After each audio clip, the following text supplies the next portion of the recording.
ferocious carnivore who moves so quickly on its feet. It's like pieces of a puzzle that I love to try and solve. So much fun to think about how a species has evolved, and all the kids who wanna see them are lining up at our museum. I am a paleontologist. That's who I am, that's who I am, that's who I am. I am a paleontologist. That's who I am, that's who I am, that's who I am. That's who I am, that's who I am, that's who I am. That's who I am, that's who I am, that's who I am. All right. Next up, I think we'll do the Galaxy song, but before we do that, let me just make a quick message. Yeah. Look at the suture between the premaxillae and the max right here. Look at this right here. You see it there? Yeah. That's totally it. That is totally it. Wow. Wow.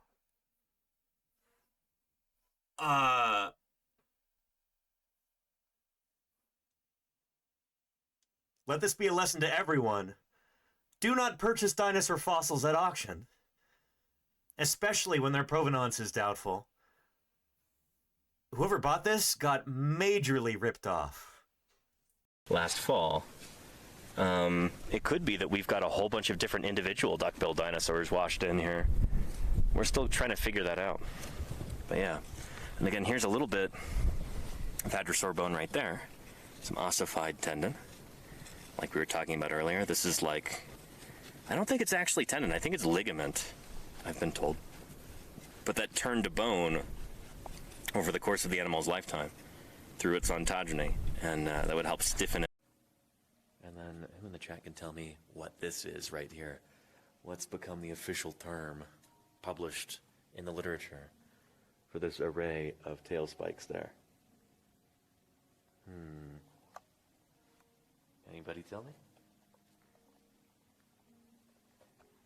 Yeah, there you go, Jim, the thagomizer. This array of tail spikes, most likely used for defense. We actually have a number of theropod dinosaurs with like really grievous injuries to certain bones in their bodies. And those at least seem to match up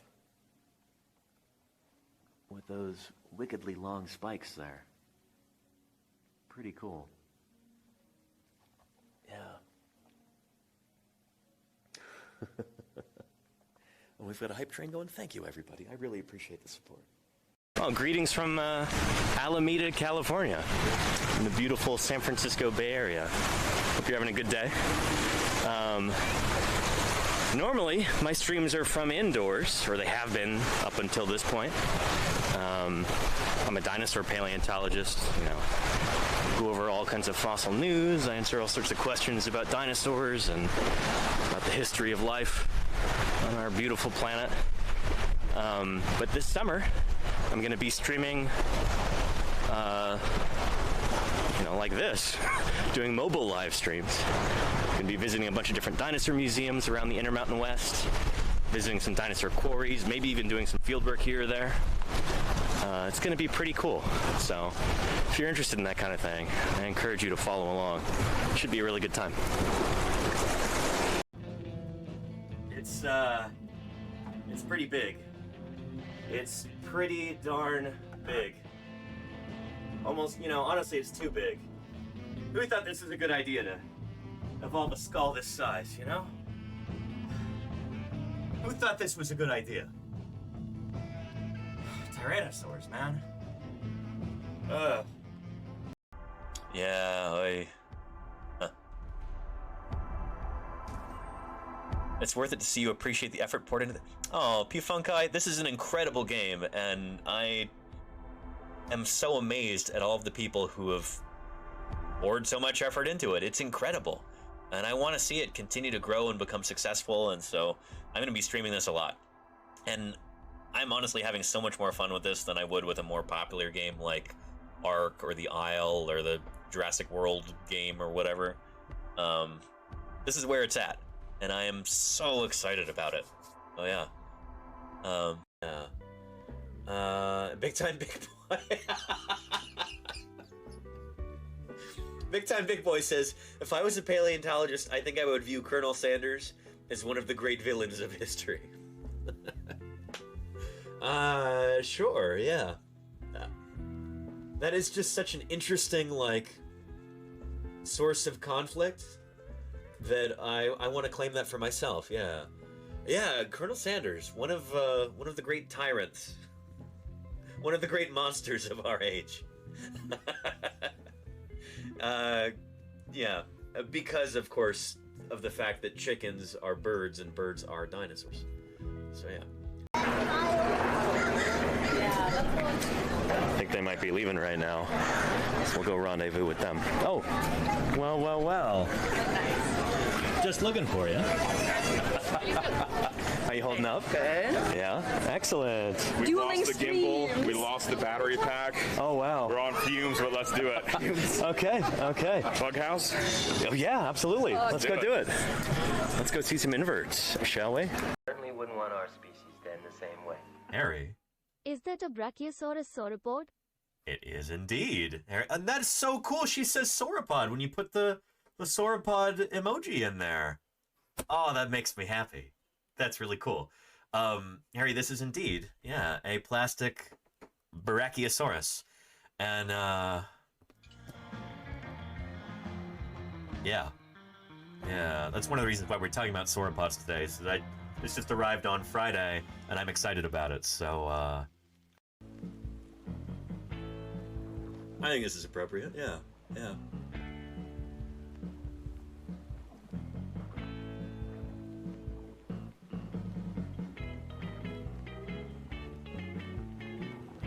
Hanging 10 on Champsosaurus. Best feature of the game right here. They should make this a mini game. Oh, into the Cypress Tree. Ah!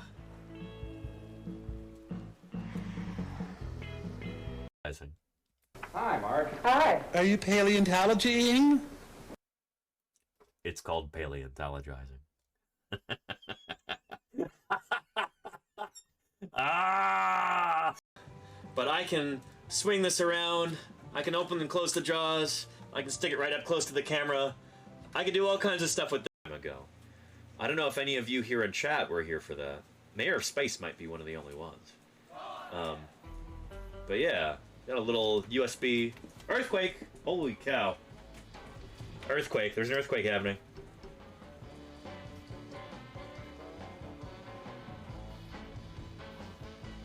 It's still going.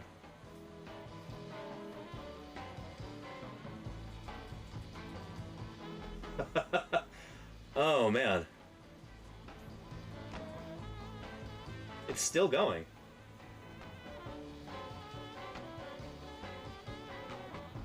That's geology for you. That's geology, baby. Oh man. We live on a planet that is very much in motion. In many ways. My heart's pounding right now. Yeah. Let's... And Self Universe says, when you were a child, did you want to grow up to dig out exciting things?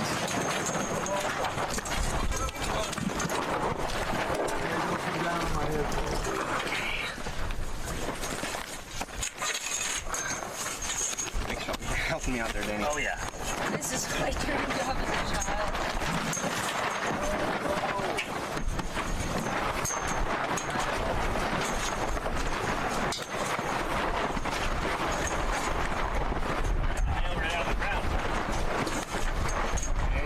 Let you run around a little bit.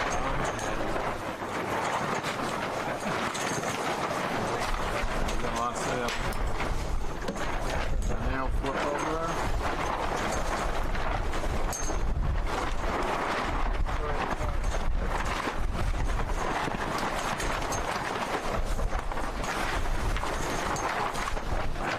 Get some energy in ya. Thank you, Dorkalotl.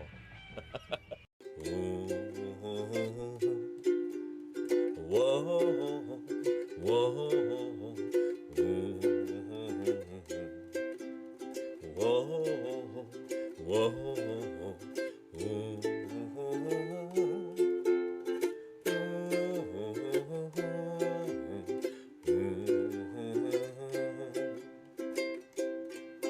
Now the universe itself keeps on expanding and expanding in all of the directions it can whiz.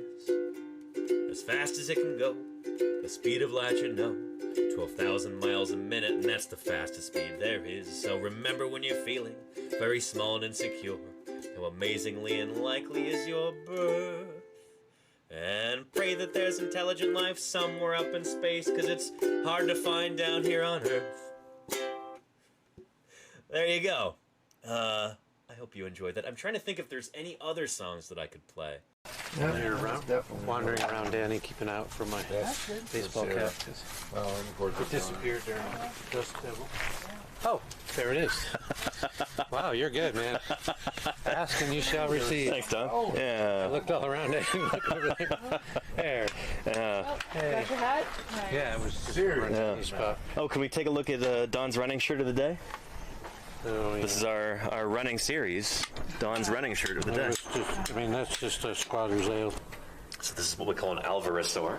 It is him, yes, Dr. Terry, yeah. One of our very favorite dinosaurs here.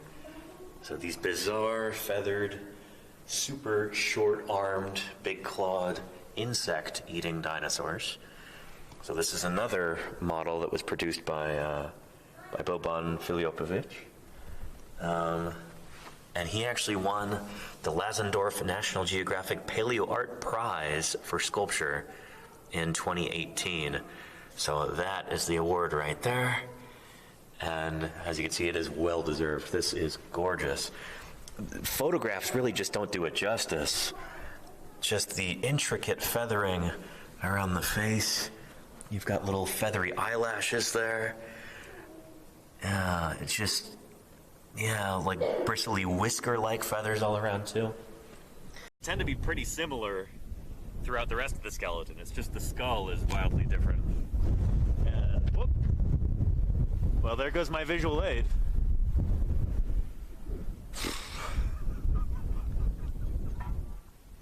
I'll have to get that later. Let's hope I can find it. I don't want to be littering. No, we're going to be finding more of that material here this year. And if we're very lucky, we'll find more of this mysterious meat-eating dinosaur. It might be a Carcharodontosaur or something like that. We know that those dinosaurs were here at this time because we found their teeth. And just last summer, we had... well, Ethan, you want to tell us about that skull bone of the Carcharodontosaur? Sure, yeah. We found a quadrate, which is the bone in the back of the skull that attaches the lower jaws to the main body of the skull. Mm-hmm. And so we found a pubis bone, which is a big pelvic bone of a beaked iguanodont dinosaur, right about here.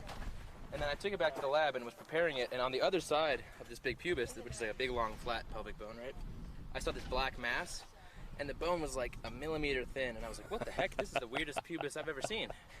And eventually, it didn't hit me until the entire thing was exposed, and I was like, that's a theropod skull bone. Predatory dinosaur skull bone. Very cool. Big quadrate. So that's the first skeletal element, first non-tooth element from that animal from here, right? Certainly the first cranial element. Yeah, okay. Of a predatory dinosaur from here, which is very cool. Really exciting. So if we find more of it, that's going to be a new species. I have a suspicion that it's more this way, as okay, opposed to where we're going. Uh-huh. We'll see. Hopefully we can move in this direction too. We've got what? Eventually, we have 2.5 weeks. 2.5 years here, yeah. A lot of time. Yeah. Bill A says, "Do we know how the site was discovered?" No, it's a total mystery. No one has any idea how this dinosaur was first. I'm kidding. A paleontologist from the University of Bath in England was visiting us last June, and he found some pieces of ceratopsian frill eroding out of the hillside. And so we all got together and followed it up, found the source, and we found some more frill bones in there. So we knew we had a ceratopsian dinosaur, a horned dinosaur. Last summer we could only dig a small hole because we were only working with a prospecting, aka surface collection permit. This year we got a full-on excavation permit, so we could dig a great big hole and find this bone and several others that we've already gotten out of the ground. And with any luck, we'll get... So right here is where we have our biggest fragment. So this is look part of the vertebra. So this is the centrum here, probably the upper quarter of it. So that's like the body of the vertebra, the round part right there. Right. Yeah, and it's broken along this surface. So this would be a huge animal. Yeah. I mean, that would be like one of the biggest hadrosaur vertebrae I have ever seen. This animal would be huge, like maybe T-Rex sized, like approaching like maybe 13 meters, like 40 feet long. So right here is the slot where the spinal cord would go through. It's the neural canal. Neural canal right there, very cool. Here, show the camera again, because that's pretty neat. Yeah, right there, that's where the animal's spinal cord would go through. Pretty awesome. There's some other pieces of it here. So we got this, which probably fits in right over here. Ooh, okay. Got it.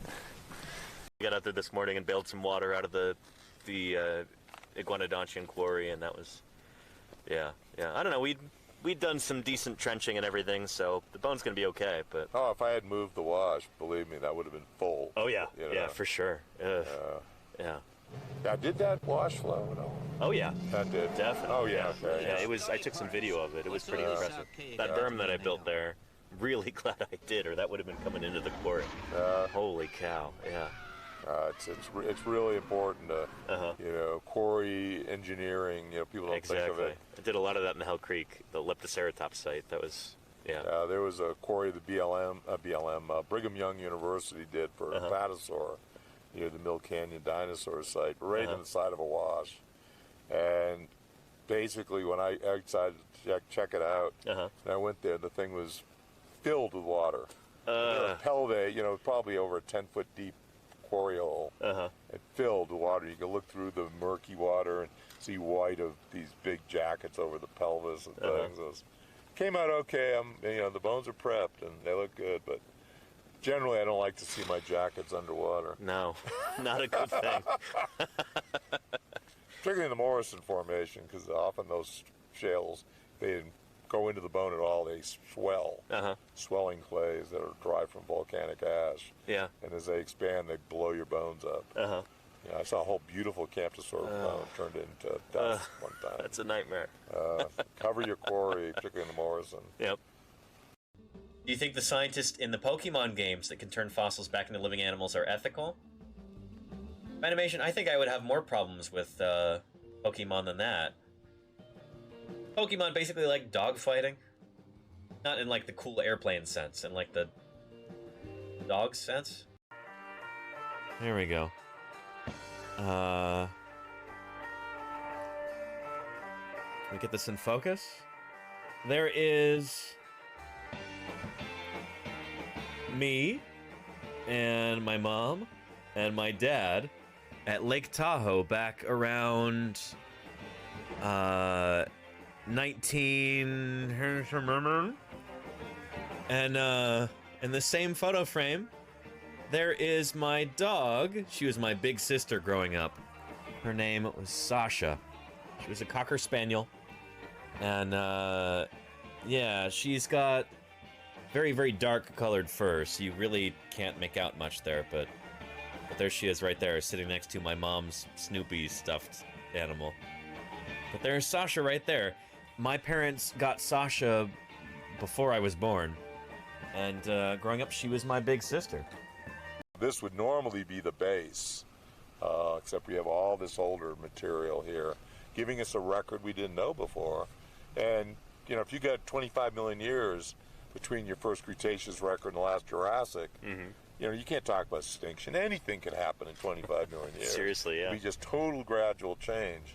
But now that we've really been closing that gap, It's clear that there's something there's something seriously happening with a final turnover at that point. Which is, I mean, it's almost complete, right? I mean, I guess you get ankylosaurs that make it across. Basically, we have almost the base of the Cretaceous here. Most of the gap that's left is in the top of the Morrison. But we have latest Jurassic Morrison-style faunas in Portugal that go right to the boundary. So we know the things, Supersaurus, Stegosaurus, all that stuff just kept going there to the end of the Jurassic. So I think pretty clearly to me is something is happening at the end of the Jurassic. Hello, everybody. Welcome back to Paleontologizing. More dinosaurs waiting to be discovered. And it's true. Mysteries waiting to be pondered. Tyranno Rex, thank you for the follow. I like your username. Sounds like you're in the right place. Welcome to Paleontologizing. It's good to have you here. Holy cow. If you or anybody else is new here, allow me to introduce myself real quick. My name is Danny Anduza. I'm a dinosaur paleontologist. I'm here on Twitch trying to do some good old-fashioned science outreach. So today, we're going to be doing Thursday BIRDSday. It's the first time in a long time. We're going to be talking about the origin of birds, how birds, as the evidence points to, evolved from dinosaurs. Thursday BIRDSday, well, we'll get into what exactly that entails later. It's a fun, semi-weekly thing that we do, usually weekly, when I'm not in the field. But also, we'll be doing some Q&A, we'll be talking about some of the streams that are coming up. It's the beauty of these live streams is that we can do science outreach that's partially steered by the audience. If you're curious about a particular subject in natural history, you want to know about sauropod dinosaur physiology, or you're interested in all the multiple times that filter feeding has evolved in different groups of animals or something like that, we can talk about it. That's the beauty of a live broadcast with a chat that you can type into. I'll do my very best to answer those questions, to explore alongside you. Because that's what we're trying to do here, is give people an inside peek into how paleontology works. Whether I'm here in the office, in the beautiful sunny San Francisco Bay Area, here we go. Or whether we're out in the field, digging up dinosaurs in places like Utah, Wyoming, Montana.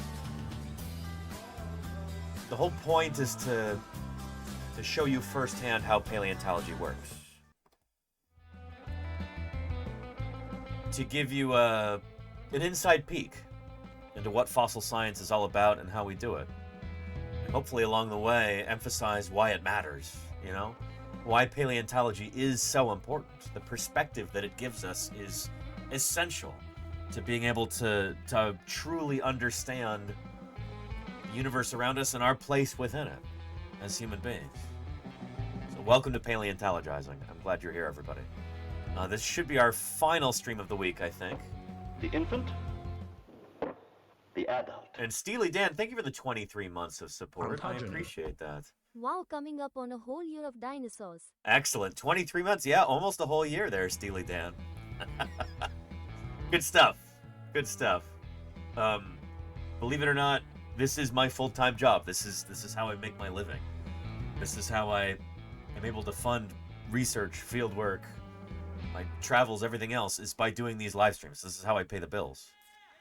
So it's brilliant in the sense that I get to get two birds stoned at once. I believe that it's kind of a duty of a scientist to share their work with the public, if they can. I think outreach is kind of an imperative for scientists. It's a personal belief of mine. I get to do that and make my living while doing it. I feel incredibly lucky that that's the case, and it's because of the generous members of this community that's possible. So thank you again to everybody who contributes to that. It's a big deal, Yeah. Important appointments. I have to admire all the birds on the VOD. There you go, Rushwing. Yeah, it's gonna be fun. Looking forward to it. Oh, and Petrodactylus says 5 guesses from me on Metazoa. Nice. I've got that on my agenda for today, so we'll be doing that. Yeah, that's gonna be good. That's gonna be good. And Paleo Gaming, how are you doing? Welcome, welcome. Have you seen the latest Jurassic World Evolution 3 video? I've not. I can look that up real quick. Let's see. Full disclaimer, I don't really do a lot of video games. I only ever play games on stream. And I know that's not very often. The last time I did was probably back in like the spring, and before that it might have been like a year before that. Not sure. But Yeah, I realized that a lot of folks, especially here on Twitch, one of their main kind of windows into dinosaurs or natural history will be through video games. And so to a certain extent, I do kind of have to keep my finger on that pulse. So let's take a look at that. Jurassic World Evolution 3. Hopefully they didn't throw in all of the garbage, like, monstrosities from Jurassic World Afterbirth or whatever.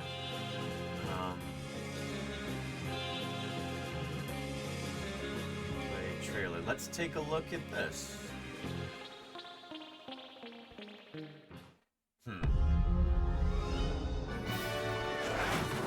Okay, Allosaurs. Oh, this is cool. Still no feathers on the Dromaeosaurs. That is unfortunate. It sucks that that they're continuing to run with this. Like, at this point, these Dromaeosaurs are like 40 years out of date. Like, the tail should be stiff and rod-like. The wrist should not be pronated. The animal should be covered with feathers. I mean, for crying out loud, I've got a feathered Deinonychus right. It's not difficult to do this kind of thing. But yeah. Welcome to the Dinosaur Integration Network, or DIN for short. Their mosasaurs are still all spiky where they shouldn't be. Our organization brings groundbreaking, sustainable breeding programs to a global clientele of demanding site owners. We are taking paleocuration into exciting new territory. Where previous pioneers exclusively synthesized female dinosaurs, we are also creating males. These animals aren't assets to us, but the beginning of a new evolution. And do keep an eye on the young dinosaurs. They can inherit more than just appearances. Every site must be a perfect balance of security and spectacle. Protecting our guests is crucial, but so is inspiring the next generation.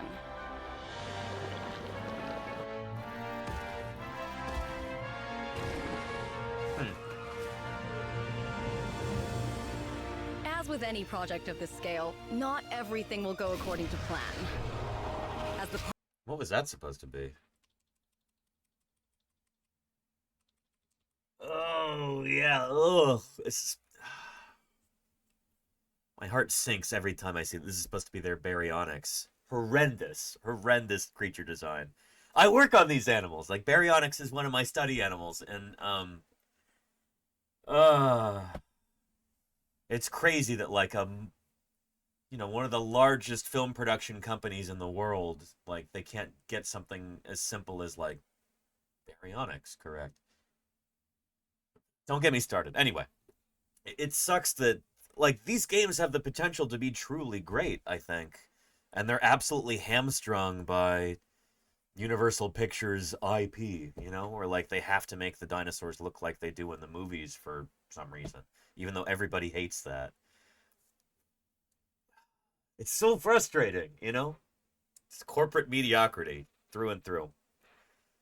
As the park manager, you'll also need to assess emerging situations and get them under control. It won't be easy, but that's why we're hiring the best. DIN is here to make a difference. Now, I'm sure you have plenty of questions, but please... Caution, gate opening. This is your first and final warning. DIN must not continue.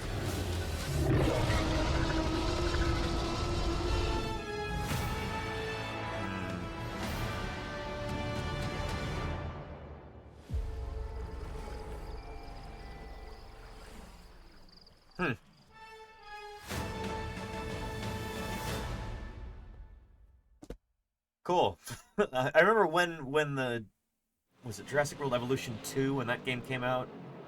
I forget if the developers or if a community member sent me a code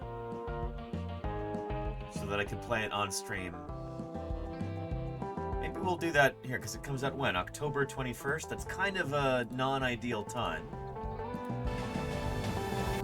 Yeah. Because that'll be right when I'm coming back from TwitchCon. TwitchCon's going to be a big deal this year. September, October. Yeah, October 21st, I'm going to be coming back from TwitchCon at that time. Yeah, that might be a travel day for me. Anyway, again, TwitchCon's going to be a big deal. If you go to the TwitchCon schedule...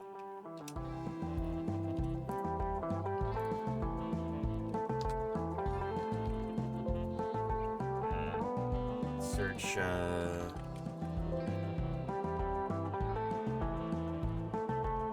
There I am right there. I'm going to be on this panel, innovating in educational content on Twitch, along with Science Streams, Casey Snowart, and Ultrasaurus.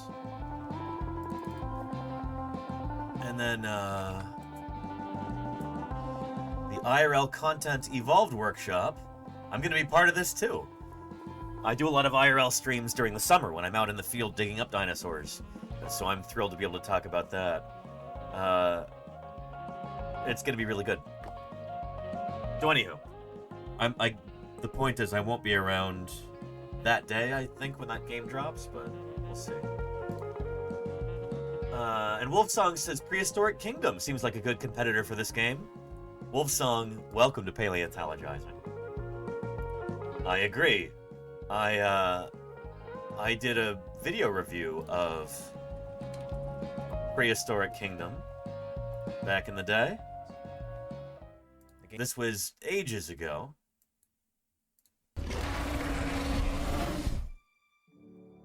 If you love dinosaurs, if you like to learn about them, if you'd like to see them scientifically accurate and beautifully rendered in a wildlife park setting, then Prehistoric Kingdom is the game you've been waiting for.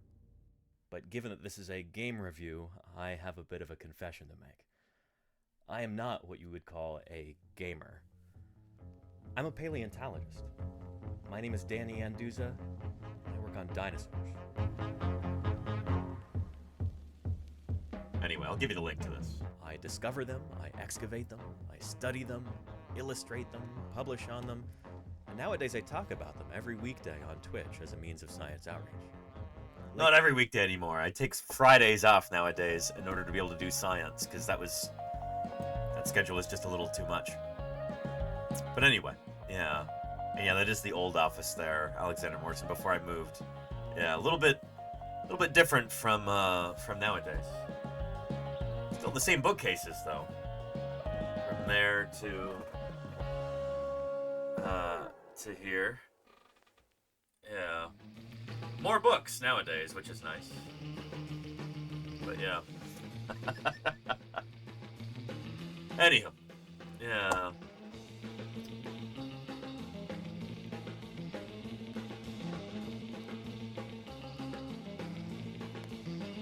Anyhow, Caradorian says, I have, I guess, a stupid question? I'm sure it's not a stupid question. How do we know, based on a skeleton, what type of skin they had? Oh, for dinosaurs? Well, oftentimes we have fossilized skin. We can talk about that. Feathers or hair? No hair has ever been found on dinosaurs, but feathers, yeah, again, in the fossils. We have fossil evidence of that. What about their tiny arms? It exists, so is it a developmenter or a forgotten ability? Not an English... Oh, no worries, Caradorian. We can talk about how we reconstruct extinct animals in a minute if you'd like to, because these are great questions. This is... Oh boy, I could talk about this for days and days. It's a big topic you've touched on there. We'll get to it. Yeah. But yeah. And Billy 517, we can do a book tour one day. If you want to ask for a book recommendation, let me know. What kind of book are you looking for? I'll do my best. Let me know in the chat.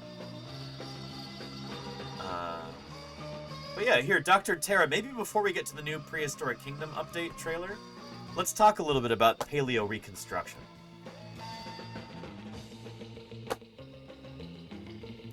Because this is something that is near and dear to my heart.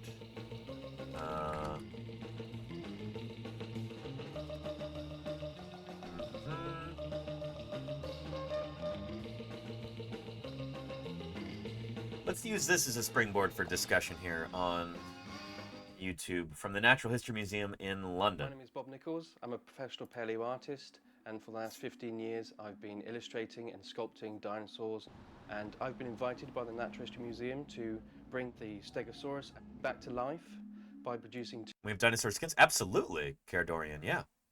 Yeah. I'll talk about that. 2 brand new digital illustrations.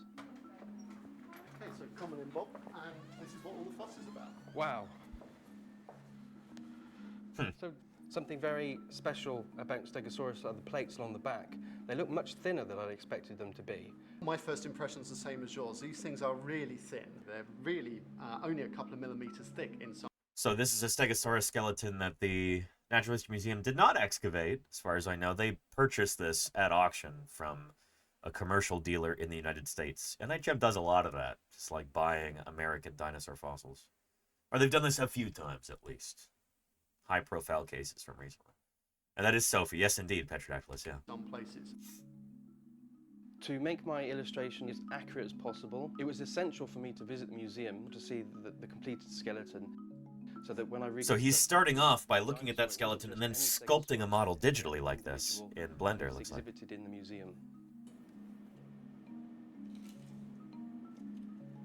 So he's taking measurements, making sure that all the proportions are correct. I took several hundred photographs, and some of them were trying to find the right angle to illustrate the Stegosaurus. The final posture that I chose was taken from a photograph where I was led on the ground looking up, and it was the best angle because it was looking so formidable and active, and I wanted it to appear quite powerful. The Stegosaurus is using its amazing spiked tail to fend off a meat-eating dinosaur called Ceratosaurus. And Caradorian says, looks like a full, complete skeleton. Isn't that rare? It is. It's not common to find a complete dinosaur skeleton if it's a large dinosaur. That's the thing. In certain parts of the world, you get lots of absolutely complete dinosaur skeletons that are very small. So the larger the dinosaur, the more difficult it is that you're going to have the whole thing together.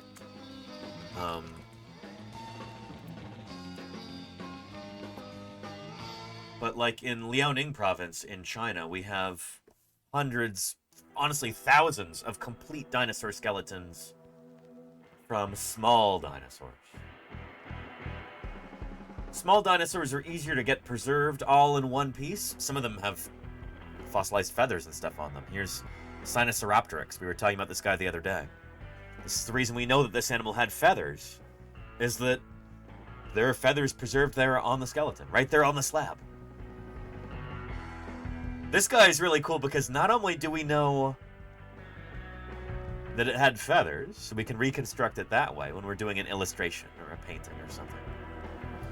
We can also tell what colors it was, based on those fossil feathers.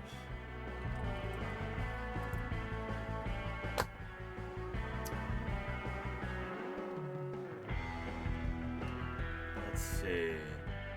Here, take a look at this.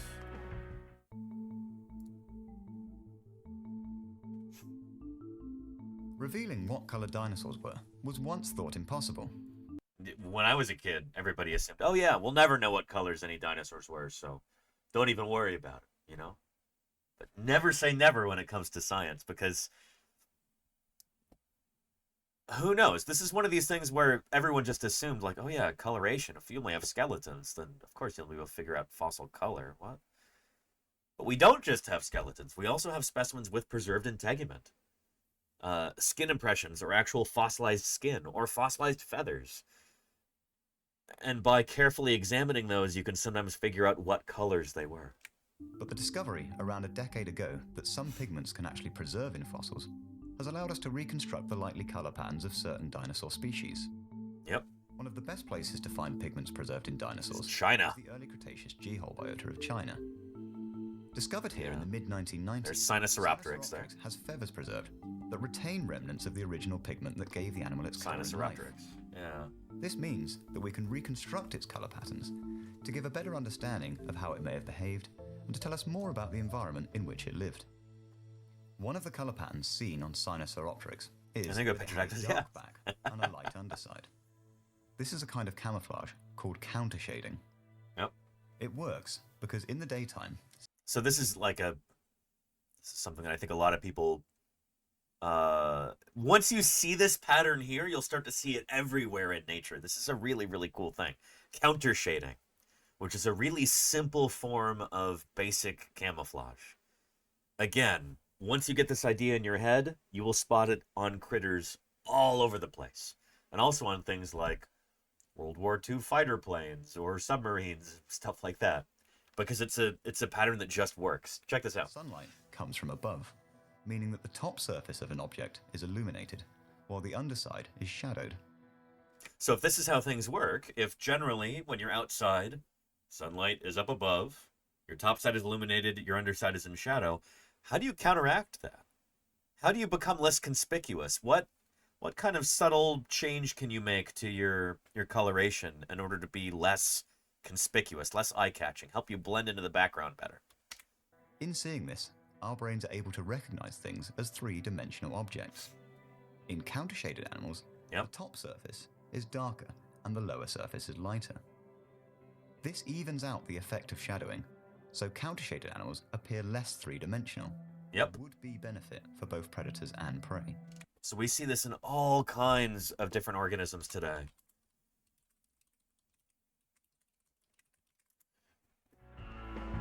You see it in critters like penguins. Dark on top, light underneath. Like that. You see it in animals like dogs. You see it in sharks. Very, very common in sharks. Nearly universal. Same with critters like whales. Mice. Just about, tuna here. So many different creatures are dark on top and light underneath. It's just a thing. It's a pattern that works again and again and again, which is why it continues to evolve in all these different groups of organisms.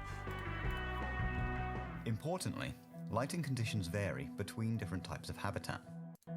Animals living in open areas with lots of light tend to have a sharp, dark to light transition high up on the body. Yeah. While animals living in closed areas, such as forests, tend to have more gradual transitions positioned lower down.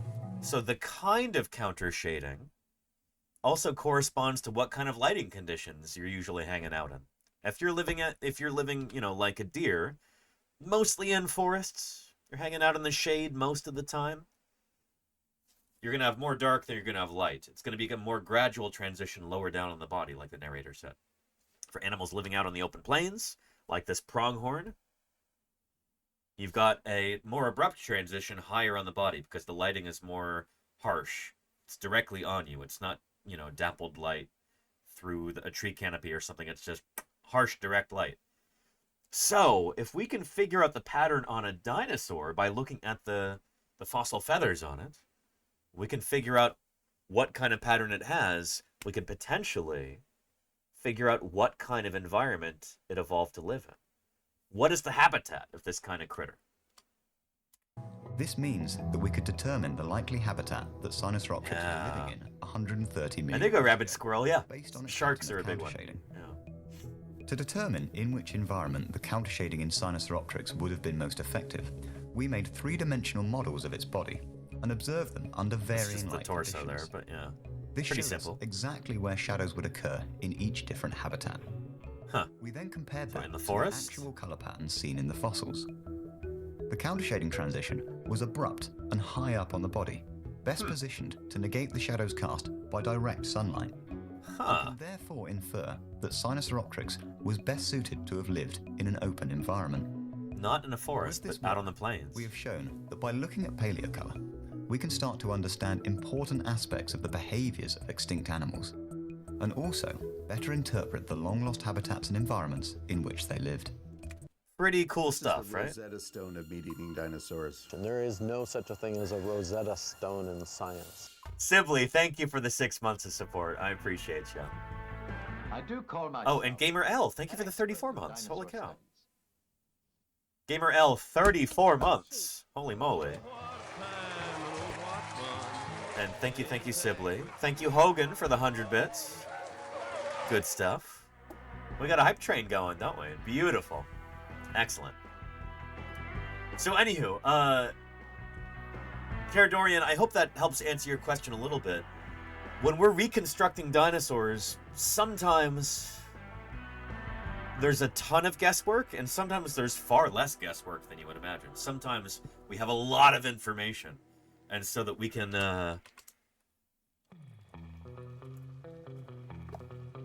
come up with reconstructions of these animals that are pretty close to what they would have been in life. So, like, you do a Google image search for Sinosauropteryx, you'll notice, here's the one from that video,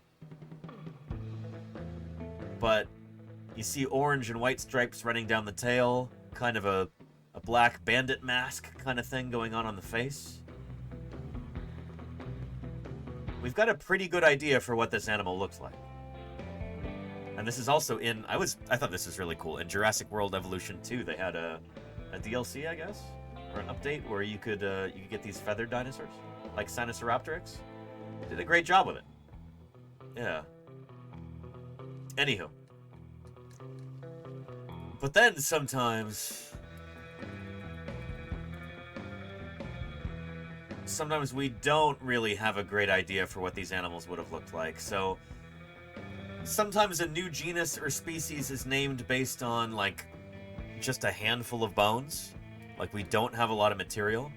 This is a dinosaur that was named, I think, back in 2020, called Thanos. And it's based on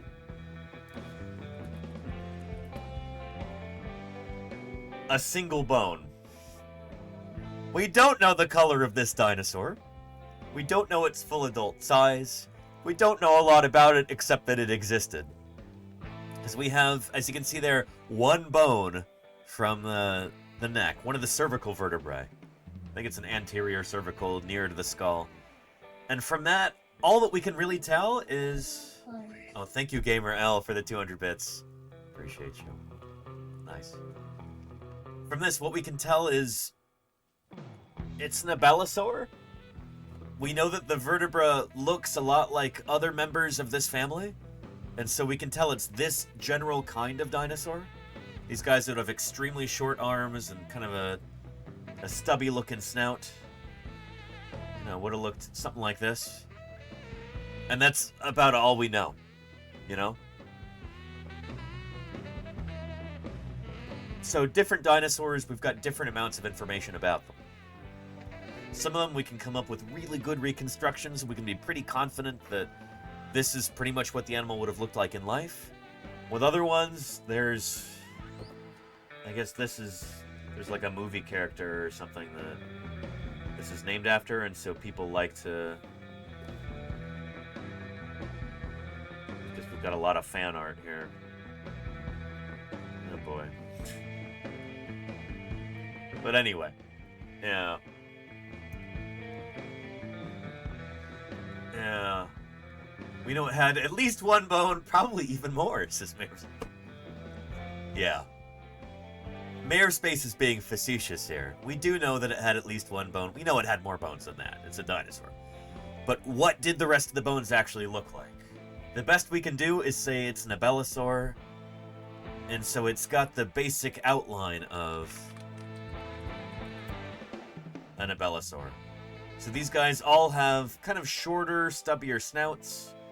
They tend to have very short forelimbs, to the point where sometimes we're not even sure if some of these guys had, like, free arms. Like, there's a chance the arm could have been, like, basically, like, pinned to the animal's side. We don't really know for sure for some of these guys. But anywho, we know the general body plan for this group, and so we can reconstruct Thanos with that information.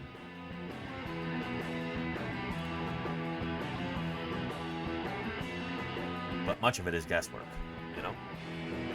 So yeah. Luke Herman's Gaming says, I wonder what they use those tiny arms for? I'm not necessarily convinced they use those arms for anything. These guys may have been on their way to losing their arms entirely. The arms seem to have been pretty useless. So, yeah. These guys went extinct at the end of the Cretaceous period alongside all the other dinosaurs, except for a handful of birds, like we'll talk about later. But they went extinct, so if they had been allowed to continue to evolve, maybe they would have lost those arms altogether. They do seem to be ridiculously small, essentially useless. They could have been on their way out. I guess we'll never know, because that experiment was not allowed to run its course. These animals went extinct before they were... Yeah, who knows? Maybe they would have lost the arms altogether. We don't know. So yeah. And Lilith Fart says, how do we know that dinosaurs lean forward like that? Oh, we've got a number of different lines of evidence that showed that the posture of dinosaurs like this was horizontal. Let's see here. Back in the day, we had... Let me see if I can find this. There was a video about this.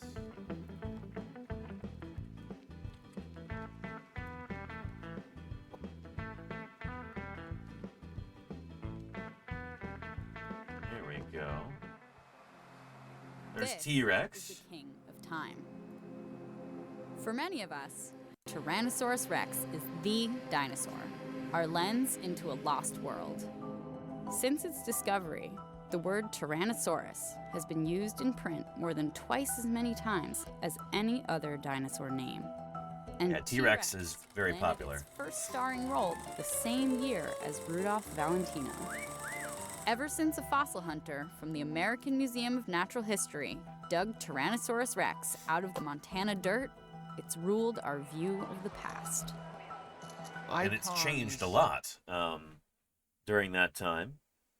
Back in the day, Tyrannosaurus was reconstructed upright. Later, in 1915, crowds thrilled at the sight of a towering Tyrannosaurus Rex. To the public, it was a monster with enviable posture.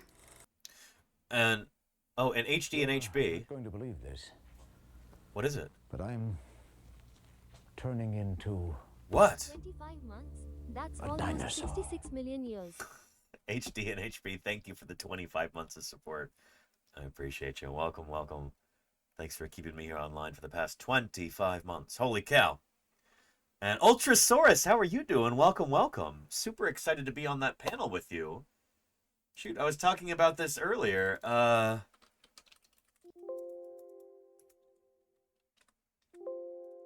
Yeah. There we go. Yeah. Super excited to be on that panel with you, Ultrasaurus, at TwitchCon. Looking forward to it. How are you doing? It's great to see you here. I'm doing great. I'm excited to be back here in my office for a while, back in civilization, before I go back out to Utah to do some more fossil excavation. We're going to be digging a dinosaur bone bed 1 month from now. I'm going to be out there starting around September 19th. We'll be digging up this dinosaur. I was excited to show this off too. This is a dinosaur called Gastonia, one of the spikiest dinosaurs that's ever lived. Actually, ours is Gastonia lori-mcwinnii. This is Gastonia birdsi. So ours might be the descendant of this guy and is even spikier, if you can imagine that. But we've got a whole bone bed of these critters that we're going to be digging up with the Prehistoric Museum out of Price, Utah. I got this so I could bring it out with me to the field and use it as a visual aid to show people what the animal would look like in life. It just arrived yesterday, and I'm pretty excited about that. Yeah. And why so spiky, says Kerdorian? Presumably, to protect itself from predators. In fact, actually, if anybody here has seen the new Walking with Dinosaurs, that dig site that they show on that episode with the Gastonia is the same one that I'm going to be working at. I was supposed to be there 2 or 3 years ago, live streaming from that site, but unfortunately the museum signed a contract with the British Broadcasting Corporation that stipulated there could be no other cameras on site until the program aired. now that it's finally aired, I can be out there. So this is like 3 years in the making. And here we go. And as the dry season sets in, Gastonia. George and the Gastonia gang leave the forest to find water. Here's a link to this. If you're in the US, you can watch this on PBS. But let's see, we watched this the other day. Evolution can sometimes appear like an arms race. Each improvement by attack or defense then needs to be matched. Dinosaurs like Utah Raptor. This arms race we're probably trying to eat Gastonia. More than 20 million years between the ferocious Utah Raptor and its would-be prey, Gastonia. Here we had raptors. So here's Jim. This is the site I'm going to be working at in, well, next month. So I'm really excited about that. Dinosaurs here for 22 million years. So it was an arms race, both of offensive weapons and defensive. Over 135 million years ago, Utah Raptor had taken advantage of an earlier extinction event. In the absence of other major predators, Utah Raptor ballooned in size, twice as long and up to 10 times heavier than the iconic Velociraptor, making more than twice as long, like 3 times as long. Anyway, give you a link to this too. We'll be talking a lot more about this as that approaches. There we go. But yeah. Yeah, in Ultrasource, Gastonia is named after Rob Gaston, who, I don't know if I'd call him a CEO. He is a business owner. But we visited his workshop last summer and did a live stream from there. Well, again, I am super stoked to be here. Ignore that sign. And here we are. All right. And there's the man himself, Rob Gaston. Yeah. Hello. So again, Rob, thank you so much for this opportunity. It is wonderful to be here. Yeah, happy to have you, and Yeah. appreciate the interest. Yeah, so for those of you who may not be familiar with Rob Gaston, you might be familiar with Gastonia, that Polacanthine ankylosaur from the Cedar Mountain Formation. Again, this guy. That's named after Rob Gaston. Watch out, Minnie. He's sharp. He's sharp. Pretty cool. spiky. Spiky. I don't know. You're in the presence of, somebody pretty great here, so I hope you realize that. Everybody watching. We've got 156 people watching right now, right at the beginning, and that'll probably peak up to like 500. Polly Pocket.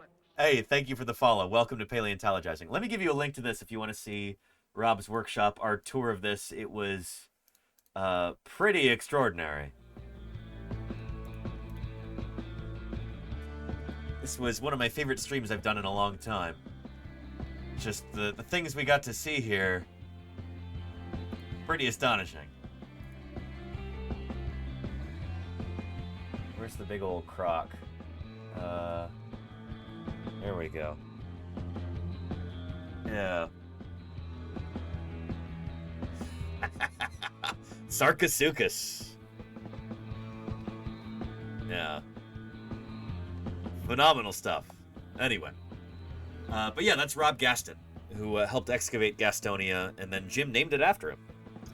So Jim Kirkland, the guy you saw earlier, the state paleontologist of Utah, he named Gastonia after Rob Gaston. We'll get back to why Tyrannosaurus was reconstructed originally with an upright posture in a minute, but we're getting a visit from one of my landlords here, and yeah, we really need to pay rent here, don't we? Don't we, Mini Pie? Yeah. Doll. Okay,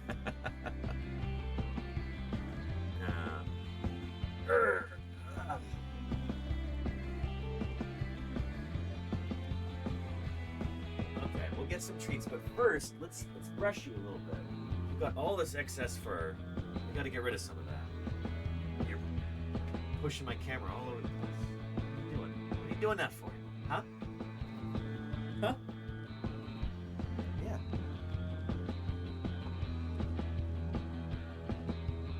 All right.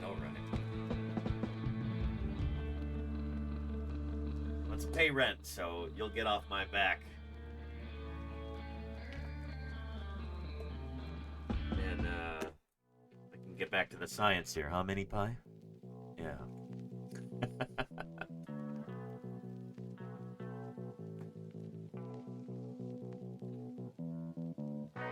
Let's see. I believe we had a question from Spectros. What a cool name. Sorry if lots of people have already asked you this, but I'm a French student in second-year master's degree in paleontology here. I'd like to know if you accept internship students. I don't, unfortunately. I'm a one-man show here. I'm an independent paleontologist. I make my living doing live streams here on Twitch. We don't have an internship program here at Paleontologizing.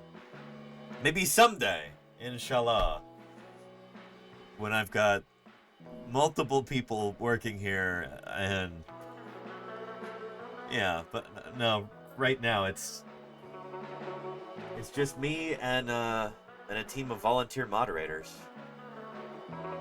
But welcome, Spectrus. Very cool. You're a second-year master's student in paleontology. Pretty cool.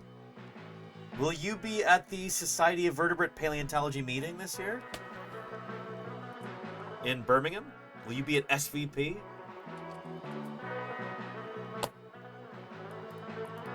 Because, yeah, I'm really excited to go. I was posting about this earlier on Blue Sky. And we'll do Blue Sky later. I'm getting all distracted. But, yeah, I'm sorry. I don't have an internship program. But you're welcome to hang out here. Ask any questions that you would like to. Yeah. Welcome, Spectros. It's good to have you here.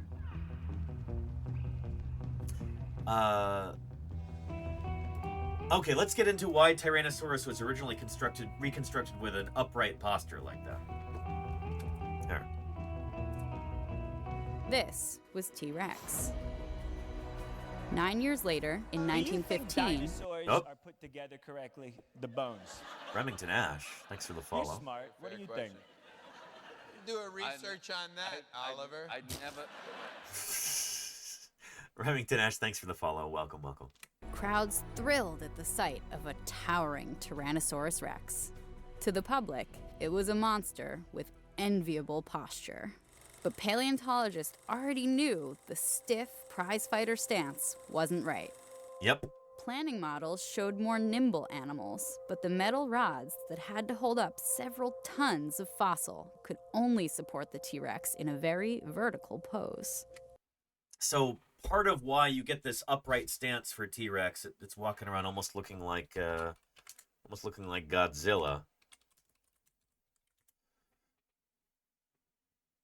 You know, like this. The reason why Godzilla was made like this is so they could fit a person in the suit, you know? It's, you know, a limitation of technology at the time.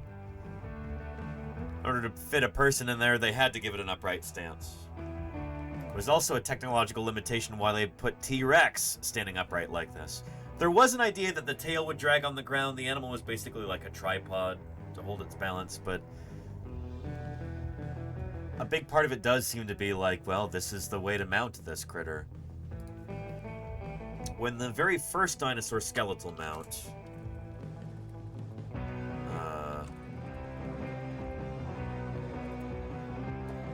Hadrosaurus was put together in Philadelphia by Benjamin Waterhouse Hawkins. He had a few other animals that he was looking at to try and make sense of the limited skeletal material they had. He had these big legs and a few other pieces. He said, well, we've got ostriches, we've got people. What are some other two-legged animals? We've got wallabies, I guess. And so they used some of those animals to try and figure out if it's an animal that walks on two legs, what should its posture be? Should have been closer to that. As goofy as that is. Thank you, Mushroom Back 3, bro. Welcome, welcome. Mushroom Back There, bro. the 4 months of support. I appreciate that, Mushroom. Again, he only had this much material, only those bones, and nobody really knew what these dinosaurs looked like prior to that. This is way back in the 1870s. So Benjamin Waterhouse Hawkins designed a skeletal mount that looked like this, because if it's an animal that walks on 2 legs, it's got to be upright like that, right? So, and also,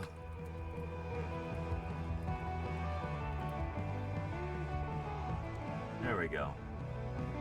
People like Louis Dolo were reconstructing the first, like, iguanodon skeletons that were found complete. He also used a wallaby as kind of a model there. Oh, it's got to be an upright animal, right? So anyway, part of that is tradition, putting the T-Rex upright like this. In the early days, we didn't have a good understanding of the biology, physiology, biomechanics of these animals. So, well, these other dinosaurs that walked on 2 legs, they've been reconstructed with an upright Godzilla-like stance. And that's the easiest way to mount something like this. We can actually make that work with these metal pipes and everything, so let's just do it that way, you know? And thus were born generations of tremendous tail draggers. It started with the skeleton and this early illustration by Charles Knight, done for the museum. Yep. One of the first dinosaurs on film was almost an exact copy. This is T-Rex's movie debut in a 1918 film called The Ghost of Slumber Mountain. That same animator would go on to make King Kong. That's Willis O'Brien, also featured a T-Rex. And the museum Tyrannosaurus was solidly lodged in pop culture. It is kind of like that diagonal, Barnum yeah. Brown, the discoverer of T-Rex, consulted with Walt Disney on the dinosaurs of Fantasia. And Godzilla carried the DNA of specimen 5027 in his mutated cells. It was the dinosaur that ruled our imagination for decades. The only... And, I mean, this also goes into things like plastic toys, too. I was talking about this with Jim Kirkland recently. How did he first get into dinosaurs? He talked about how his dad bought him a pack of Mark's plastic dinosaurs, including the T-Rex right here. I nabbed this one off of eBay. But yeah, again, upright stance. Almost a Godzilla-like pose like that. And this is a direct... You can trace that ancestry directly back to specimen AMNH 5027 in New York City. only mounted Tyrannosaurus seen for a quarter century. When I was a kid, I mean, I guess my image of T-Rex was the kind of ink etching of a T-Rex standing in front of a bunch of palm trees. I have this book here. And he's fully standing. This one here is, that's from Roy Chapman Andrews' All About Dinosaurs, I believe. Should be right over here.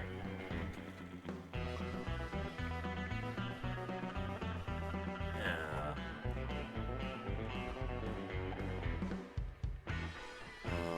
Oh, that's where my Mongolian flag went. Okay.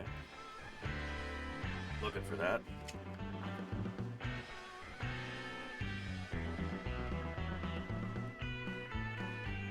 Where is that?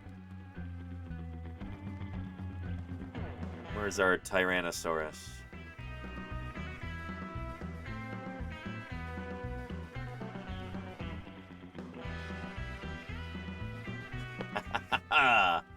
There we go. Yeah.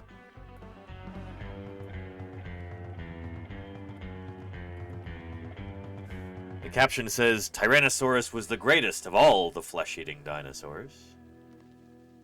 There you go. Standing in front of a bunch of palm trees. And he's fully standing erect with his hands up and his tail dragging on the ground, just in those traditional ways. It's kind of the same image you see on the cover of books like Jurassic Park. After staring at specimen 5027, at the time still posed in a very upright stance, Chip made his way to the museum gift shop and bought a book. This is the book. The book is Vertebrate Paleontology and Evolution, and the drawing is adapted from a paper published in 1917 by the museum paleontologist who named Tyrannosaurus Henry Rex Fairfield Osborn. after Barnum Brown dug it up. It's an illustration of this very same specimen. You can tell because of this little bump right here. When this particular T-Rex was fossilized, one of its bones, ectopterygoid, I think? this one, the ectopterygoid, which supports biting force, got shoved out of place. It makes for a very distinctive profile. So Chip took this scientific illustration of specimen 5027 and started working. He kind of messed it up, honestly, because he left out the nose. There's no nose there. This was totally pre-computer. We were still doing everything in the art department by hand. I was literally tracing it, but I was making creative decisions about how to alter it to make it into something somewhere between just a skeleton and a completed animal. Chip's design was sent off to Michael Crichton for approval. Anyhow, I'll give you a link to this video if you want to watch the rest of it. Really well put together. Yeah. Nose, how does it smell? Says HD and HB. Terrible. Oh, brother, this guy stinks! Well, I tried. Yeah. Anywho. Next to a palm tree, no less. Yeah, we were talking about this, what, yesterday? Day before? Anyway. Yeah. I do think it would be really cool to... I gotta look into getting, like, a proper 3D scanner. Something beyond just the, like, photogrammetry that you can do with a phone nowadays. I'm gonna be doing some museum visits and working with some specimens. I need to get my hands on a proper 3D scanner, high resolution 3D scanner at some point.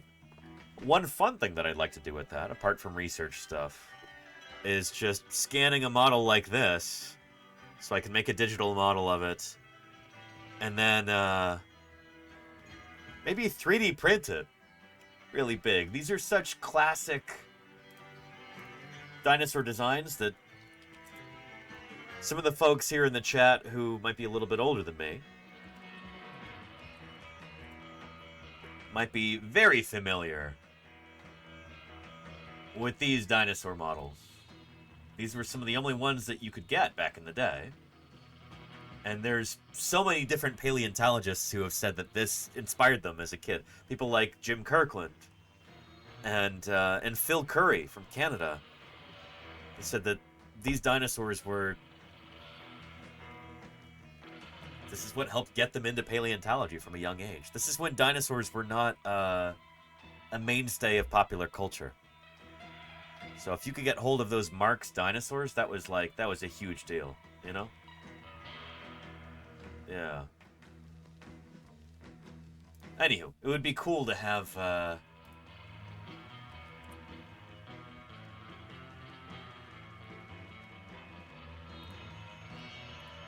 it would be really cool to have that maybe around the same size as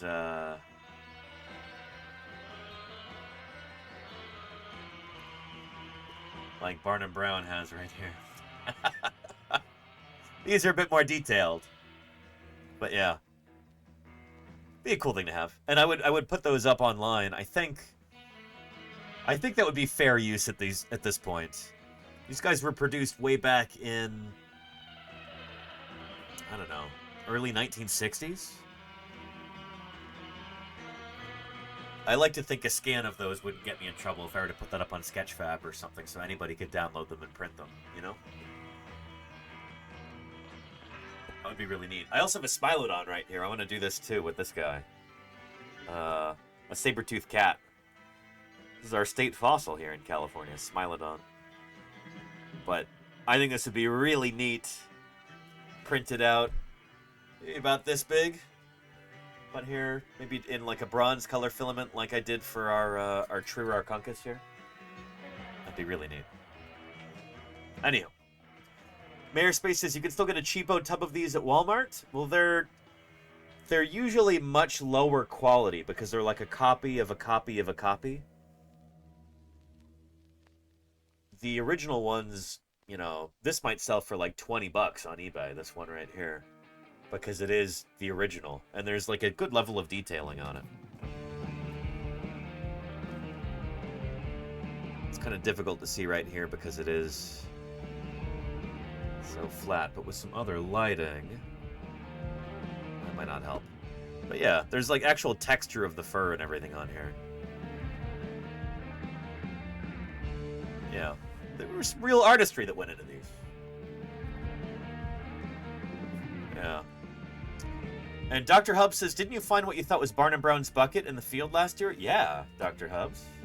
So this guy, the same guy who discovered and excavated T-Rex, we found what we think might be a metal bucket that he left behind in the 1930s in Wyoming. Because he actually went out there to dig in Wyoming.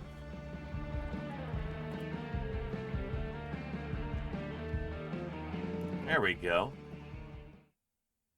More proud of the dinosaur or the bucket? Oh, definitely the dinosaur. But the bucket's pretty cool too. Yeah. So this bucket was a major find as well.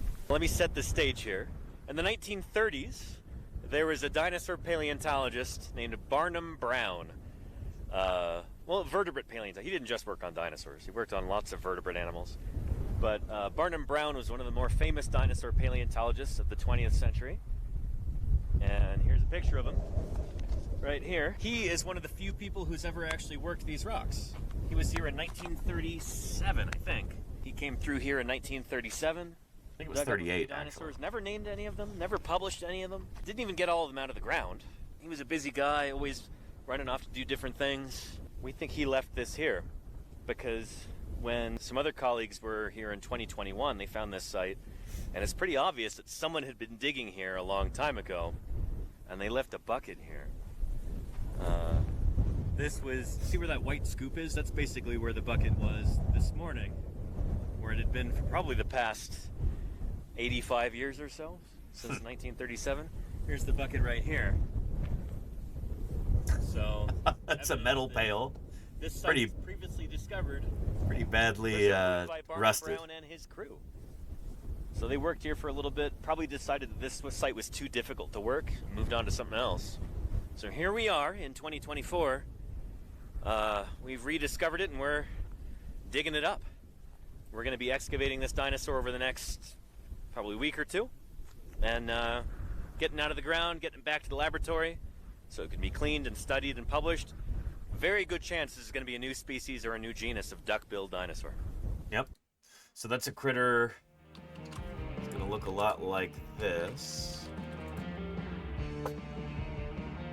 Well, maybe or maybe not, actually, because it could turn out to be a lambeosaur. But anyway, some kind of duck-billed dinosaur.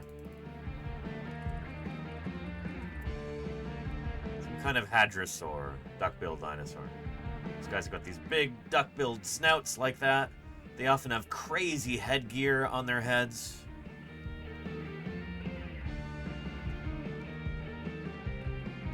Yeah. And these were the biggest dinosaurs that lived in that particular environment.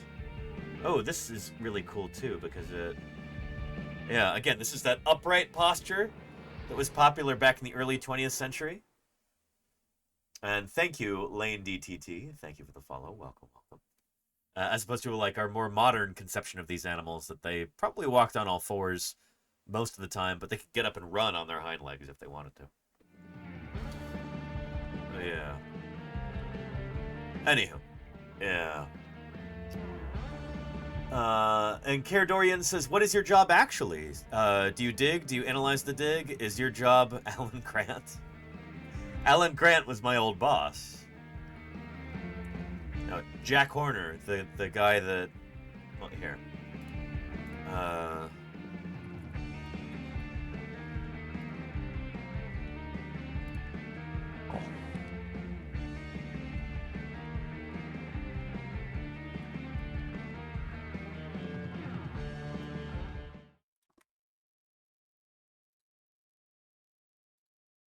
There we go.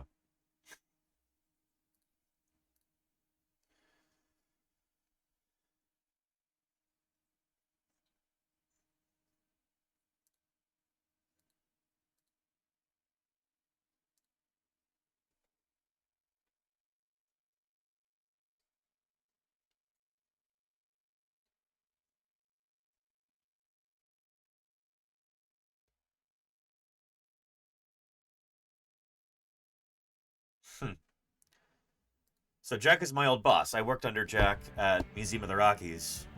His final graduate student, Denver Fowler, was kind of one of my mentors when I was there in Montana. I started around 2010. I left 2018. That's how I learned how to be a paleontologist, how to dig up fossils, run excavations, how to do research, all of that stuff.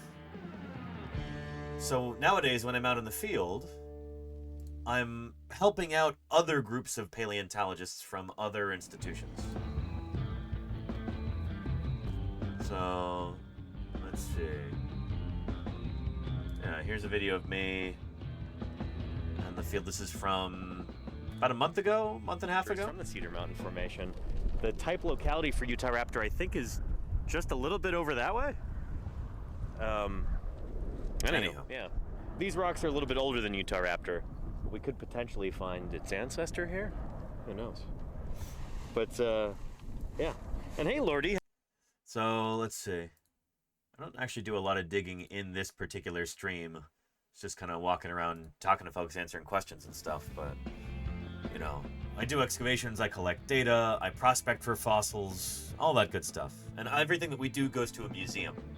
This is not for personal fortune and glory. This is for the good of science. So every fossil that we excavate goes to a museum, where it will be held in the public trust for all time. So that's what I do as a scientist, but the way that I actually make my living is streaming here on Twitch, believe it or not. This is how I make my living. This is how I pay the bills. I don't get paid to do field work or research. I do get paid to do outreach, and it's because of this community that's a thing.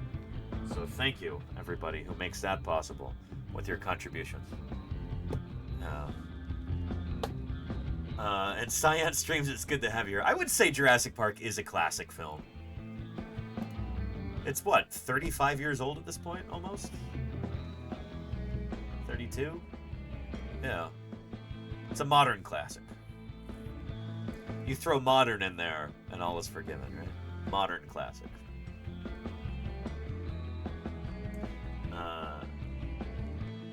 Anyhow.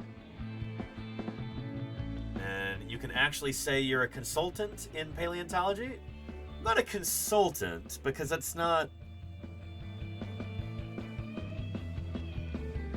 I don't know. I call myself a paleontologist because I'm doing paleontology. Publishing papers in the scientific literature, digging up fossils, studying them, illustrating them, all of that. But you could also call me I guess you could call me a Twitch streamer. I guess that would be a job as well, right? Given that that's actually how I make my living. It's funny, I don't think of myself that way. I don't necessarily identify first and foremost as a Twitch streamer, even though that is how I pay the bills. I'm trained as a paleontologist. Paleontology is what I do. Twitch is kind of an add-on to that. It's a layer on top. So I think of myself as a paleontologist first and foremost. And then I guess as a science communicator, Twitch streamer, sure. Paleontologying? And Whirlpool Dreamer, thank you for the follow. Welcome, welcome. It's good to have you here. Yeah. And Equipoise says, why are you not paid for digging? Because there's no money. No, it's kind of nuts just how, you know, when we're doing field work like this, our budget is practically zero. So I think there's something like $500 that we get from the state of Utah for supplies and stuff like that. That's for both food and for digging equipment. And then we get a little bit of money for fuel, and then we have the vehicle rentals and stuff like that. But there's no money to pay anybody to be there. The search for dinosaur bones begins in a place like this. Pyro Kitty's Tavern. Thank you for the raid. How you doing, Pyro Kitty? Welcome back to Paleontologizing. It's good to have you here. Yeah. Simply astonishing. One of the most singular specimens I am no one important. in all my distinguished career. But enough about my work. What did you want to show me? I am no one important. Thank you for the follow. Your importance, or your follow, excuse me, is important to me. Welcome, welcome. It's good to have you here. Yeah. HD says, does that even cover the burlap? Some of the burlap we actually get donated, I think. But yeah. And Ms. Art Rule says, is paleontology like a non-profit science? Well, I mean, science in general is a non-profit endeavor. Like, people don't do science to make money. People do science because they're driven by curiosity. They want to know how nature works. They want to know more about the world around them. At its core, science kind of has to be non-profit, because if profit is your primary motive, you're not going to be doing good science, you know? You're going to be worried about making money, not about figuring out what's true and what's not, you know? So yeah. But paleontology is extraordinarily underfunded as a science. I make this point all the time. There's... I don't know. Science streams, Belinda, we've talked about this before on stream. Where to run just one experiment in, say, molecular biology, it might cost tens of thousands of dollars. To run one experiment. In dinosaur paleontology, tens of thousands of dollars could fund fieldwork for 3 or 4 years, potentially. Maybe more, you know? We're operating on razor-thin budgets, oftentimes. Just shoestring budgets. It's kind of nuts that... You know, we're bringing tens of millions, if not hundreds of millions of dollars into the U.S. economy, but there's probably like a couple $1,000,000 a year that used to be provided for paleontology funding for grants and stuff like that through the National Science Foundation from the federal government, and now that's probably close to zero under the current presidential administration. But don't get me started on that, you know? Yeah. We don't make any coin personally, says Science Streams. Yeah, that's the thing, is that nobody goes into science to get rich.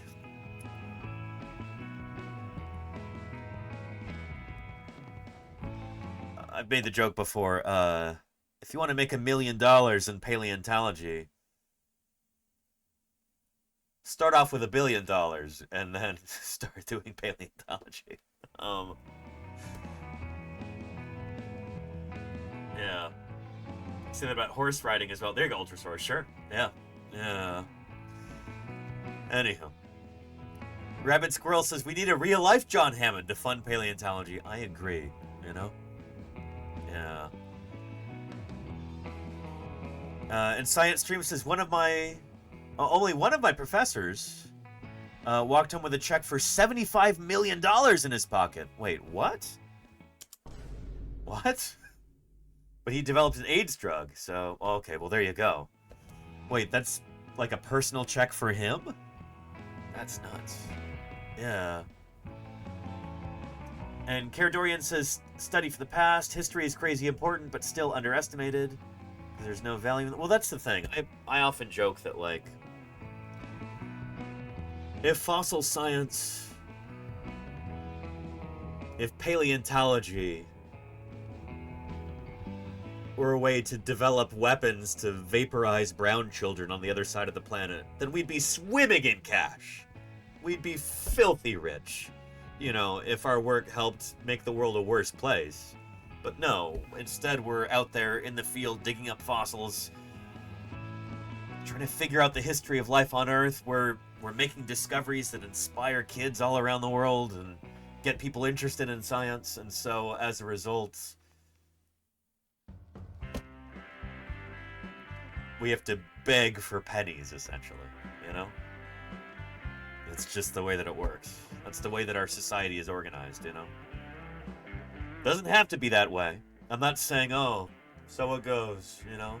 That's the way of the world. It doesn't have to be that way. Better world is possible. But that's the way things are right now. Yeah. Oh, and wow, science streams. Okay, shoot. Okay, that makes sense. Yeah. Anyhow. There's a guy who sells it. His name was Spielberg. Yeah, there you go, Caradorian. And there was, after Jurassic Park came out, there was a little bit of money that trickled into paleontology after that. And it was a big deal, you know? But again, it's like a few $1,000s here, a few $1,000s there. Nobody's getting a $10 million grant to do this or that. Yeah. It would be really interesting to team up with, like, an economist and be like, hey, how much money do dinosaurs bring into the economy every year? And compare that with how much money actually goes into funding paleontology. I'm sure it's going to be very off balance. But yeah. Anyhow. Yeah. But yeah.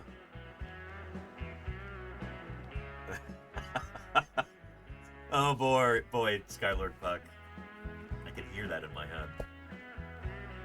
But I don't know. I always say that if somebody wants to fund scientific research, if you as like a private individual are interested in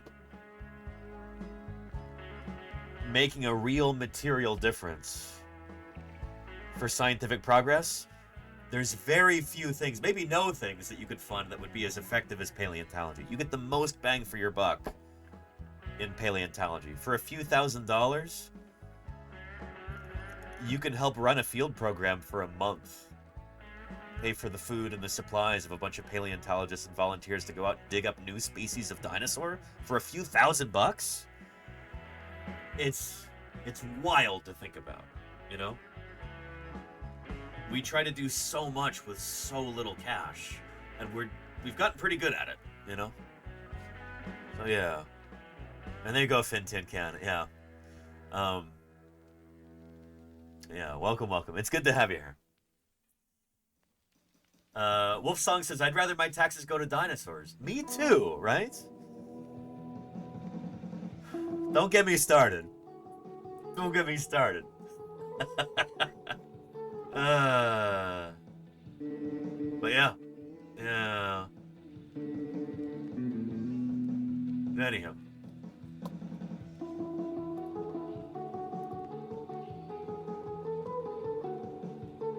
Let's finish out that Stegosaurus video that we were looking at earlier. I wanted it to appear quite powerful.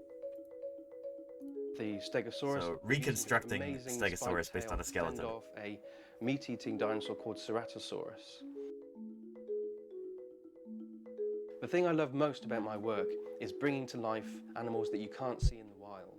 You can go on holiday and see elephants and rhinos and other amazing animals, but you can't see a Stegosaurus in the wild. So that's what I love, is taking these extinct creatures and bringing them to life.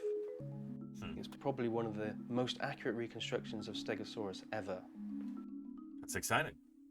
Until we find better skeletal material, maybe something with preserved skin or something.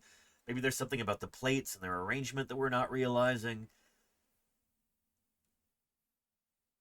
Yeah, that's the cool thing about paleontology, is that it's always moving forward. We're always discovering new things. We're always having to revise old statements, old reconstructions, old ideas. Because we're making new discoveries all the time. Paleontology doesn't stand still.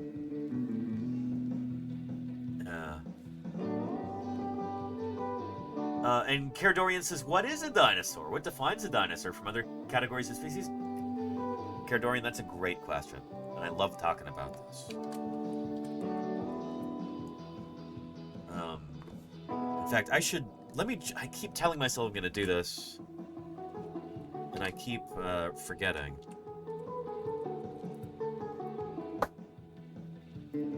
I want to buy this poster because I use it all the time, and I want to make sure that I'm...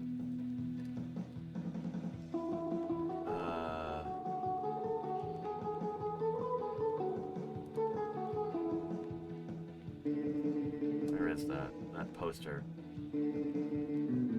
31 pages. Oh boy. Here, hang on.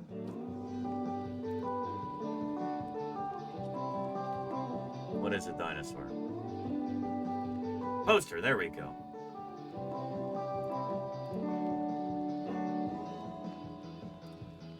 Let's get that as a 24 by 36. Why not? I use this all the time. I need to send them some support.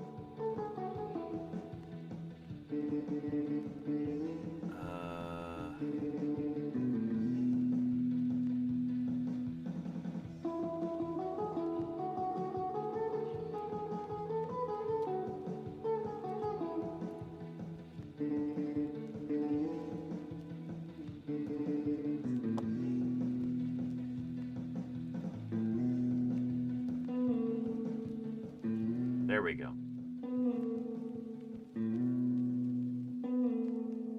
30 bucks, that's fair. With shipping and everything. Good. Okay. Beautiful.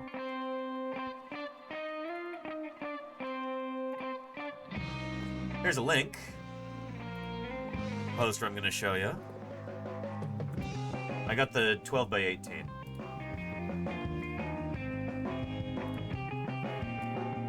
But this is what I show off all the time whenever somebody asks me, like, anything about what defines a dinosaur? How do we classify living things as scientists? What is taxonomy? I often use this as an example here. So, the way that we as scientists classify living things is based on their ancestry. When we say that two living critters are actually related to one another, we don't just mean they look similar. We don't just mean they've got similar vibes or they have this feature or that feature. Those can all be interesting clues that point toward how they're related. But what we're actually talking about when we talk about relatedness is critters are actually related to one another. They actually share common ancestry. So, for instance, when we're talking about dinosaurs, what defines a dinosaur? There's a bunch of different anatomical characteristics that we can point to, but those are all just clues that show us that these animals came from a common ancestor. So the thing that defines a dinosaur is that it evolved from that first dinosaur ancestor. If it didn't evolve from that ancestor, then by definition it isn't a dinosaur. So pterosaurs, the flying reptiles, aka pterodactyls, like people in the public like to call them, these guys are not dinosaurs. They're close relatives of dinosaurs, but they didn't evolve from that first dinosaur ancestor, so they're not dinosaurs. Same with crocs, alligators, crocodiles, critters like that. They're like cousins to the dinosaurs, but they're not dinosaurs.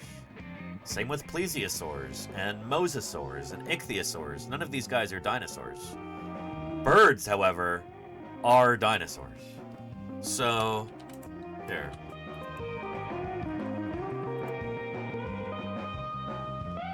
Just by way of example, this critter right here, not a dinosaur. This is a plesiosaur. It's from a different branch on the reptile family tree. Not a dinosaur. However, another ocean-going sauropsid here. Let me pull up,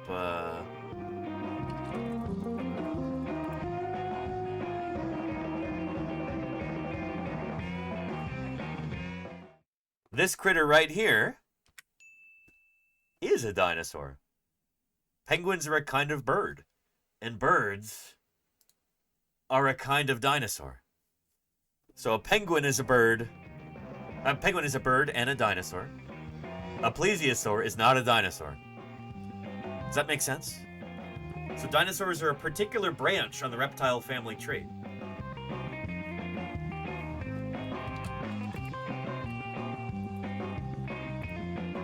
Dinosaurs had an amazing diversity of shapes and sizes. So many different kinds of dinosaur have evolved. Oh, I love this image right here. This is lovely. Yeah. So every single one of these is a dinosaur, including these guys, birds. Dinosaurs are a particular group, what we call a clade.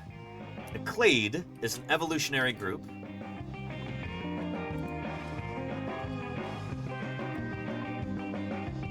that includes the ancestor and all of its descendants. That's a clade.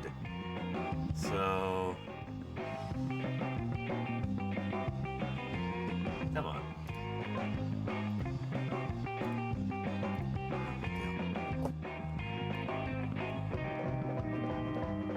Let's see if I can annotate this. Will that work properly? We haven't done this in a good while.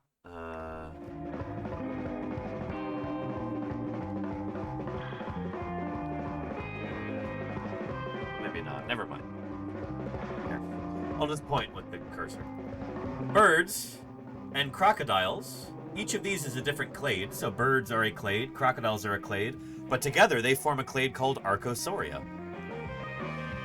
You go further down, lizards and snakes and crocs and birds. Well, shoot, this is actually... oh, they should flip these around. This is wrong. Turtles should be over here. Lizards and snakes should be over here. Go to our tree of life here. Let's go to the reptiles. The sauropsids. And there you go, Dr. Hubbs. That's exactly what I was saying, yeah. Sauropsids are the reptiles. So Sauropsida is a clade. See? Sauropsida. And you've got other smaller clades that are part of that. Lepidosauria are the squamates, lizards and snakes, plus sphenodontians. Those are lepidosaurs. That's a clade. Birds, turtles, and crocodilians. Archelosauria. That's a different clade. Birds and crocs are a smaller, more specific clade, Archosauria. And then you get birds, aves, that's an even smaller clade. And you can keep going. There's a clade is just a group of organisms that all come from a common ancestor. They're all related to each other. They all sprang from the same ancestor. They're all descendants from the same critter. That's an evolutionary clade. Now, dinosaurs here are also a clade. Dinosauria, and they all come from a common ancestor there. Critter that lived about 240 million years ago, give or take. Does that make sense? Yeah. Birds are terrible at being lizards, so the name fits, says Dixter. There you go, yeah. And Equipoise says, have we found the skeleton of the first dinosaur? Not yet. But we have a few that seem pretty close. So here's a cool thing. When we're talking about dinosaur diversity, there's all these different shapes and sizes for dinosaurs. Ones with horns, ones with long necks, ones with short necks and big heads and huge teeth. Ones with big osteoderms, like plates on the back, like Stegosaurus here. We've got little birdie ones. We've got big, huge ones. These are all different kinds of dinosaur. Over time, they diversified in all these shapes and sizes. But the further back in time you go, the more and more and more similar all these different groups start to look until they're essentially like the same thing. The first dinosaurs looked something like this. Like little Eoraptor. This animal is about the size of a turkey, something like that. Yeah. We think that this guy, Eoraptor, is the first one of... oh, the first sauropod. The first sauropodomorph, or the earliest one we have so far. Sauropodomorphs look like this. They're the big long neck guys. But the further you go back in time, the more all these different dinosaur groups start to look more and more and more similar to each other until you get back to that very first ancestor. So Eoraptor here is one of the very earliest dinosaurs we have. Another one is Panphagia, which looks almost the same. Little two-legged, mostly meat-eating dinosaur. Panphagia. It may have been omnivorous. The name Panphagia means like everything eater. So maybe it ate everything. We don't know. Some of the first ornithischian dinosaurs are things like Pisanosaurus. Again, looks pretty similar, right? So from an ancestor like this, you would get all of the horned dinosaurs, and the stegosaurs, and the duckbill dinosaurs, and all those critters from an ancestor that would have looked like this. So with any group of organisms, give them enough time and opportunity and new niches to occupy, and they'll evolve a whole wide range of different shapes and sizes. But they don't start off that way. They start off, you trace all those lineages back, and they start to look more and more and more similar until you get back to the very first, like, common ancestor of that group. Yeah. And Charlie's Dragon, yeah, Eoraptor. We used to think it was a theropod, but nowadays Eoraptor, a lot of researchers think it's an early sauropodomorph. Eoraptor.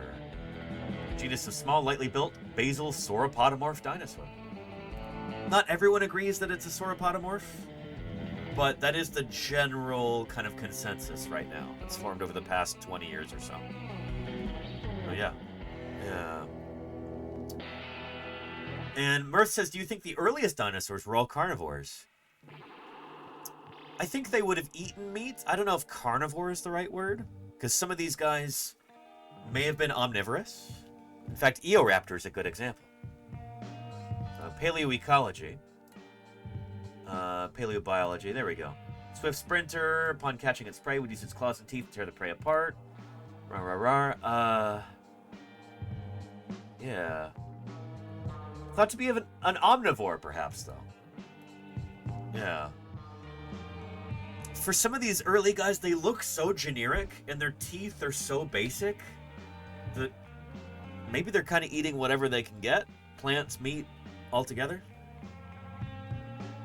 But yeah, the very first dinosaurs, whether they're critters like Eoraptor or Saturnalia. It's a nice illustration there of Saturnalia, or a nice model. This is another early sauropodomorph dinosaur.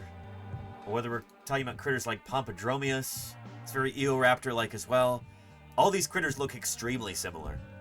And probably had similar lifestyles. They're probably like small-bodied generalists.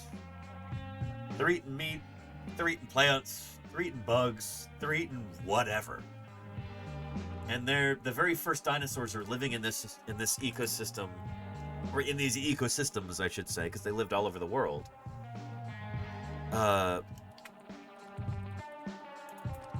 Where they are not the dominant creatures yet.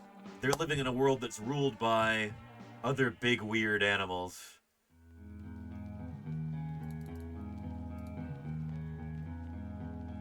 During the Triassic period. A lot of these guys would go extinct at the end of the Triassic, and dinosaurs seize that opportunity and take over the world. Dinosaurs managed to survive whatever killed off most of these guys. And the world is theirs for the next 150 million years. So yeah, and there you go, Ultrasaurs. Yeah, Postasuchus. Beautiful. Yeah. Oh yeah. Yeah. And Rebel Decibel asks, are there dinosaurs which are believed to have formed packs like modern wolves do? And if so, how large could those groups have been? We do have evidence from tyrannosaurs.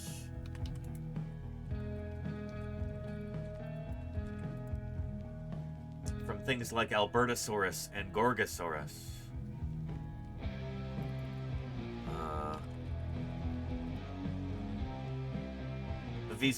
That these guys did live in groups. Here, Gorgosaurus. There we go. There's a pretty decent Gorgosaurus there. There's a really nice one too. Animals like this.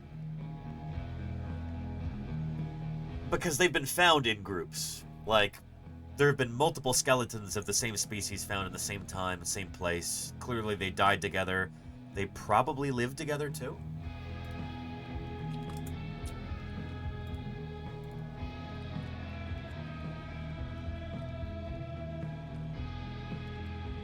We have a video on this, maybe?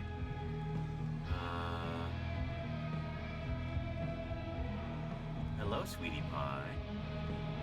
They talk about this in the new Walking with Dinosaurs. I'm wondering if they have like a... Yes.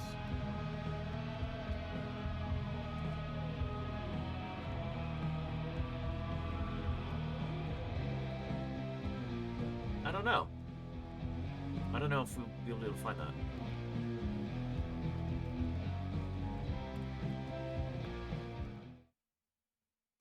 Oop, sorry, volume's off.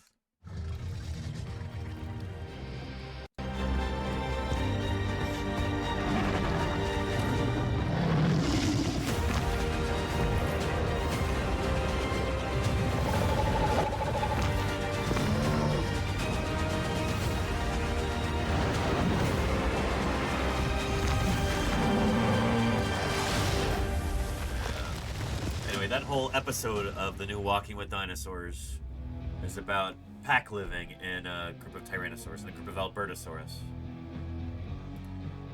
In the cave. Yeah. So this is based on fossil evidence in the sense that we've got multiple examples of like where these critters have been found together in the same assemblage. So here, let's see. Bertosaurus.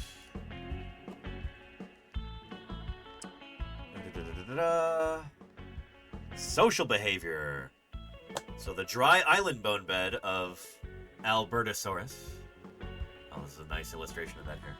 Discovered by Barnum Brown, the same guy who discovered T-Rex, the guy we were talking about earlier. With that bucket, Barnum Brown. That contains the remains of 26 Albertosaurus, the most individuals found in one locality of any large Cretaceous theropod. The group seems to be composed of one very old adult, 8 adults between 17 and 23 years old, 7 subadults undergoing their rapid growth phases at between 12 and 16 years old, and 6 juveniles between the ages of 2 and 11.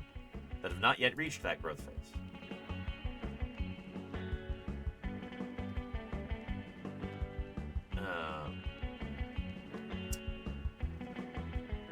These findings may corroborate the evidence for social behavior in Albertosaurus, although some or all of the above localities may represent temporary or unnatural aggregations. That's the thing, is that anytime you find a group of dinosaurs together, you don't necessarily know if they lived together or if they just died together. There are modern creatures that form aggregations sometimes, but they don't normally live together. Like, they're not particularly social animals, but they do come together to feed.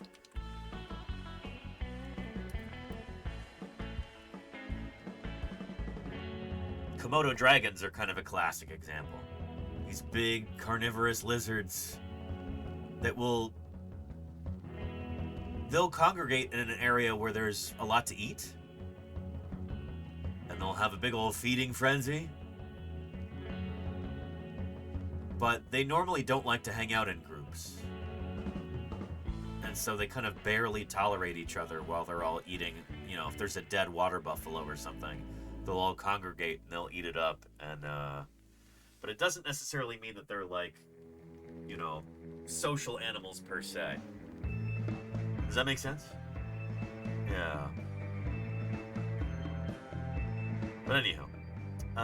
And Deathsaurus, I do want to say there are also Gorgosaurus mass death assemblages too, where a bunch of individuals have been found together, but I don't know if that's, yeah, not completely sure off the top of my head. Sweetie Pie, though, is sure that she wants some treats. Let's make that happen, huh? Here we go. Here we go. Watch out. Look at all of those for you. Ooh, good stuff. She's gonna have a feeding frenzy of her own here.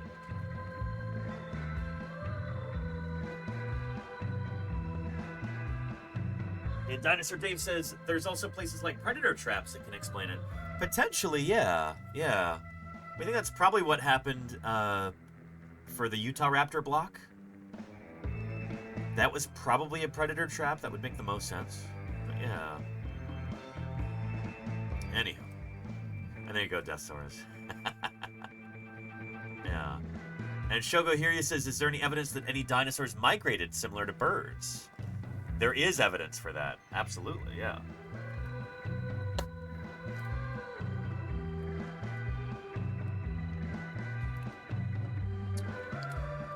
Here.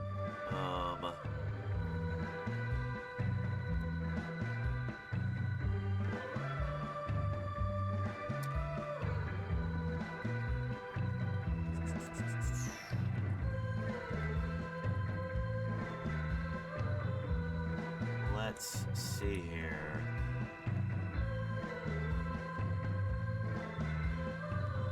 I'm trying to find you a clip, and it might be a little tricky. Let's see.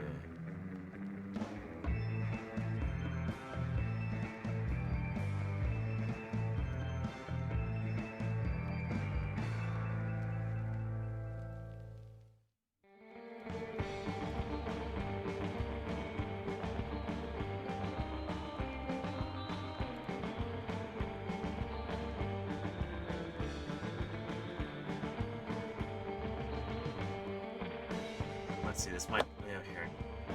This one will work fine, I guess. So I think I showed this not too long ago. The fertile wheat fields of Alberta, Canada are scarred by a geological feature known as the Badlands. Embedded in each layer are millions of years of dinosaur history. The region is a magnet to paleontologists like Philip Curry, Assistant Director of the Tyrrell Museum. It was more than 100 years ago that the first dinosaur skeleton was discovered in this region. And very quickly, Alberta became well known as a place to go to collect good articulated dinosaur skeletons. So we talked about Phil Curry earlier. I mentioned his name when I was talking about the plastic Marx dinosaurs, like this guy. I think it was Phil Curry. He said that one of his first introductions to dinosaurs as a child was getting these for free in a cereal box, and that just blew his mind. He's been fascinated by dinosaurs ever since. And collect them they did. By the turn of the century, tons of specimens had been crated and shipped to museums. Since 1980, Curry and his team have excavated a single bone bed containing hundreds of dinosaurs, all of the same species. Yep. So these are Centrosaurus. The best interpretation we have right now is that a herd of Centrosaurus was traveling through this particular region. Probably migrating. 1 million years ago or so. And that these animals tried to cross a river in flood. Now, crossing a river in flood is normally not a problem for any animal as long as they're going as individuals. But as soon as they start moving in herds, and very large herds at that, then they start running into problems. So we see this today in things like wildebeest. A herd of wildebeest in Africa is a chilling analogy. Crossing a river by the thousands, they often get tangled in confusion and panic. Many drown. So when you've got these big herds of wildebeest like this, the reason why they have to migrate is because if they stay in one area too long, they'll just eat up all of the food, and there'll be no food for anybody. So they have to kind of follow the rains. They like from season to season, they'll migrate to different areas.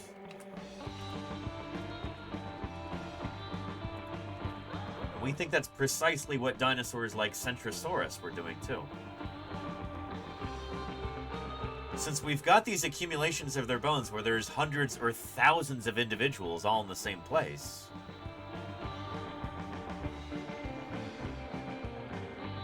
and no one area could support all of these animals, like they would eat themselves out of house and home. They would just eat up all the plants. There'd be nothing left to eat. They would have to migrate in order to be able to find new areas to sustain themselves.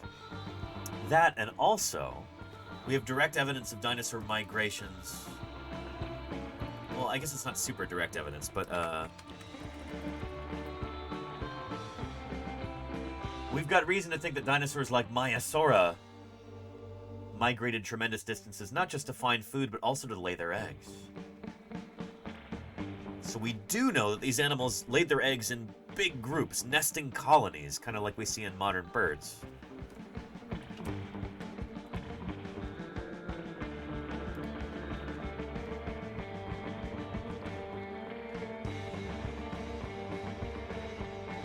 And so in order to get to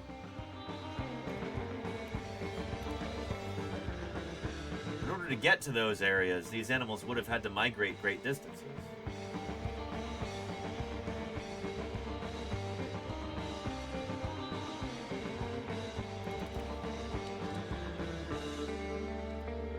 I'll find you a clip there too. Should be right here, I think. Hundreds of them. Yep. There's Jack.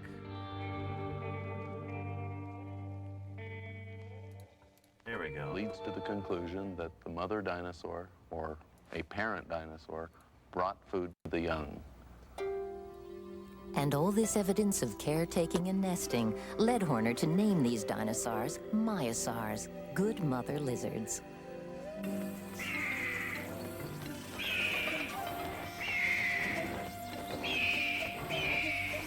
So we think this behavior is probably pretty widespread among duck-billed dinosaurs. It could be that every member of this group had parental care like this.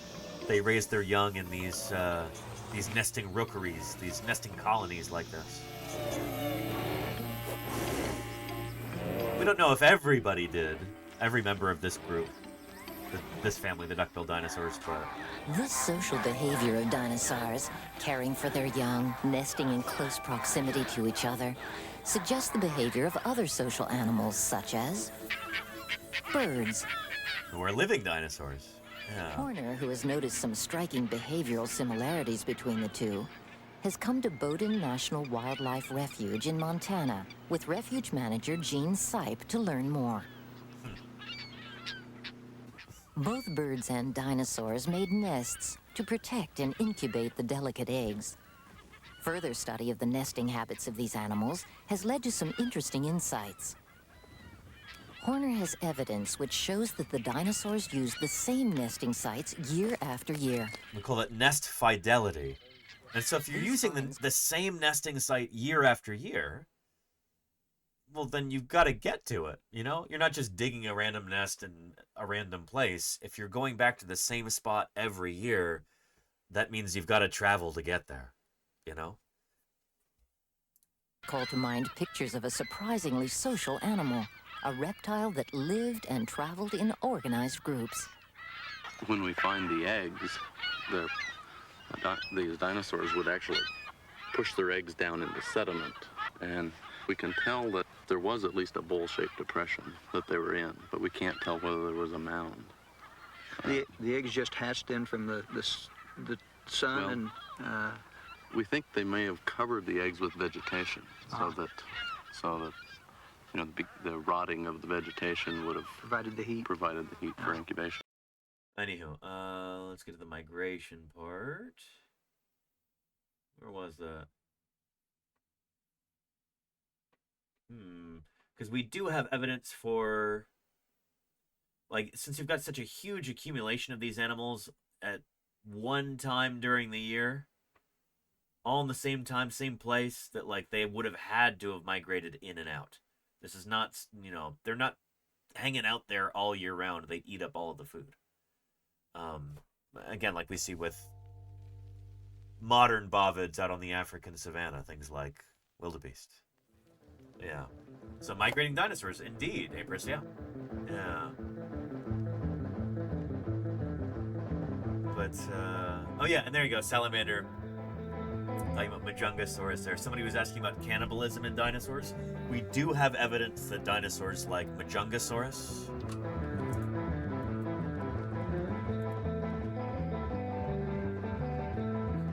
These guys, this is a relative of Thanos.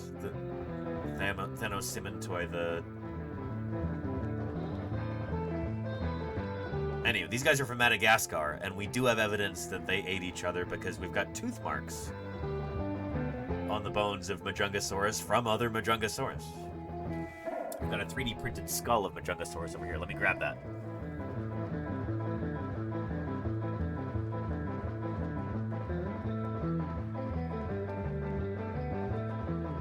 Here we are.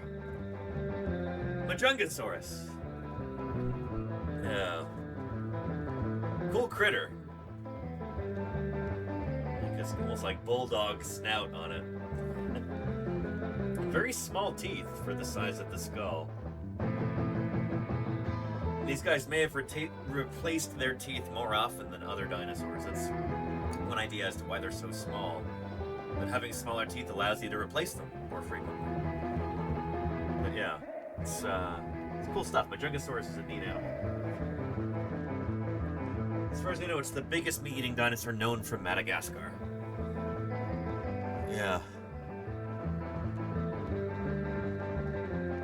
Anyhow, wonder if in a hotter climate it would take less time to incubate dinosaur eggs. That's an interesting question, Ms. Art Rules, yeah.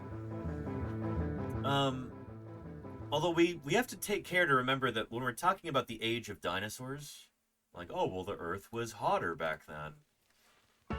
Well, at what time, you know? Because the age of dinosaurs is really long, stretching back from the Triassic period up through the Jurassic and all through the Cretaceous. We're talking about like 175 million years that dinosaurs were around. And during that time, Earth temperatures went up and down, things got warmer and colder and wetter and drier, and at certain times in the Mesozoic, the age of dinosaurs, you had ice at both of the poles, and at certain times there was no ice. Sometimes certain areas would have been desert, and later they were replaced by lake or jungle or whatever. It's a long time. We're talking 170 plus million years. Dinosaurs are evolving and changing all throughout that. They're diversifying. Certain groups are going extinct and new groups are evolving. All kinds of stuff. So just to say, well, you know, the Earth was warmer during the time of the dinosaurs. On average, I guess that's true. Yeah. But yeah, it's missing some of the interesting nuance and complexity for sure. Yeah. But yeah. And Rebel Decibel says, have there been any fossils of walking critters found frozen in rock or ice? Not in ice, but we do have, I mean, like a creature that, like, died while walking? We do have one example I can think of a fossil like that.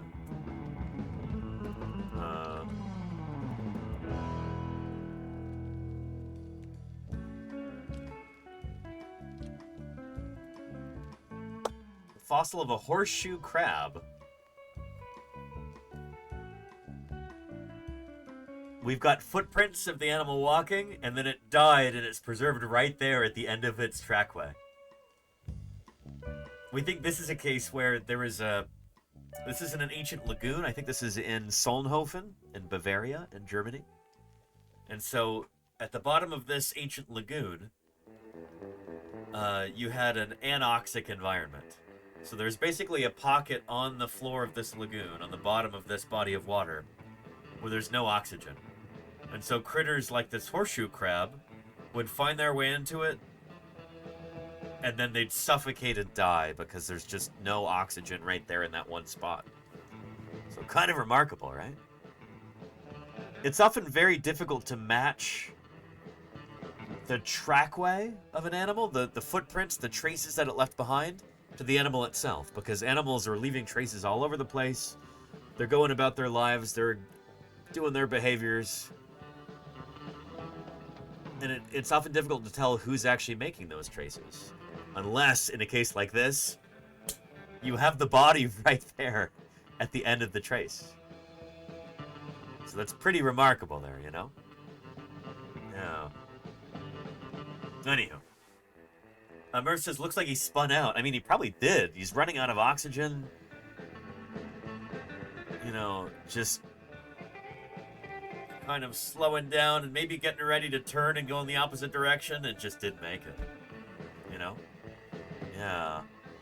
And Neverwinter says, I've seen this at the Wyoming Dinosaur Center in Thermopolis. Yeah. It's pretty cool. Yeah.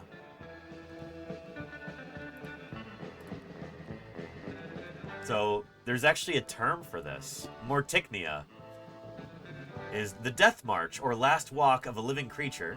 These are sometimes preserved as fossil footprints. It's rare. It's very rare. But, yeah. There's a horseshoe crab there. Mesolimnus. So this is at a different museum, actually. This is... I guess there's a few of these, but this is at the Jura Museum in Eichstätt, Germany. Yeah. Footprints left enough evidence for researchers to determine that the creature probably fell into the lagoon upside down, righted itself, and started walking before succumbing to the anoxic conditions of the water. Oh! But the trackway is currently exhibited at the Wyoming Dinosaur Center. There you go, Neverwinter. There you go.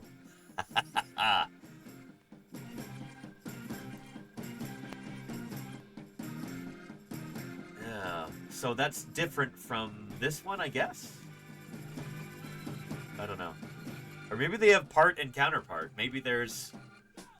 Sometimes when you split these things open, there's the positive and the negative. So it could be that both halves are at different museums. Oh, yeah. Pretty cool. Pretty cool. Here is a link right there. Yeah. Neat stuff. Yeah. And Finn Tin Can. Wish we were brainstorming so hard to figure out how to bring dinosaurs back. There's a project trying to do that. You should check out the Dino Chicken Project. It's not resurrecting dinosaurs a la Jurassic Park from ancient DNA. That doesn't work. But we know that birds are living dinosaurs. And you know what? I'll let Jack Horner describe it. I'll pull up a clip.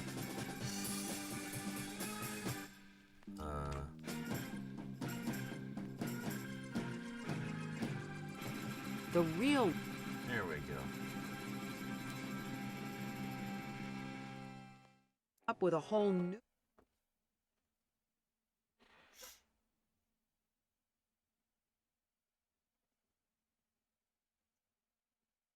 Yep.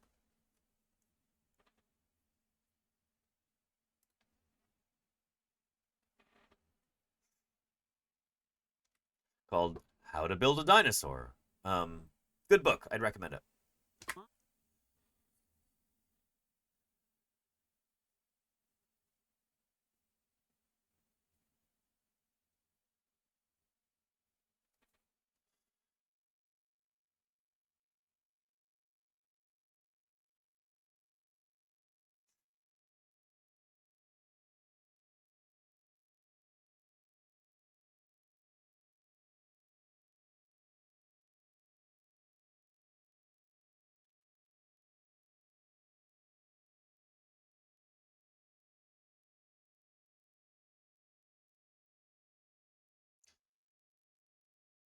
Yep.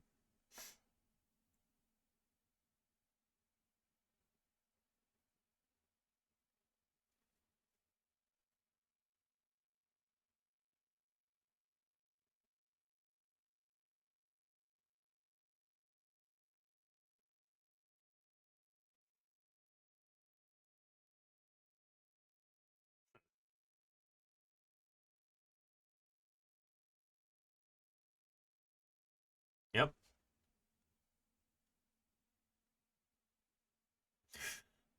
Hasn't happened yet, but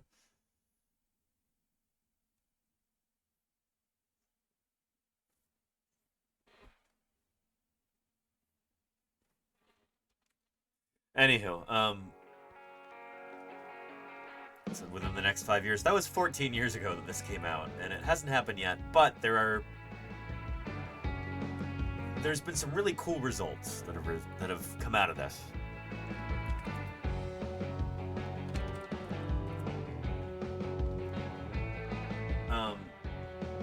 It's thought the final product might look something like this, or like that. You know, very similar to theropod dinosaurs from the Mesozoic. Anyhow, I don't know the skinny on this. I don't know, because the last that I heard about this, I was obliquely involved with this project when I lived up in Montana. 2018. I actually went and helped I tagged along with the lead on the project, Dana Rashid, as she was collecting some emu eggs from an emu farm up in Kalispell, Montana. She was going to do some work on those. I hope the work is continuing. I haven't checked on it in a couple years, but we should really bring her on for an interview at some point onto the stream. But anywho, yeah. We had a question about evolution earlier from Luke Herman's Gaming, and I want to get into that. I wonder how evolution really happens to get animals new features, like who decides what changes? How does DNA know it needs to change? I mean, it doesn't know it needs to change. Evolution is more kind of slow and undirected than that. I'll show you.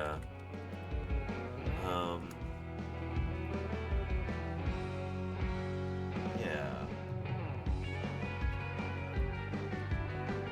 But before I forget, I need to do a quick screenshot for Blue Sky here.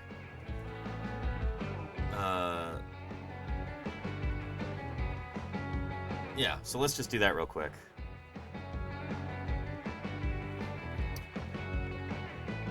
Like that. We're 2 hours into the stream and I haven't done this yet. Slacking.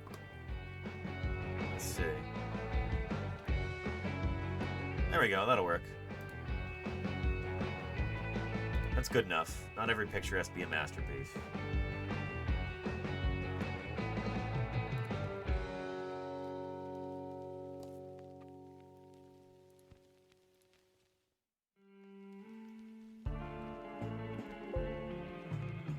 There we go.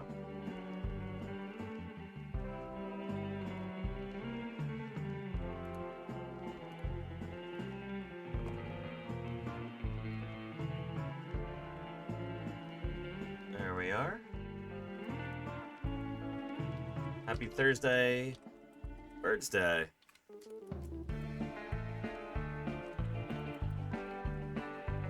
We're currently chatting about the nitty-gritty of, well, I won't say that because we're not talking about this at a molecular level. Currently talking about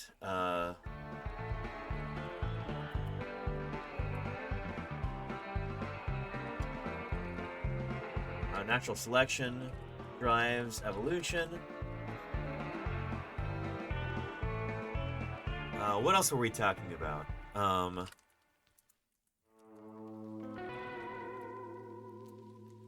How paleontologists we can reconstruct extinct organisms. When we'll be getting into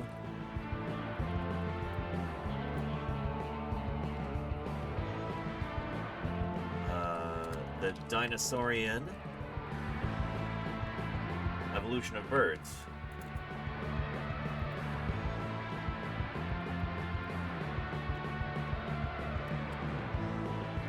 You can join us and chat at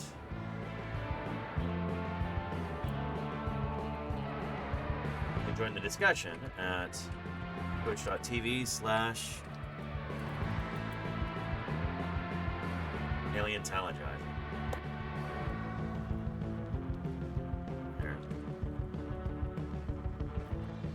Twitch screenshot of me in my office. Flanked by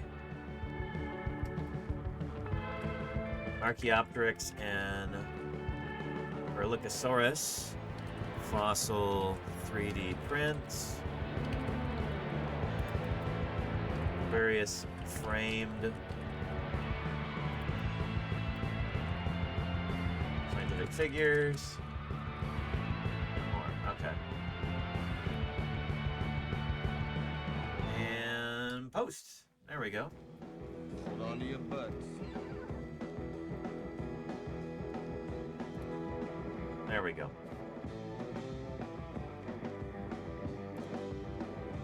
I'll give you a link if you'd like to engage with that post somehow. I look a little goofy in that picture, but that's okay. Yeah. Yeah.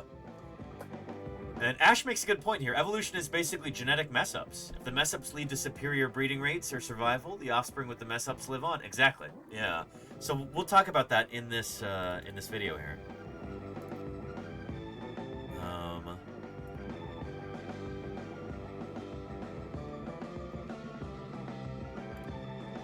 Yeah, good stuff.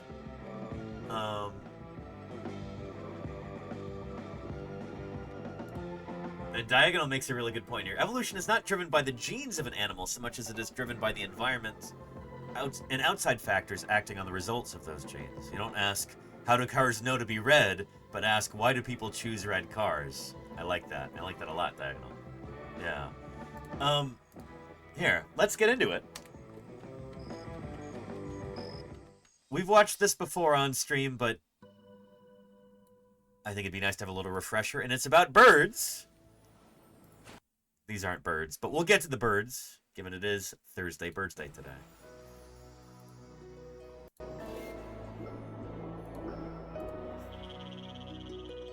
Our planet has millions of species.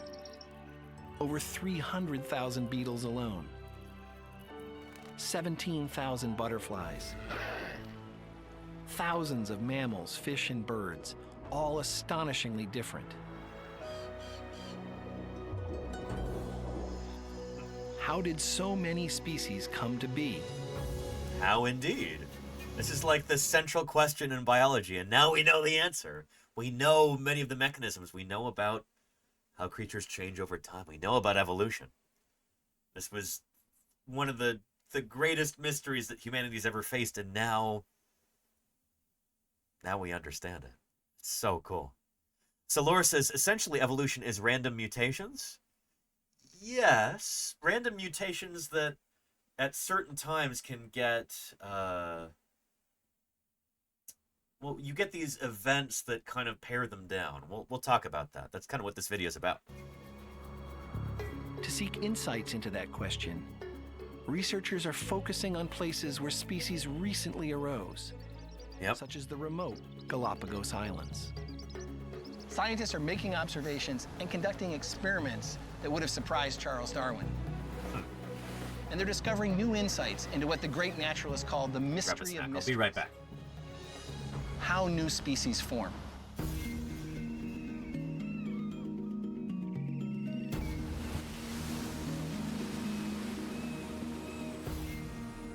The Galapagos Islands are one of the most spectacular landscapes in the world. I'd love to go to a someday. variety of species Never been there. that live nowhere else.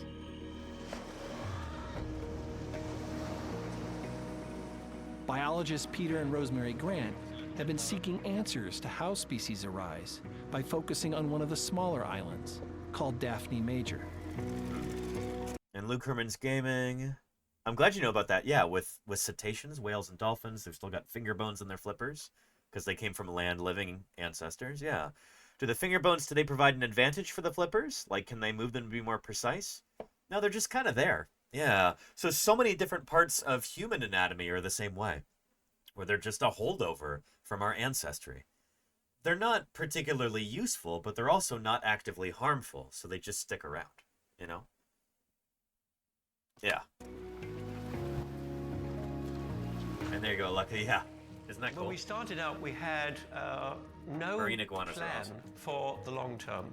In fact, we thought it was just going to be just a few years, maybe 2 years. 2 years have turned into a 40-year odyssey. Huh. The grants have returned every summer since 1973. Oh, there's a bird. Is that 306? Okay, that's 306. metal 6. Here, they've made some of the most remarkable observations in the history of field research as they studied the famed Galapagos finches.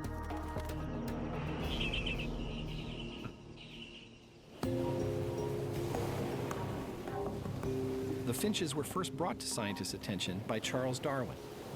Old Chucky D. When his voyage around South America brought him to this cluster of islands, 600 miles from mainland Ecuador.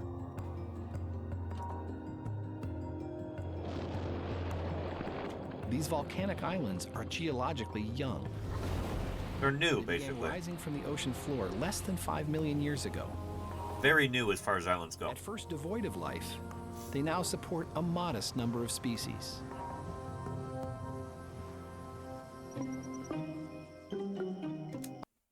But because those islands are so new, they're a wonderful kind of laboratory for understanding evolution. Because this is like there's a bunch of evolutionary experiments that are going on, and you're seeing them toward their beginning, you know? That's one of the reasons why the Galapagos are so special. Among them, 13 species of finches, found in various combinations on the different islands. The birds live in diverse habitats. The islands are very different from each other. They differ in size, they differ in topography, and in height. Larger trees grow at higher elevations, while low islands have mostly cactus, grasses, and shrubs. In these diverse... So this is kind of like, it's almost like a classic science fair experiment.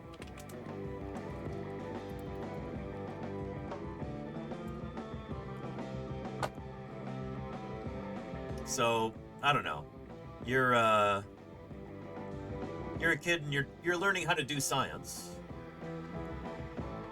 You're introducing different variables and you're seeing how they change the outcome.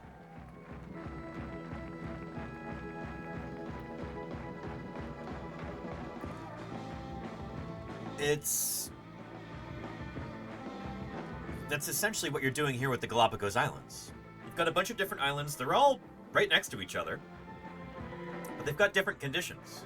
And they've got different species on them. What makes them different? How do those different conditions lead to there being different species? That kind of thing. And they're small enough that you can easily study them. Like they're... two scientists can walk across an entire island in an afternoon if they want to, for some of the smaller islands. Like they're easy to understand. They're easy to wrap your head around because they're pretty limited. They're small. So it's a wonderful little laboratory for understanding evolution. Diverse habitats, the finches have evolved many ways to survive. So, Rosemary, what's the important difference between these birds? This little warbler finch with its very fine needle-like beak is perfect for picking off insects. This one is the woodpecker finch with a rather more robust beak. It concentrates on beetle larvae and termite larvae. Then we have the cactus finch with a much longer, sharp, pointed beak, which probes into cactus flowers. And then these three species are the large, medium, and small ground finches. So, Sean, the basic idea is the beaks are tools, and you need the right tool for the right job. Yep. And Luke Herman says that lizard looks so relaxed with the bird biting it. Oh, with the bird on it? So that bird was removing probably ticks or something from the lizard. Probably eating little bugs that were bothering the lizard. Finches look so different. I'd be relaxed too. That Darwin first mistook them for entirely unrelated kinds of birds. How did the Galapagos end up with so many species of finches? In terms of the actual history of the finches of the Galapagos, there were many different possibilities. different kinds of finches could have all come from the mainland separately. Yep. Or the finches could have all evolved out there on the islands. And what do we know about that? Well, now we know from DNA evidence that all of the finches are more related to each other than any one is to a species on the mainland. Yep. And that tells us only one species arrived on the archipelago and... By the way, this is a phylogeny right here, an evolutionary family tree. So from one common ancestor, you had all of these different species that evolved, and this shows who is most closely related to whom. So the small ground finch and the medium ground finch, they are each other's closest relative. The large ground finch is the outgroup from there. The cactus finch and the large cactus finch are sister taxa, so they're most closely related to one another, etc. You can figure this out by looking at their DNA. If you've got DNA sequenced, the genome sequenced from each of these different species, then you can figure out whose DNA is more similar to whose. And that tells you who's most closely related, you know? It is really cool, Jazzy Cat. It's really, really neat. But the main kicker here, the thing that you need to remember, is that all of these guys evolved from one single species that somehow arrived on the islands. Maybe a couple million years ago or something. So they're all related to one another. They all came from one ancestral species. And diversified into the 13 species that we see nowadays in the Galapagos. There you go. So they've all come from a single common ancestor. Isn't that neat, Luke Herbers? Yeah. Yeah. By the way, that's true of all life on Earth.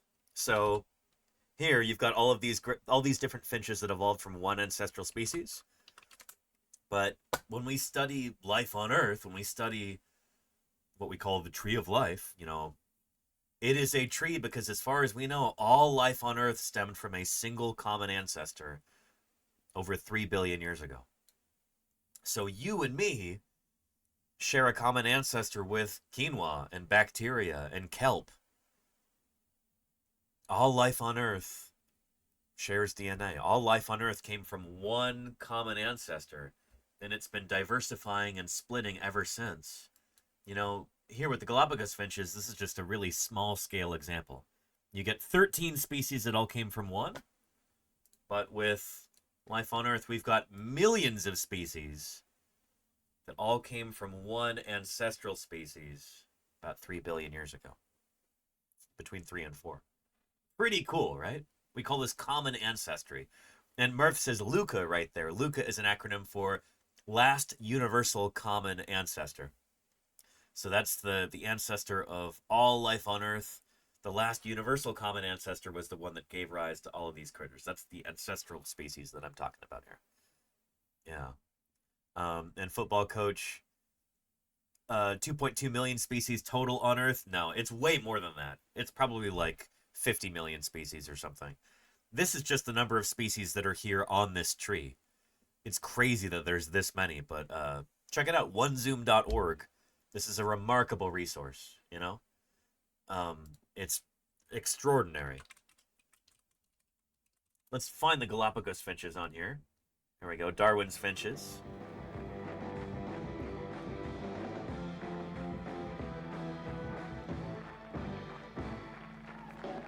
There we go. So there should be like 13 of them, something like that. This says 18 here. That's interesting. Huh. But yeah, only 910,000 years ago, all these critters came from one ancestor. And they've split into all these different species after that. Pretty neat. Pretty neat.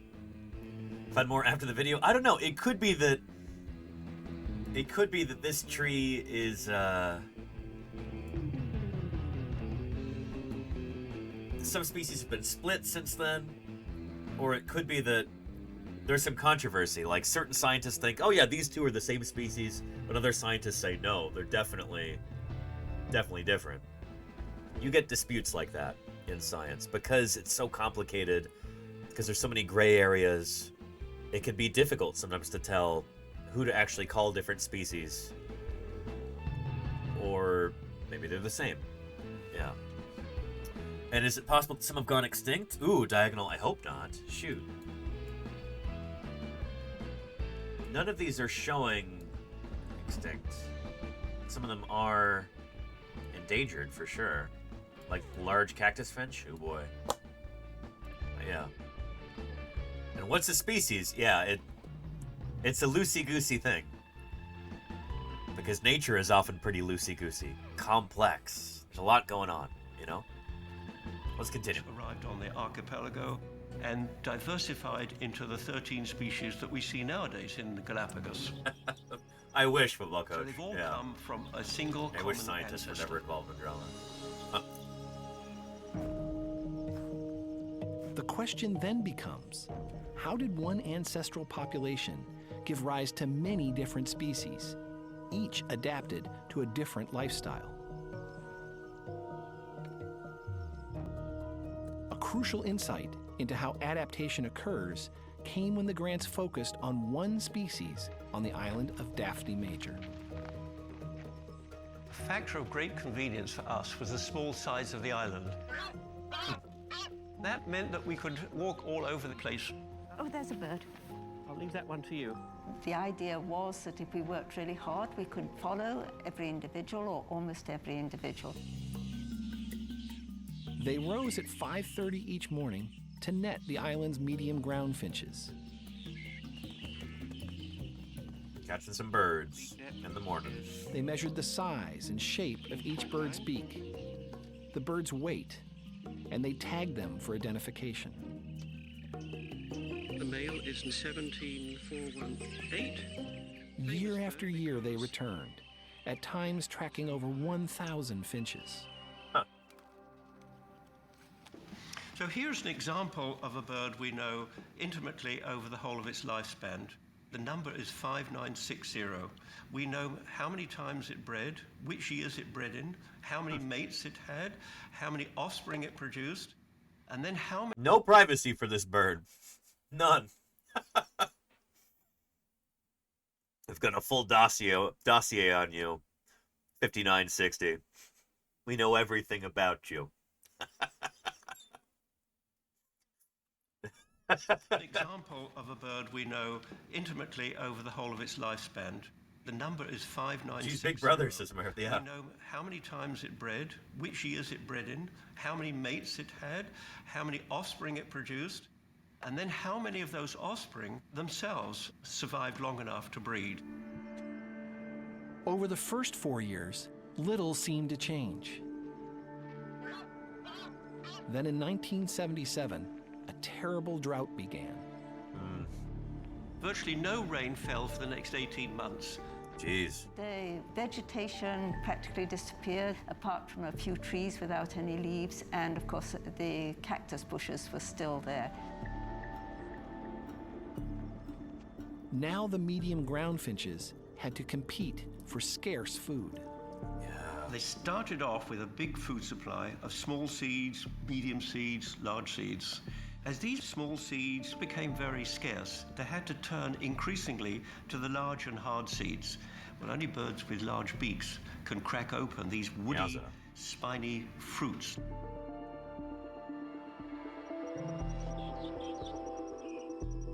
The birds with the smallest beaks had the most trouble.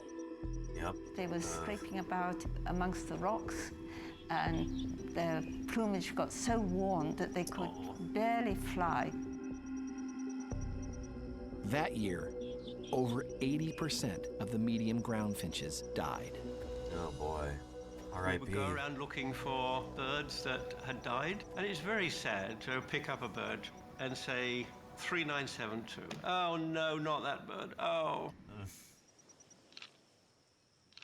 When they inventoried the surviving medium ground finches, they discovered that one trait had made the greatest difference between life and death. Well, I'm showing here a distribution of beak depths of the population in 1976. The survivors of this group are shown in black. Oh.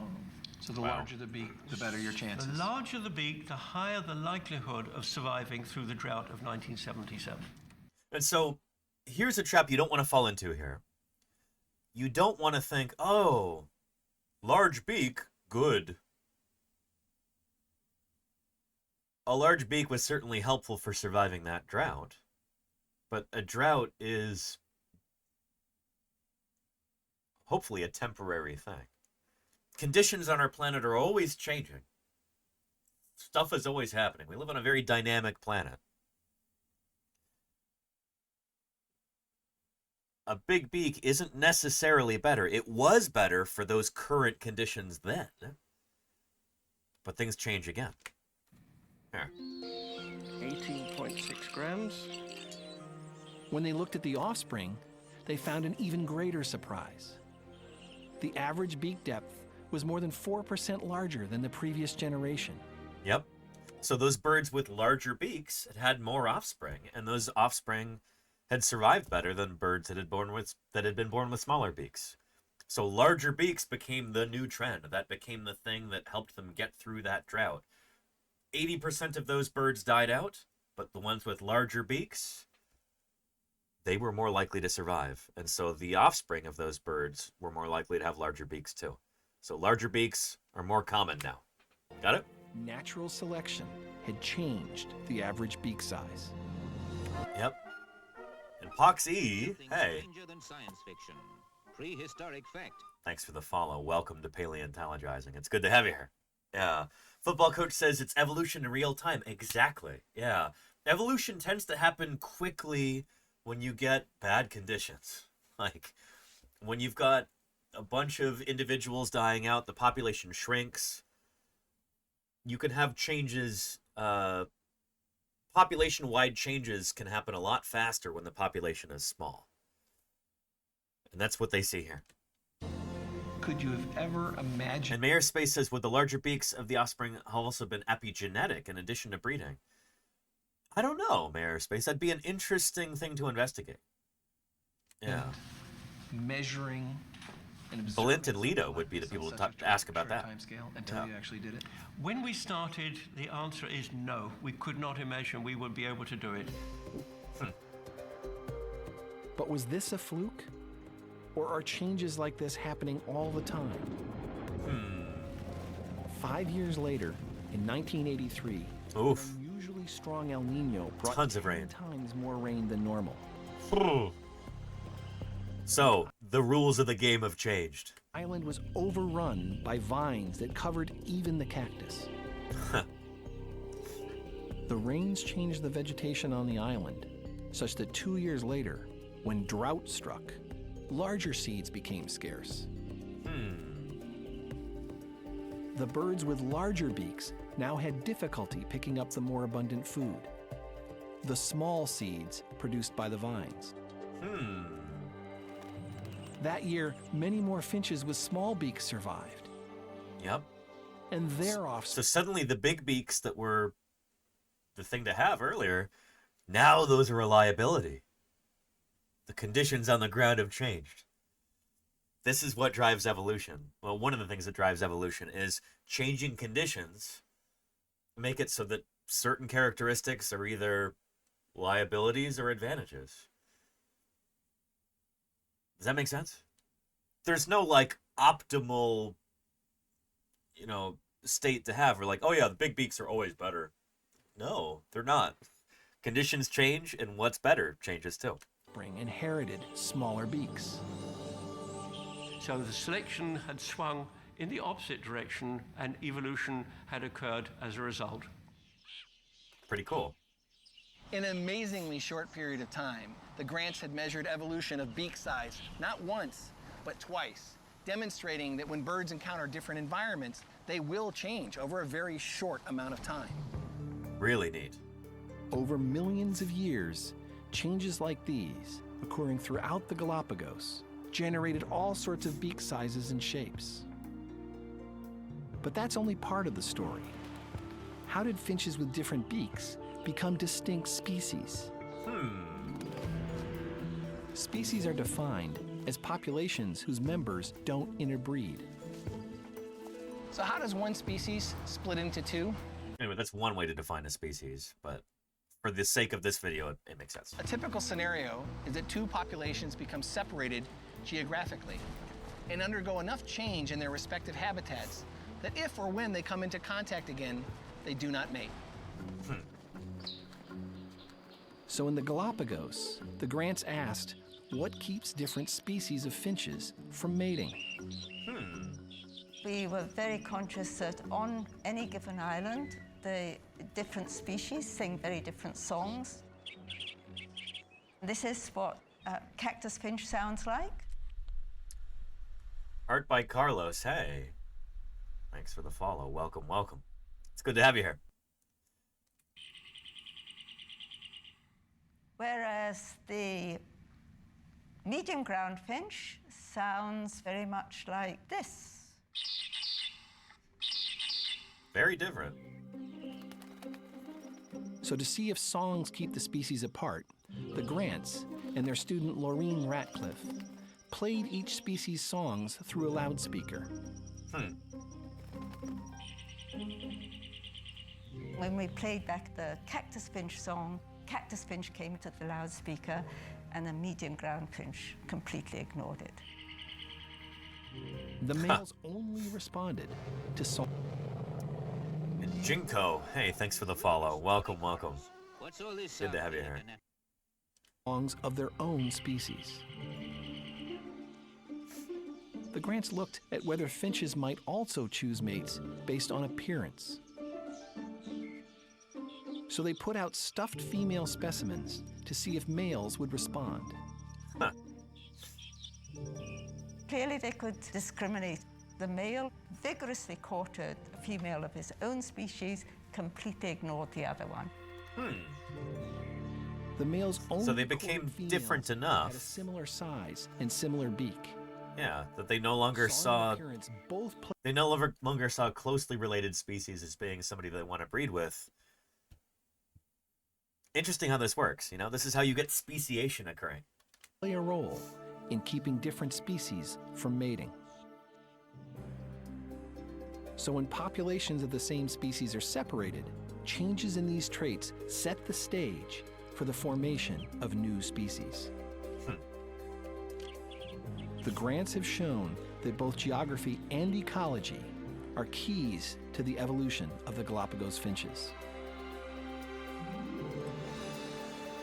The most likely scenario is that 2 million years ago, a single finch population arrived from the mainland. Yeah. Not to scale, by the way. The scaling here is not accurate. I want to make that very clear. When their descendants reached another island, they faced new conditions. As those isolated populations adapted to their surroundings, their traits changed. If the changes included traits involved in mating, and the populations came into contact again, they no longer mated. They had become distinct species.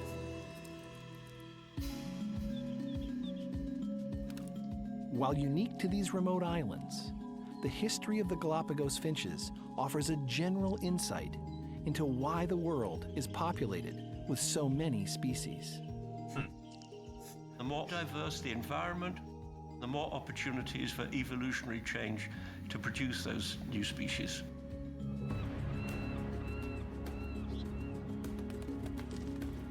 Over 150 years after Darwin first recognized their significance, these unassuming birds still illuminate how the great diversity of life arose and continues to evolve.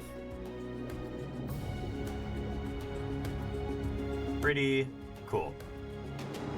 I'll give you a link to this. Excellent video from HHMI Biointeractive. Good stuff. So if you've got any other questions about how evolution works and how we know, now would be a great time. Yeah. Yeah.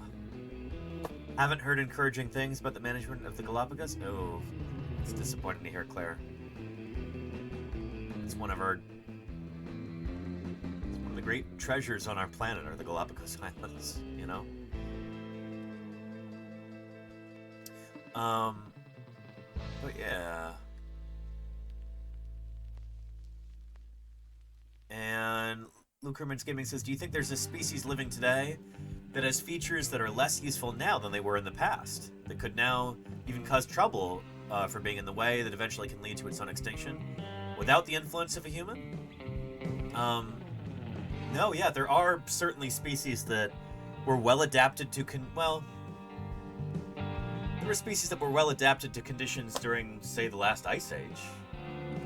Critters like the woolly rhino. There's some evidence that these guys really preferred colder temperatures, so that when temperatures rose again, they were forced into smaller and smaller areas where it was still cold, and that made them far more vulnerable to possible overhunting by humans and stuff like that.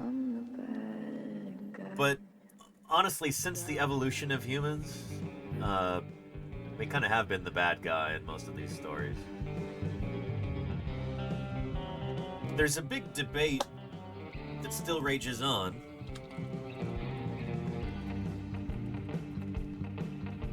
about why the Pleistocene megafauna went extinct. So all these critters that used to exist here, in this case in North and South America. Actually, these guys might be, yeah, Doedicurus, I guess, is South America. But anyway, we used to have these, here in North America, all of these different species of huge charismatic mammals. Mammoths and mastodons, giant bison and North American camels, ground sloths and saber-toothed cats and dire wolves and American lions. All of these guys went extinct.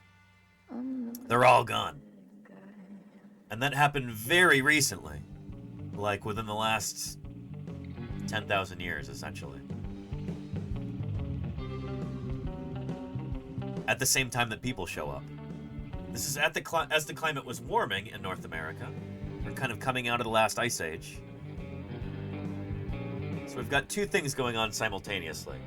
The climate was changing, and people show up in North America. And we do have evidence that people were hunting a lot of these animals.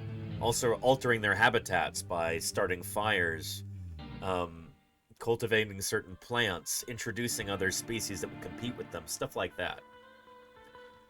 So the big, like, ongoing debate among paleontologists who study the Pleistocene this time. The big debate is, were these extinctions caused primarily by humans or primarily by changes in the climate? It doesn't have to be a strict either or. Surely there's a little column A, little column B, but which was really the bigger factor? That's what's debated. I don't really work on Pleistocene critters, so who cares what I think?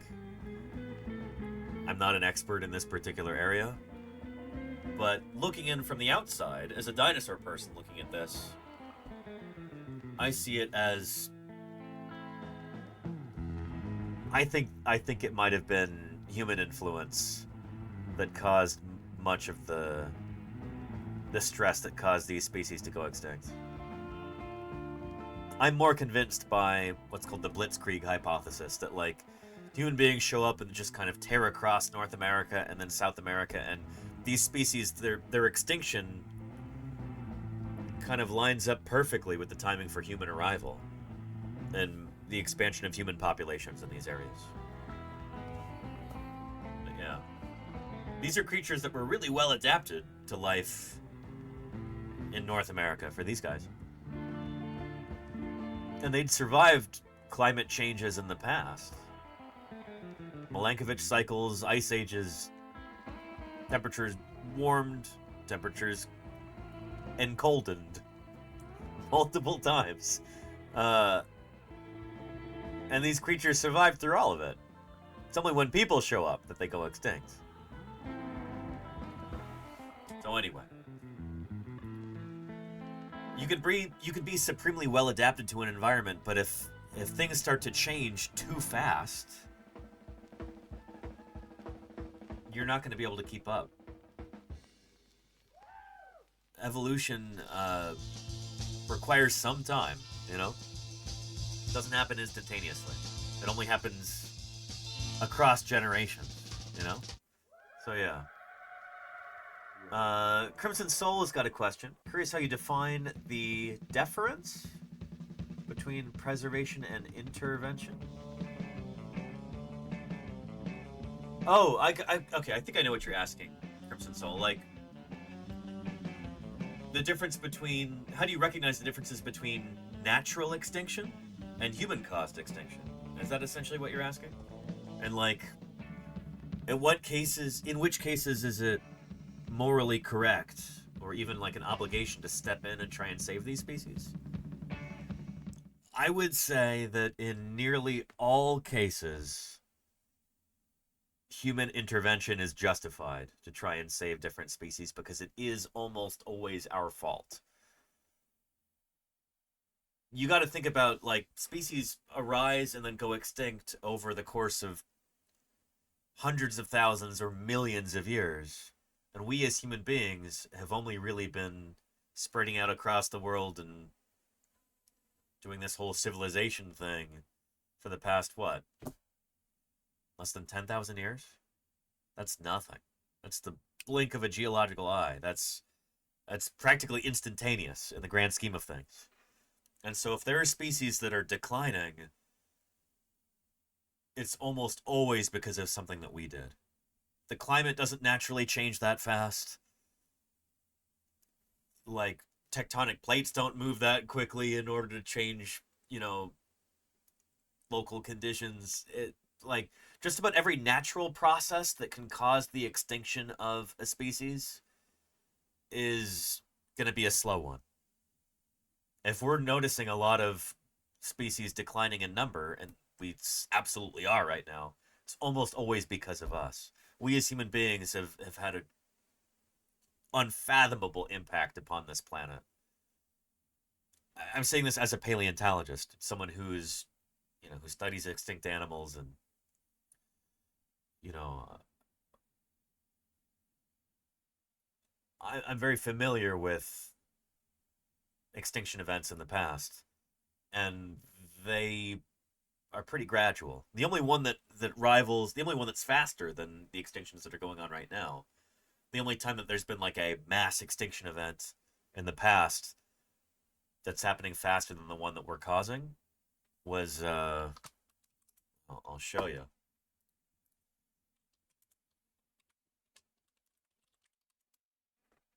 This one.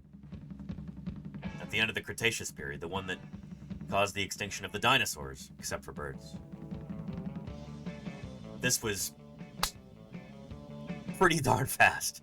Giant rock from outer space, the size of San Francisco, smashed into the Gulf of Mexico, and then over the course of a few months or years, maybe decades, that mass extinction event took place.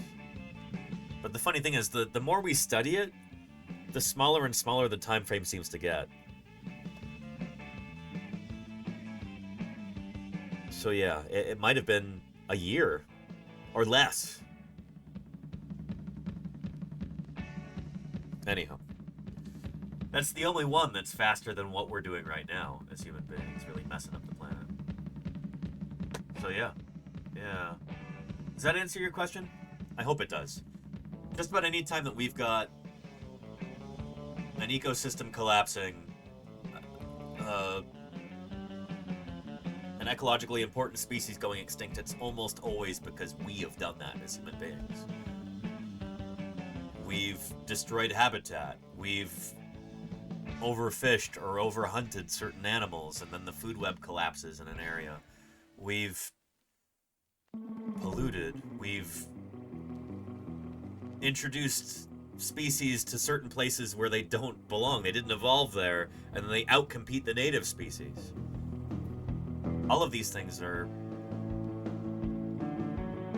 interventions that human beings have done. This is essentially playing God with an ecosystem, but like a drunken God who doesn't know what he's doing, you know? Whoops.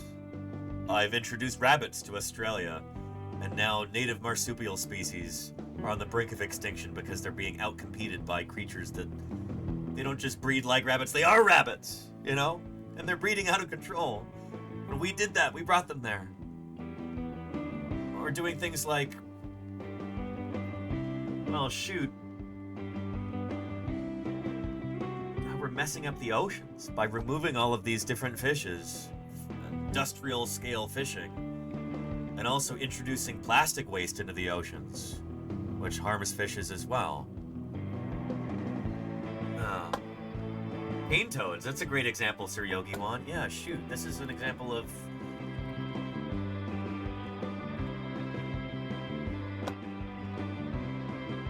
Here.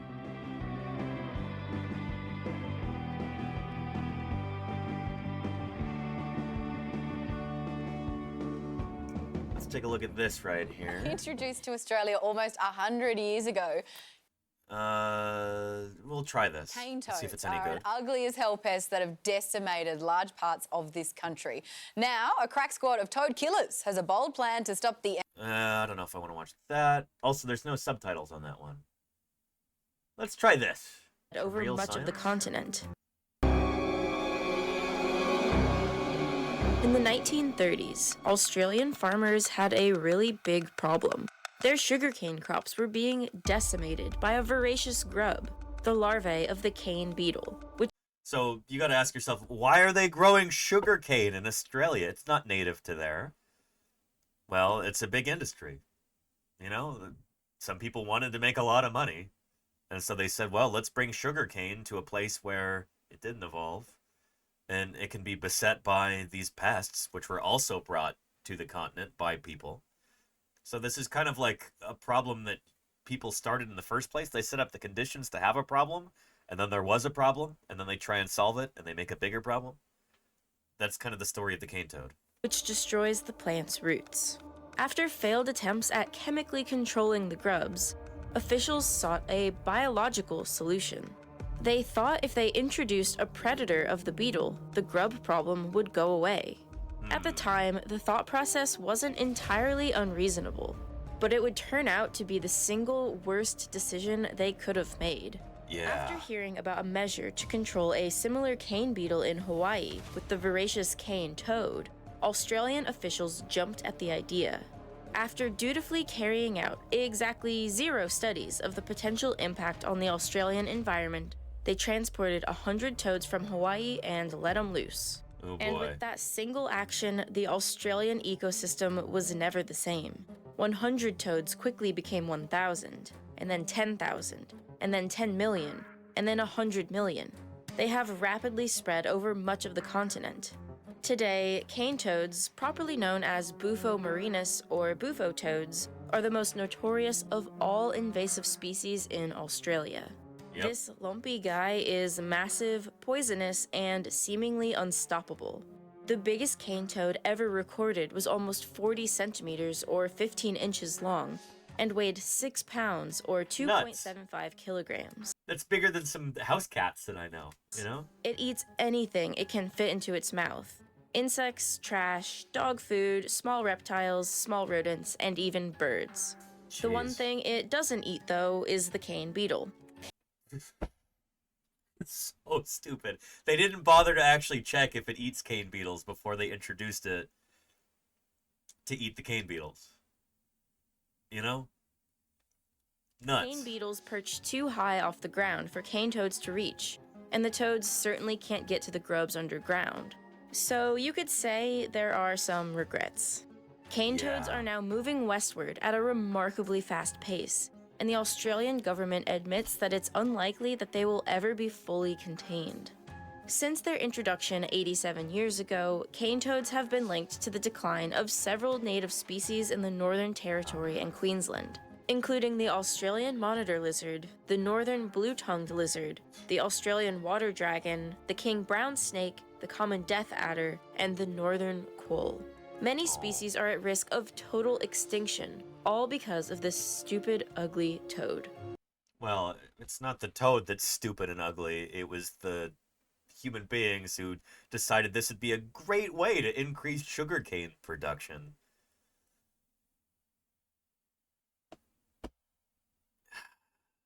Yeah. Yeah, and apparently they also sometimes eat the sugarcane instead. Like, they don't eat the sugarcane grubs, the grubs that are, you know, that were a pest there. Instead, it's like sometimes the toads themselves are just eating the sugarcane crop. So yeah, yeah. More like stupid humans, not stupid toad. Exactly, Vexy. Exactly. Yeah.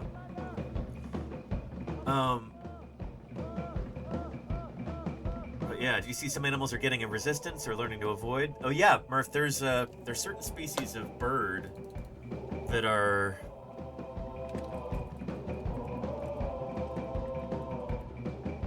learning to eat the cane toads and avoid the poisonous parts. Yeah, here, check this out. He's nothing but vermin. I reckon there should be a bounty put on his head. Yeah. So the ibis in Australia, which is the ibis native to Australia? I'm not totally sure it is. Anyway. This is one of those like slop channels, isn't it?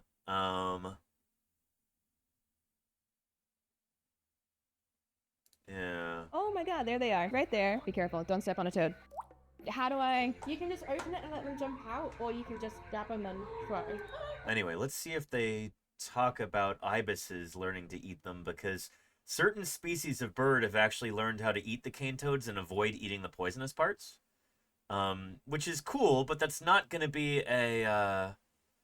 it's not like a solution, it's just a neat story. It's not going to solve the problem, is what I'm saying. Pets that are affected. Cane toads are so problematic, not only because they can make themselves at home so easily in so many environments, but because anything that eats them can be affected by their toxin. And ecosystems are complex webs of energy. If a predator is eliminated by a cane toad, then the thing that the predator eats can multiply, and suddenly the whole ecosystem gets out of balance. You know, one of the big problems we have here is all this new development. We've created a paradise for them. We have these wonderful ponds and lakes that we create that are fairly sterile, very easy for them to get down to breed, and the females all come down and they have They're all a big cane party toads, here. They lay tadpoles. hundreds of thousands of eggs. When they come Jeez. out, it's a mass exodus, and you can't like get out of your house without stepping on them. The homes have lots of mulch, and they bury down into the mulch during the day because they're nocturnal. Then we've got all these beautiful I think this is in Florida, outdoor isn't it? lights, which I call them McDonald's, Taco Bell, Burger King, because they wait by the light and the bug comes down, hits the light, knocks itself semi out, hits the ground, toad eats it, and that's pretty much what they do all night. They will actually congregate here over going to the wild. Even when it's dry, they know to go by the air conditioners where the runoff is, so they can still get water. So anything that can create a burrow for them, they'll pretty much live in. And not only... Yeah, nuts. So, I don't know, just another example of the short-sightedness and greed of human beings essentially creating a monster, you know? It's like watching a Godzilla film, you know? Yeah. And Florida does have a similar issue with toads. That's exactly what we were seeing, Petrodactylus, yeah. Toads, pythons, in the Everglades. So many different species in the Everglades. Tegu lizards. These guys are apparently running rampant through Florida as well. These big carnivorous lizards, they get really chunky.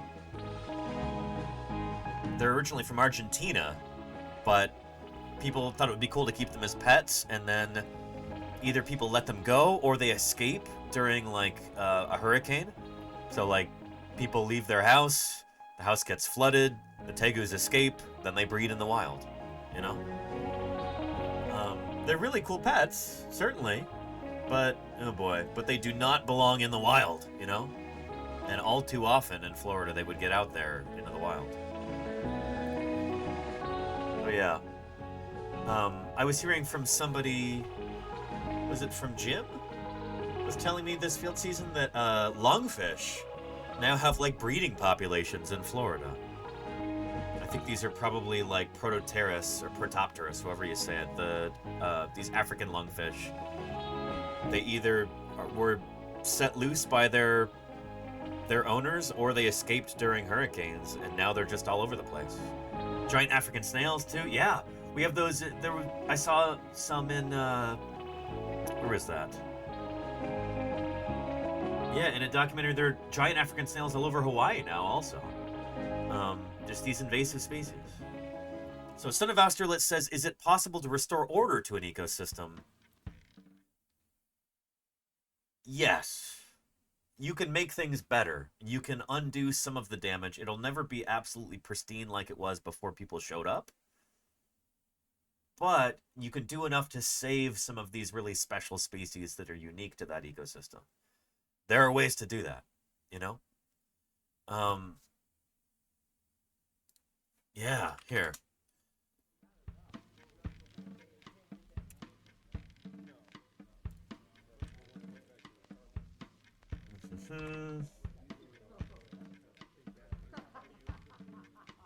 Where was that video? Here it is.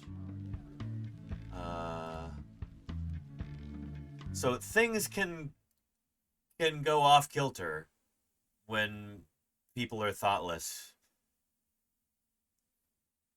We're gonna get back to a species that's very near and dear to my heart right here. Check this out.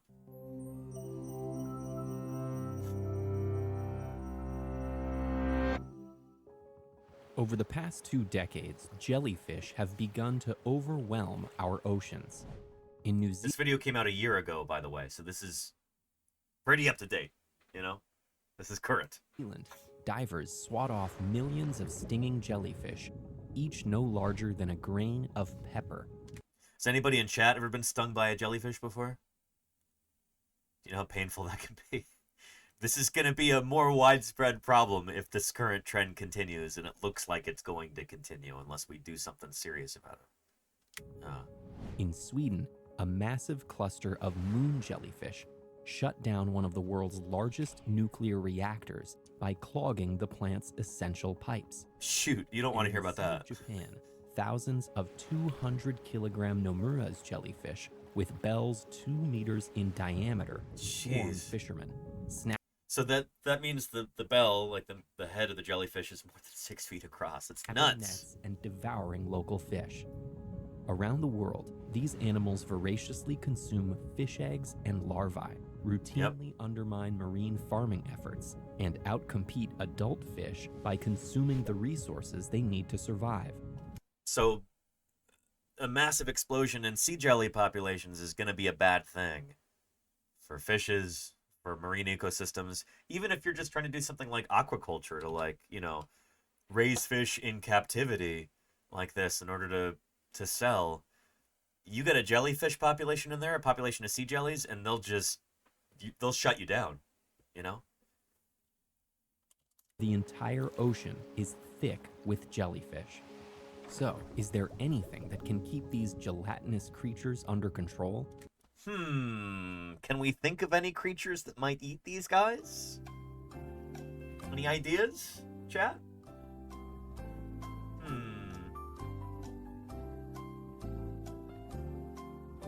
Me, says Ungoy.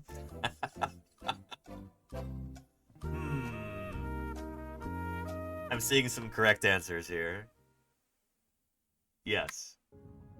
Enter the humble sea turtle. Oh yeah, leatherbacks in particular.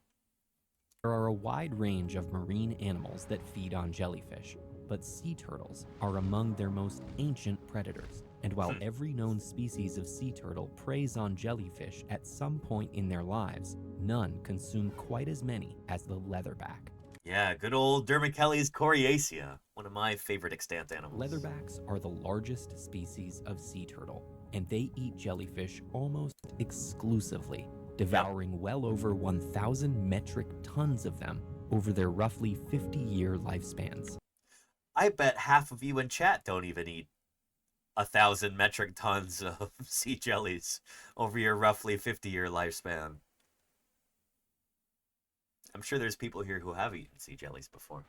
But how nutritious is a sea jelly? Not at all, make away. That's why they eat so many, you know?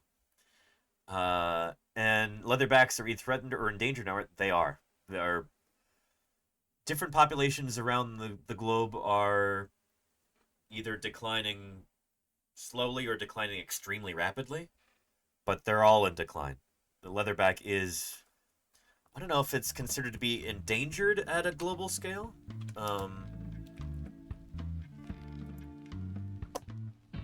Let's look at the IUCN Red List of threatened species.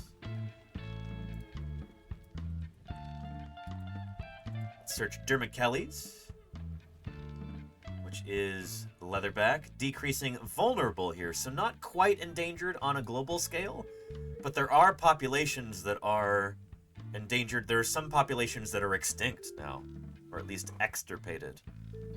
That's why dinosaurs don't exist no more. Zuzo, thank you for the follow. Welcome. It's good to have you here. Yeah, vulnerable.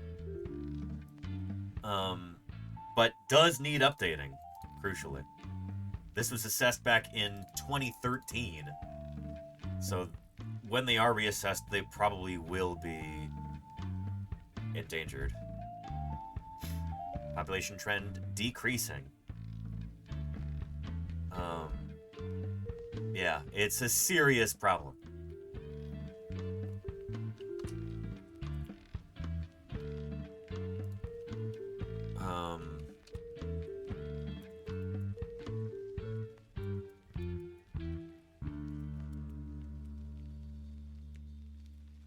Here.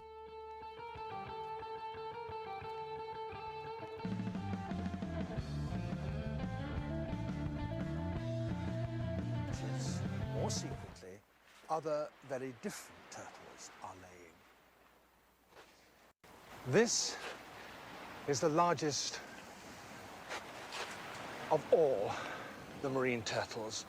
This magnificent creature is the giant leatherback turtle, and it's a most mysterious animal.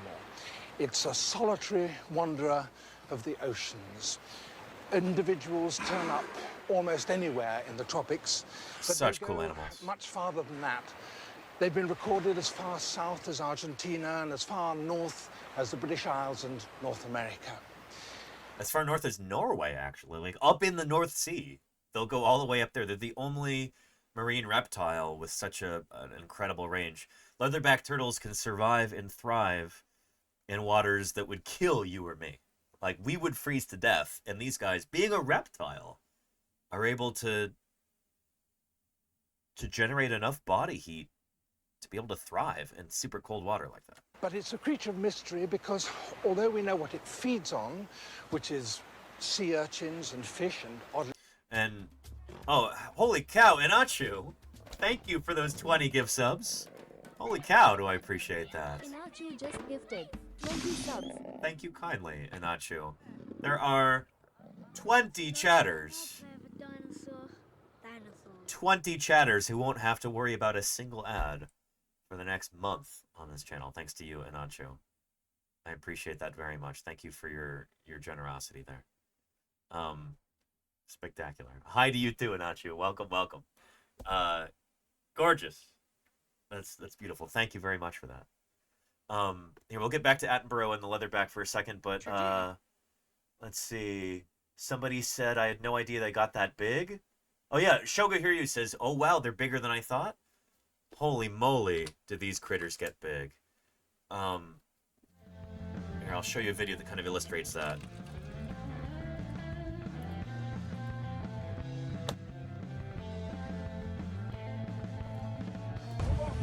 Look at this. This really kind of helps you understand the scale of this animal. Phenomenally large. It's like something straight out of the Cretaceous period. Because it is straight out of the Cretaceous period. This family, Dermichelyidae, saw their origins about 80 million years ago. Back in the late Cretaceous. Just astonishing, right? They're such cool animals. This is why I'm so jazzed to get involved with leatherback conservation. And we'll be hopefully doing a big stream arc about this within the next year. So, holy cow, it's Yeah. Pretty impressive.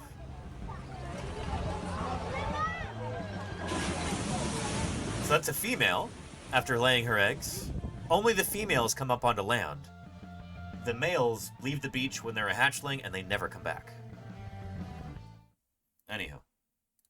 Enough jellyfish, we know very little else about it. We don't know how long they live. We don't know how male finds females. We don't know indeed how females navigate to find traditional nesting sites like this one.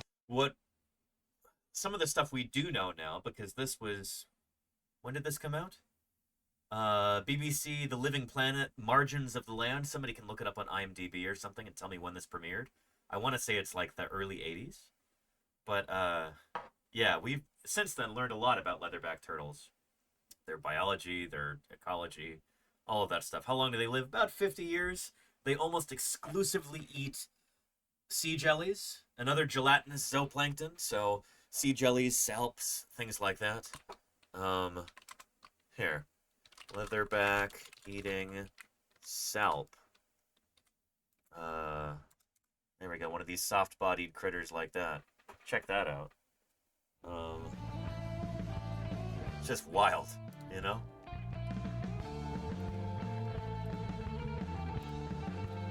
That's so cool. 1984. Thank you, Charlie's Dragon. Yeah. Yeah. Pretty neat. Indeed, we didn't actually know where the main nesting sites were until about 25 years ago. And then it was discovered that some nested on the Suriname coast of South America and some nested here on the east coast of Malaysia. Of course, the people here have always known about the turtles and they've always plundered those eggs. Today, however, there are more people than ever here, and the eggs are plundered more seriously. So undoubtedly, this huge and extraordinary creature is in danger. But maybe the leatherback turtle has other breeding grounds that we don't yet know about. Maybe it goes to small, tiny coral islands away in the emptiness of the ocean to find beaches far away from man.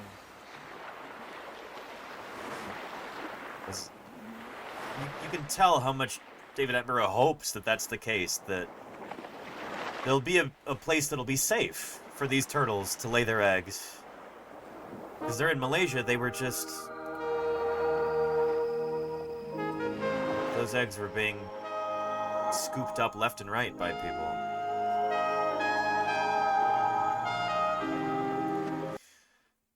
And unfortunately, this is not a happy story. There's no happy ending to this story right here. This group is extinct now. Extirpated. There are no more leatherback turtles in Malaysia. That entire population was completely wiped out by people stealing all of their eggs. They're gone. There's no more Malaysian leatherbacks.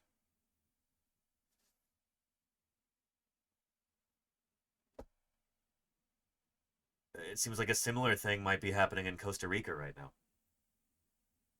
Not necessarily the eggs being plundered, but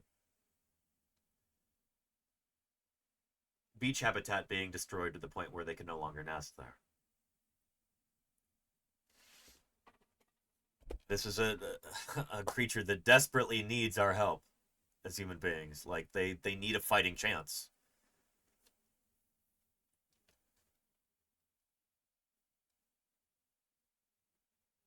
So yeah, it's... Anyway, let's get back to this video. As many as the leatherback.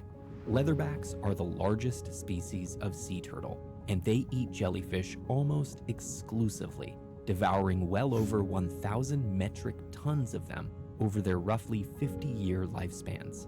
So if that's 1,000... So if we're using like an imperial ton, which is what, 1,000 pounds? And that's literally 1 million pounds of jellyfish these guys are eating over their lifespan. One single leatherback, 1 million pounds of jellyfish. News Magic, thanks for the follow. Welcome. These creatures are essential for having healthy oceans. you know? If we don't want our oceans to be absolutely overrun by sea jellies, by jellyfish, then saving the leatherback turtle is one way to help that happen. This is particularly remarkable because jellyfish are 95% water and very low in There's calories. hardly any So to nutritional maintain value a to healthy them. weight, the average 500-kilogram leatherback needs to eat roughly 400 kilograms of jellyfish every day. Nuts. That's roughly the same weight as a grand piano. And while some sea turtle species have been documented selectively eating their prey's protein-rich gonads, I think leatherbacks green sea turtles do that. jellyfish whole, mowing down huge swaths of unsuspecting jellies. Normally, jellyfish aren't quite this defenseless. Most species have tentacles covered in cells called cnidocytes. And so some of you are familiar with these, at least familiar with how they feel when you get stung by a jelly. It's not fun. Yeah. I'm trying to scroll up and see who. Oh man, that part of the chat is gone already. But some of you said you've been stung by sea jellies before. You know people who have. Somebody said, yeah, my wife was stung by a jelly once. Ugh. You know how awful that is, you know?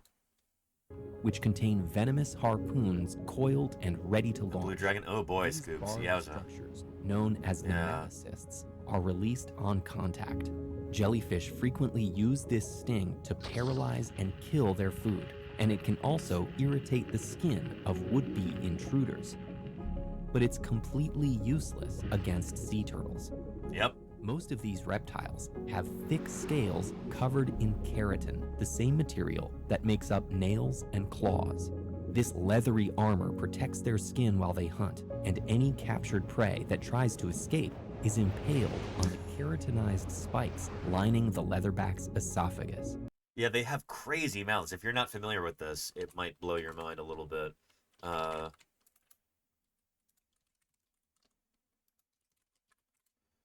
Yeah. Check that out. This is not a sarlacc pit.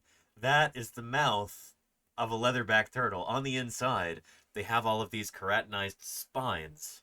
They're called papillae. And these are used to prevent the escape of sea jellies and other gelatinous zooplankton like that. They're not as grisly as they look. I mean, you look at that and you go, oh shoot, if I stick my hand down there, it's going to get shredded. But no, they're softer than they look. They're just really pointy. They're kind of flexible. Yeah, does that part fossilize?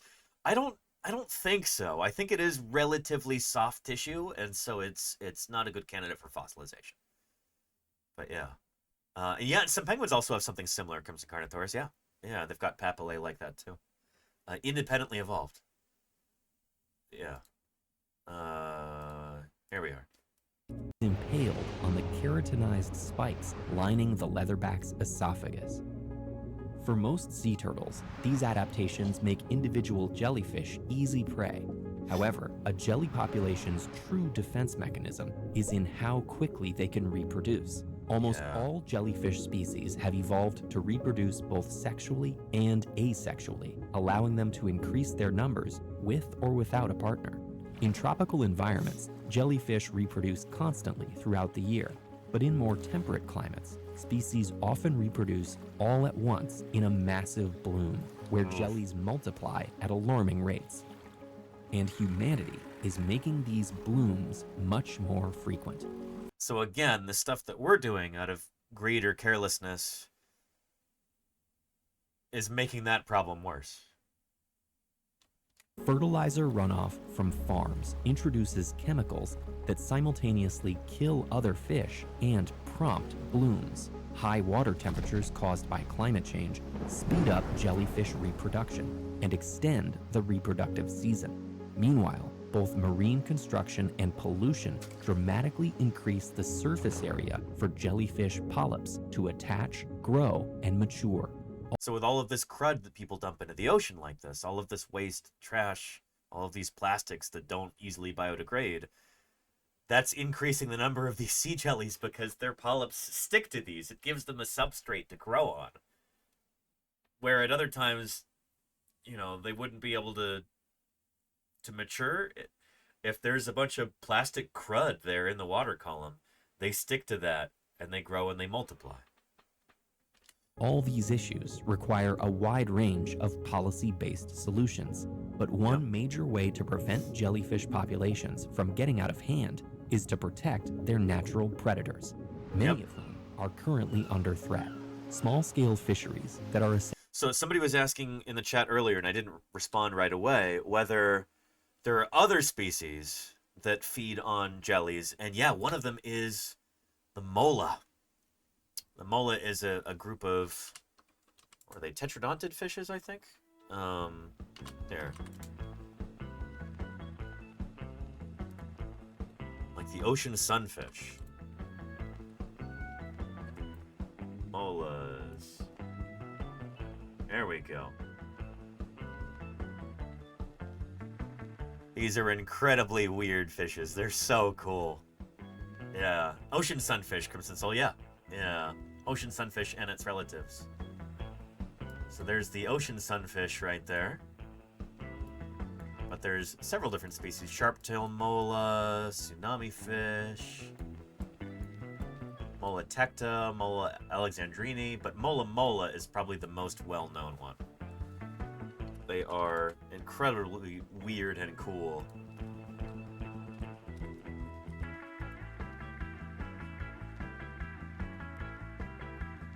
This is a mola mola, behemoth of the sea, and despite their prehistoric-looking size, they're actually one of the youngest species of fish in the world. Hi, I'm Danielle Dufault, and you're watching Animal Logic. The mola mola, or oceanic sunfish, is the largest bony fish in the world, weighing between 200 and 1,000 kilos, and measuring up to 1.8 meters long and 2.5 meters tall. Some extreme cases have found especially giant mola molas weighing over 2 metric tons, Nuts. and measuring over 4 meters tall. Anyway, I'll give you a link to this video here. But yeah, so that's another species that feeds almost exclusively on gelatinous zooplankton, things like sea jellies, jellyfish. So yeah, the ocean sunfish there and its relatives. So that's why it's featured right here. So if you want to decrease, if you want to have some sort of control on jellyfish populations, if you don't want them to completely take over the oceans and eat all of the larval fish and cause the extinction of other species, you got to do something to protect their natural predators. Require a wide range of policy-based solutions, but one major way to prevent jellyfish populations from getting out of hand is to protect their natural predators, many of whom are currently under threat. Small-scale fisheries that are essential to communities in Mexico and Peru often use gill nets, which unintentionally capture and kill hundreds of sea turtles each year. Yep. In the east, along with critters like dolphins, small whales, the vaquita, that porpoise that Casey Snowart and I are so fond of in the Sea of Cortez, like in the Gulf of California. There's only like 10 individuals left in the world, 10 surviving individuals of that species, and all the rest of them have been killed by gill nets, essentially. Eastern Pacific, these practices could drive leatherbacks to extinction in the next 60 years. Fortunately, some researchers have already developed inexpensive tools to minimize these risks. Attaching green LED lights to gill nets has proven useful for allowing sea turtles, dolphins, and even seabirds to avoid fishing gear. Solutions like this should allow... I wonder why green is the... I wonder if that's something that tetrapod eyes pick up, but like, you know, actinopterygian fish, no, rayfin fish, they just don't, maybe they don't pay attention to it. I don't know. I want to look that up. Allow small-scale fishers to support their community. Jody Fish says it's a water-permeating wavelength. That would make sense. Yeah. Yeah. While minimizing their impact on our leathery ocean defenders. How does the gelatinous jellyfish pack such a painful punch? Learn more about the science behind their sting with this video. I'll give or you watch a the link right miraculous there. journey of infant sea turtles as they run the gauntlet of predators and harsh conditions with this one.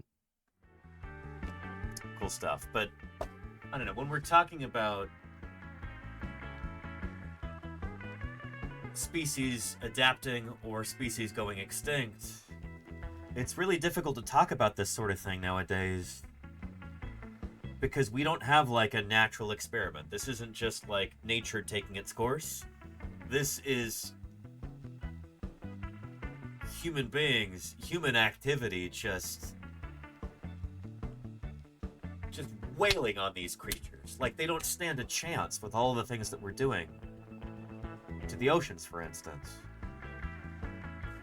They need a fighting chance. They need a chance for nature to take its course, and we're not giving them that, you know? So yeah, Omni-nuts, yeah, diagonal. Is that a Simpsons reference there? Oh boy. Yeah. Oh, and Adult Viper says, as a Korean speaker, it feels funny to say mola mola. It means I don't know in Korean. Interesting. I wonder if that's where the name comes from.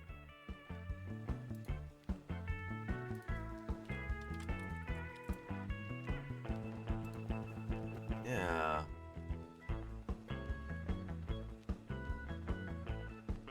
Sunfish, again, are frequently caught in gill nets, just like turtles are. I can see that my 50,000 a year has been well spent. And Janine's Mess, thank you for the 24 months of support. I really appreciate that. At tier 3, no less. Holy cow. Thank you, Janine's Mess. Appreciate you.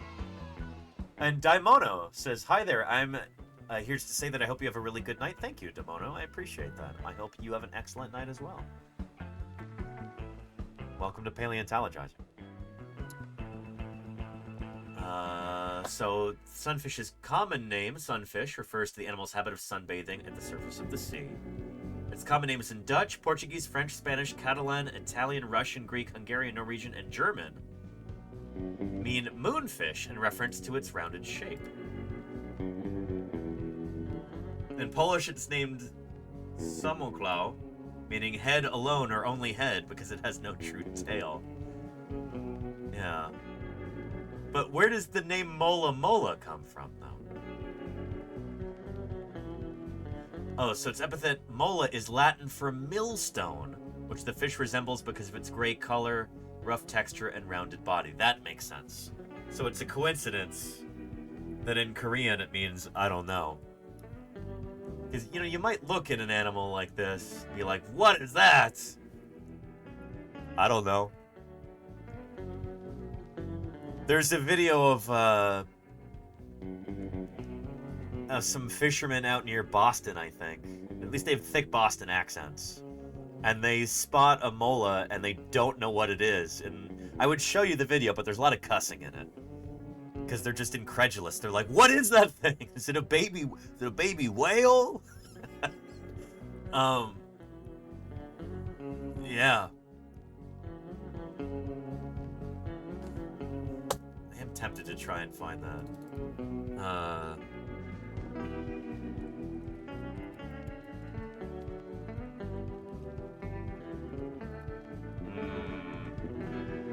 Boston fisherman freaks out about fish. I don't think I can show this because I think there's liberal use of some cuss words.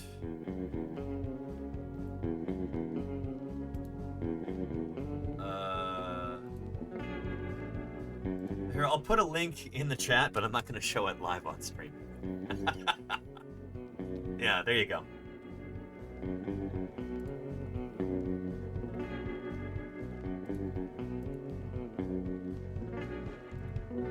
Anywho, neat stuff. Sunfish are really cool. I actually found one. I encountered one on the beach back in... figure out when this was. It was on a trip to Monterey with Lordy and Ios. Oh, here we go. Yeah. Man, I found that fast. Excellent.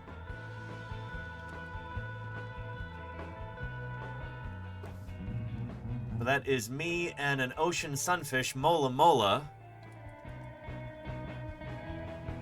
A dead one up on the beach. It washed ashore. It was missing its eyes and parts of its fins. I guess those parts were particularly tasty and been eaten by scavengers. But yeah, and this is just a small one. Some of them fully grown get far bigger than me.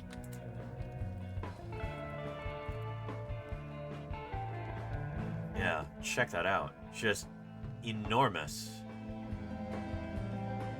Huge. Yeah. How heavy was it? It was heavier than I thought it was going to be, Crimson Soul, yeah. Yeah. Will they attack humans? No. Absolutely not. They don't have really, like, teeth to speak of? Or if they do have teeth, they're like...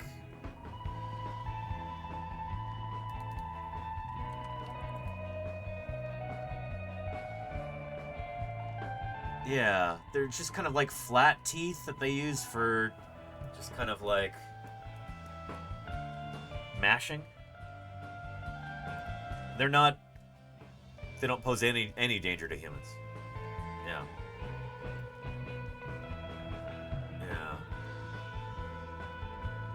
Yeah. There you go, Alexander, yeah. Yeah, isn't that good? Again, I would share that, but I think there's a lot of cuss words in it. And Luke Herman says, when I saw the 4-meter manta ray as a kid in the wild, it was magical, almost unreal, but not scary. It was so calm and peaceful.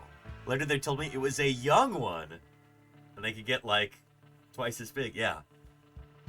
Manta rays are amazing. They're such cool animals. Anyway, all of these creatures, molas, mantas, leatherback turtles, they would all benefit from greater regulation of international fishing industry. All 3 of those species could go extinct due to overfishing.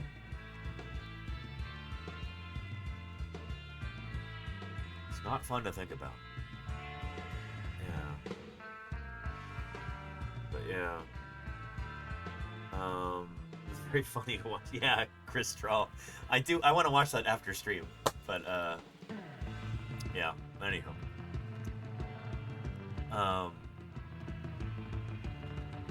Let's do a quick game of Metazua here before I forget.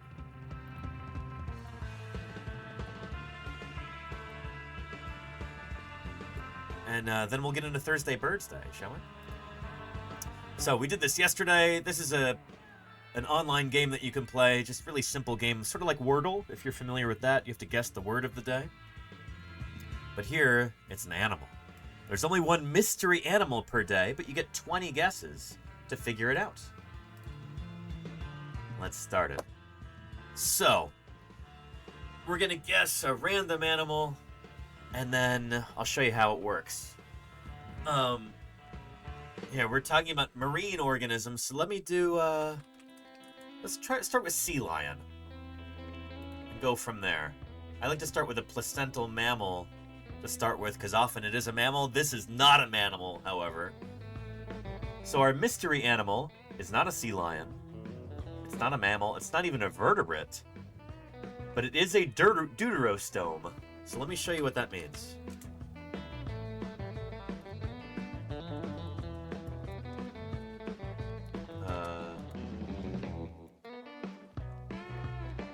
So deuterostomes are animals that have got, what is it? They've got a separate mouth and rear end.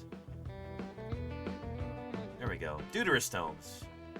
So, I was way, way off with sea lion. But this is good. Because it tells me something important. Sea lion is a type of amniote, which is a type of vertebrate, which is a type of chordate. We know that our critter is none of those, because this game will show you the most exclusive clade evolutionary group that contains your guess and the mystery animal. And here they're like, best we could do, deuterostome. So we know it's a deuterostome, but it's not a chordate.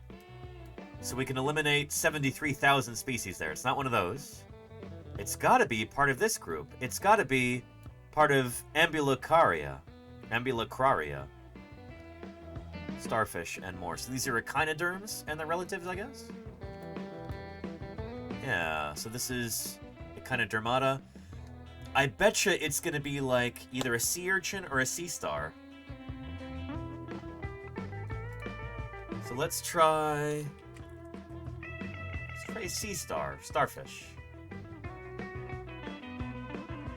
Ooh. Okay, we're close. We're very close. The most exclusive clade that contains our guess and the mystery animal is within it. That is clade Eleutherozoa, which I'm not familiar with. Let's see if it's on the tree here.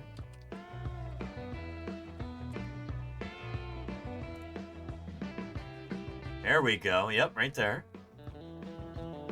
Okay, so it's not a sea star or starfish, whatever you want to call them. It's got to be either a sea pig, a brittle star, a basket star. I don't think they have any of those guys. It's probably going to be a sea urchin. So let's give that a shot here. Urchin. Sea urchin. Hold on to your butts. Let's try it. No, it's not a sea urchin. It's something else. Shoot. I thought maybe we would have it right there, but, yeah, interesting. It's part of Echinozoa. So it is part of this clade here. I wonder if it's a sea cucumber.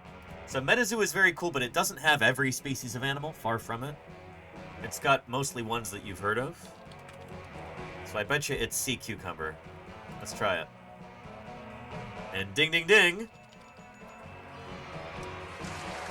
Yeah. So not too shabby. I got it in what? 1, 2, 3, 4 guesses. Not too shabby, you know? That's pretty good. That's pretty good. That's about as well as I could have done, I think.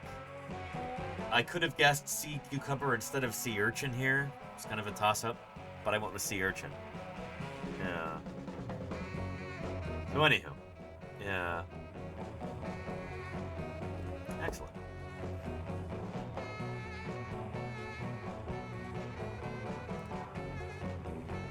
And we've got a new one. There'll be a new mystery animal in 10 minutes. There's a new one every 24 hours, and we happen to hit it right around the changeover. So maybe we'll do that later, but for right now, let's shift gears from echinoderms and leatherback turtles and sea jellies and stuff. And why don't we dive into Thursday BIRDSday here? It's been a while since we've done Thursday BIRDSday.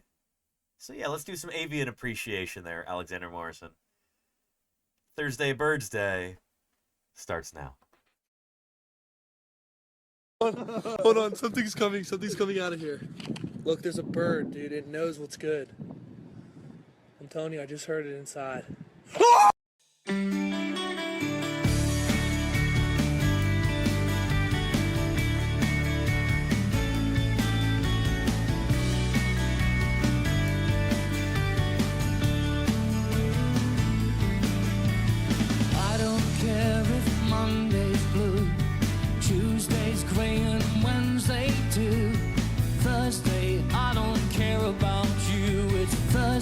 Thursday BIRDSday. Birds are all around us in everyday life. But most of the time we hardly even notice them. Thursday BIRDSday is a step toward correcting this oversight. Do you want to be part of Thursday BIRDSday? I don't know. Here's how you can contribute. Go outside during the week and pay special attention to the birds around you.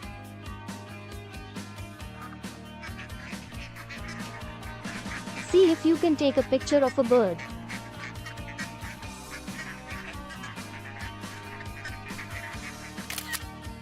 It doesn't have to be a good picture, any old photo will do. Upload the picture to the Discord, and we will discuss it on Thursday. Simple as that. Thursday BIRDSday is an invitation to go outside and appreciate the grandeur of the natural world. It's a reminder that, since birds are theropods, dinosaurs still enrich our daily lives. It's great! And finally, it's a celebration of the amazing history of life on our planet. So, happy Thursday BIRDSday! Happy Thursday BIRDSday indeed, and happy Thursday BIRDSday to you, Paleo Jim Kirkland, Utah's state paleontologist, is here in the chat. I hope you're having an excellent Thursday, Jim. It's good to see you. Jim, by the way, I think I got this for you for your birthday last year. I got one for me too, a Gastonia model that I can bring with me to Lori's site when I'm there next month. I can use this as a visual aid when I'm trying to explain to new people in the chat what kind of dinosaur we're digging up. I can show and not just tell. So, just gotta make sure I don't keep this place where it'll poke me, because it's very spiky. But yeah, what a cool animal. That's a dinosaur that Jim Kirkland discovered and described. That's his baby, Gastonia. Yeah, so not back pocket. Exactly, Deathsaurus, yeah. Yeah. Anyway, good stuff. Let's start our Thursday BIRDSday festivities with some birds.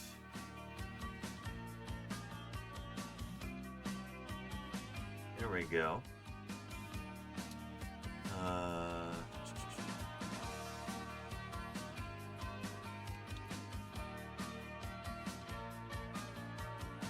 Trying to find the right spot to start with. There we go. From Starmy006, for my first submission, here's a song thrush that has taken up residence in my garden, and it's handiwork. They smash snails against rocks to get to the yummy parts. This is so cool, Starmy. A song thrush.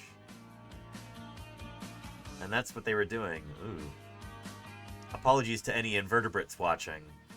That's gotta look pretty grisly, especially to you. But what a cool critter. Song thrush. Let's look them up on our Tree of Life.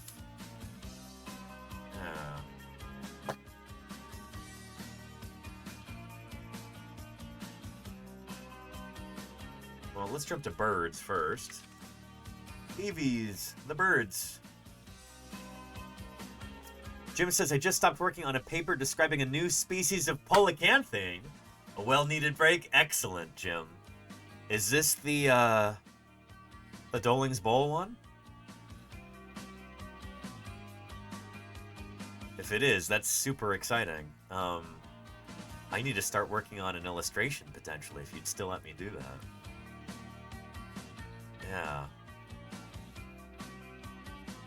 Yeah.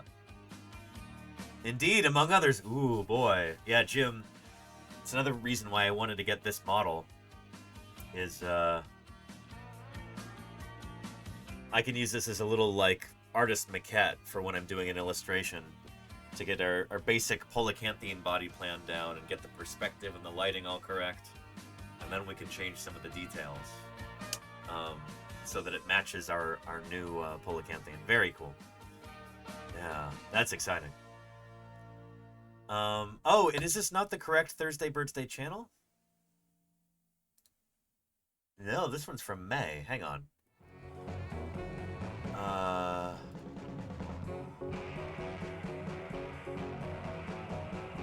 Here we go. Here's the new one. Thank you, thank you. Yeah. Sorry, I gotta remember to change that because there's a button that I press on my Steam Deck here that launches Thursday BIRDSday, and then it goes to that old URL. So I've got to make sure that I update that. In fact, let me do that right now. The Stream Deck.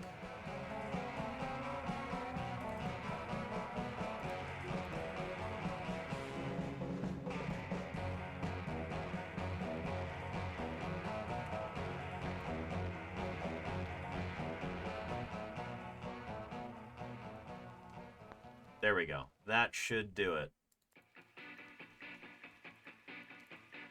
Excellent.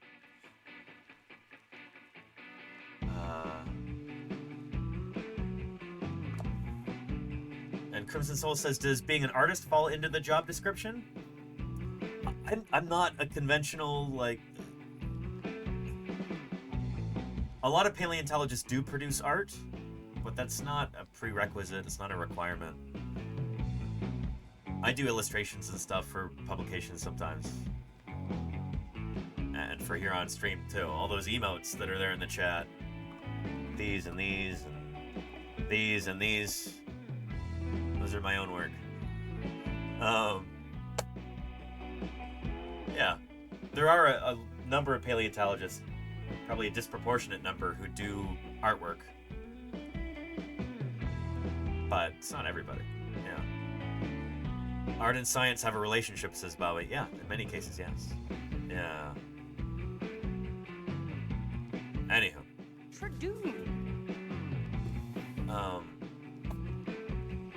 Let's take a look at these birds. First of the new BIRDSday season from Alexander Morrison.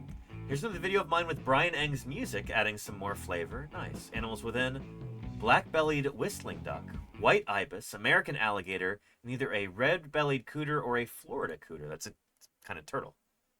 I can easily see that some of you giggled. It's a serious name, you know. Yeah. Let's take a look. I love that you throw these videos together, Alexander Morrison. These are great.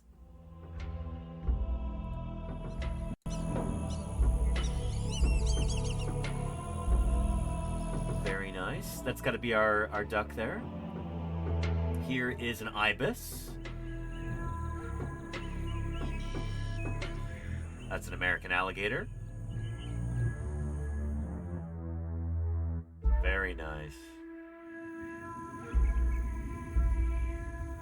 What was that? Oh yeah, a turtle there. Very nice. Cool stuff. I like the addition of the alligator as well because if we're looking at birds here, among animals that are alive today, the closest relatives of birds are crocs. Crocodilians. Both birds and crocs together form a clade called Archosauria. Dinosaurs, kind of in between here. This tree only really shows groups that are still around today. They don't really focus on extinct groups at all. But dinosaurs should be right here.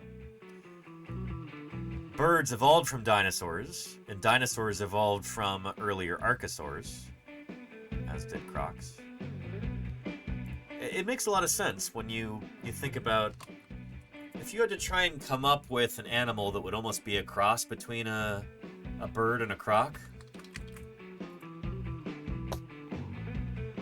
Well, what might it look like? A lot of big teeth in its jaws, walk on two legs. You know, it might be a critter a lot like Allosaurus or another theropod like that. When you think about it, it makes a lot of sense. What's an animal that's in between crocs and birds? I'm not saying that there's a direct line of descent from crocs to birds. That's not what I'm saying. But what I'm saying is that if you try to combine attributes of those two different groups, what's in between there? Something like Allosaurus, you know?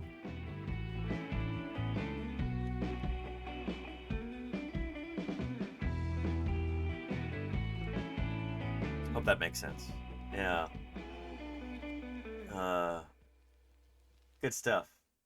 Yeah. Anyhow, on the living Archelosaurus, this is really cool. I love the title there, Alexander Morrison. Good stuff. Good stuff. Thanks for posting. All right. What else have we got here? Oh, by the way, Archelosauria is the Archosaurs plus the turtles. So turtles come off over here. Archelosauria is birds, turtles, and crocs. They all form a clade right here. So at one point, there was a common ancestor. There was one species that lived probably back at the beginning of the Triassic, or no, It would have been at the end of the Permian, probably. That would have given rise to all of these different animals. So all of the over 9,000 species of living bird, all the species of turtles, all the species of crocodilian, and all the dinosaurs, too. They all stemmed from one species that lived probably during the Permian period. It gave rise to all these other groups. So yeah. Later Permian indeed. Thank you, Alexander. Yeah. Yeah. Good stuff. Anywho. Thank you, Alexander, for posting this. Good stuff. Great way to start a new Thursday BIRDSday channel. And Cacklin's Wharf has got another walking video. Bird moments highlighted are some jackdaws, Canada geese, swifts. Very cool. These are always really neat. If anybody's looking for just a nice video to relax to, I'll give you a link right here.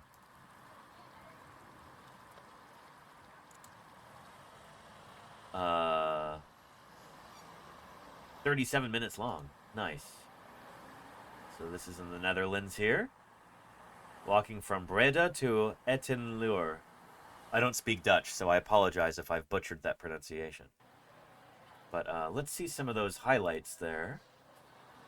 Let's check out the swifts at 3313. That sounds cool.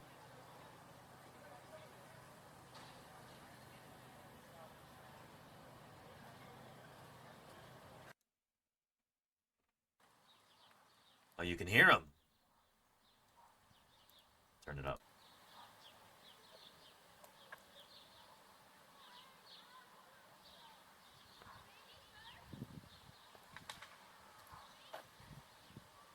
Nice.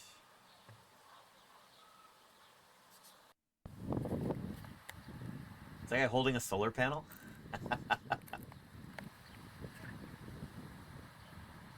Neat. So this is, again, classic Thursday BIRDSday. When a member of the community go out, spend time outdoors, and capture some footage of birds. Lovely. Look at that windmill. Super cool. There's the swifts. Nice. See, it doesn't have to be National Geographic quality footage of birds. It just has to be footage that you captured yourself. Footage or pictures. You know? The point is, you went outside and you saw those birds. That's why it counts.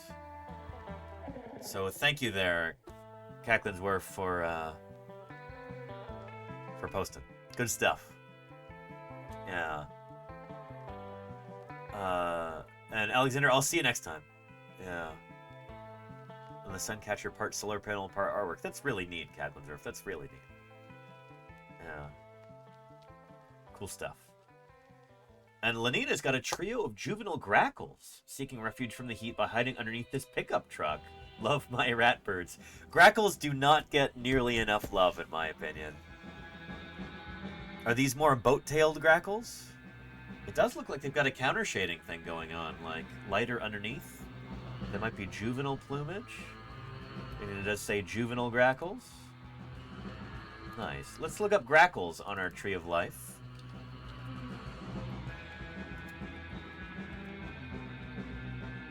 Yeah, genus Quisculus.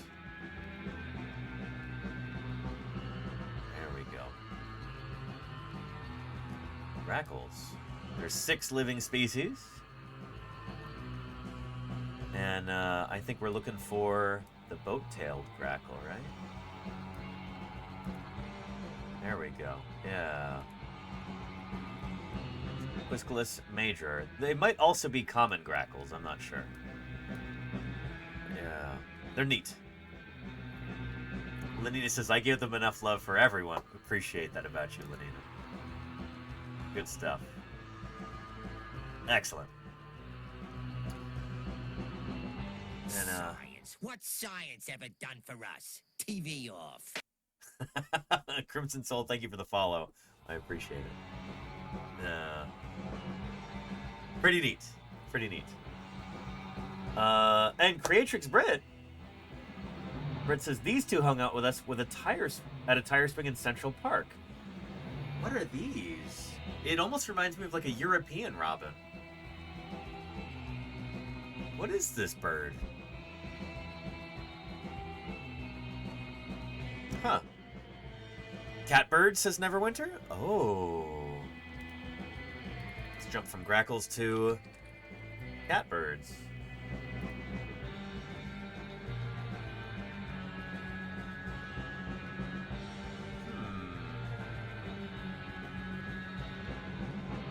Catbirds? Are we sure? There's probably several different groups of birds that are called catbirds, and these are probably not the right ones.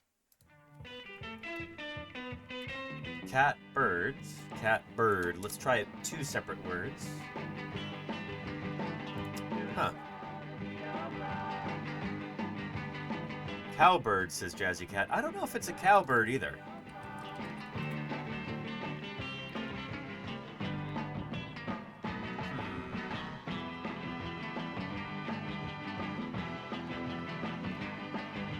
I feel like we're getting closer, but I don't know if it's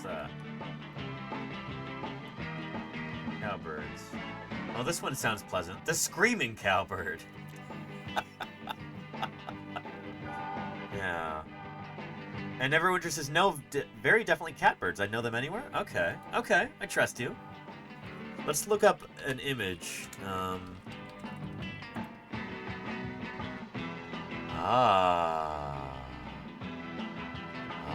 Okay, okay. I can see it now. I feel like the one in the picture looks very round, but it might just be cold out or something.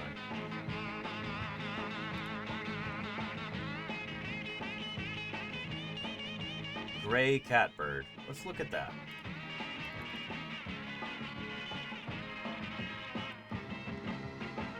Gray catbird. Okay, okay. The black cap on their heads is distinctive. Nice. Thank you, Neverwinter, for sticking to your guns there. Black catbird. Interesting. Oh, and these guys. I met these guys in Puerto Rico. The pearly-eyed thrasher. Margarops. Cool genus name. It's a member of this same clade. Interesting. Along with the gray catbird. Interesting. Well, very cool.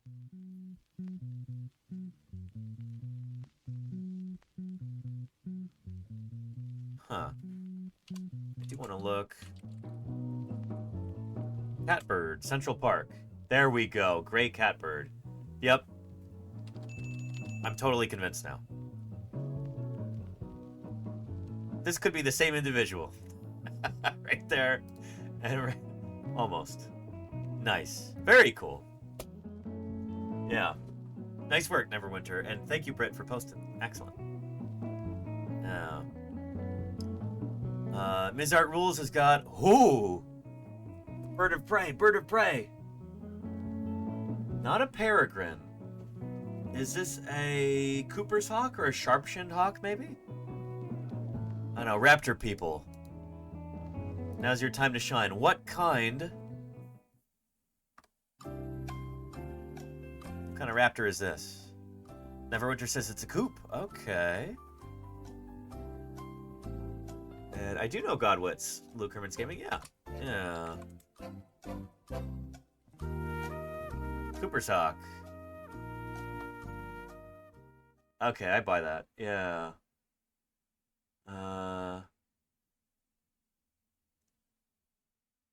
Let's see. Yeah, look at that red eye right there. Nice. Very, very cool. Thank you, Ms. Art Rules, for posting. That is beautiful. Yeah. Pretty nice. Yeah.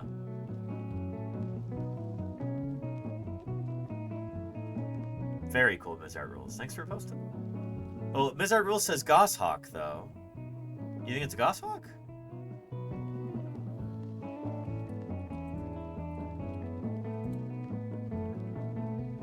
Looks like goshawks are grayer in general.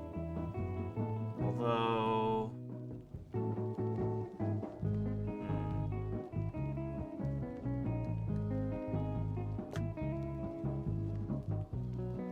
But they are accipiters, similar to goshawks. Let's look them up on our Tree of Life. Accipitridæ.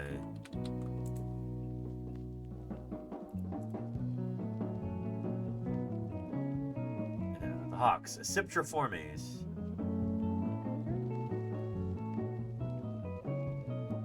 There we go.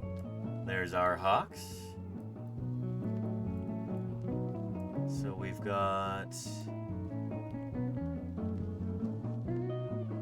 eagles and hawks. Goshawks and Cooper's hawks got to be around here too.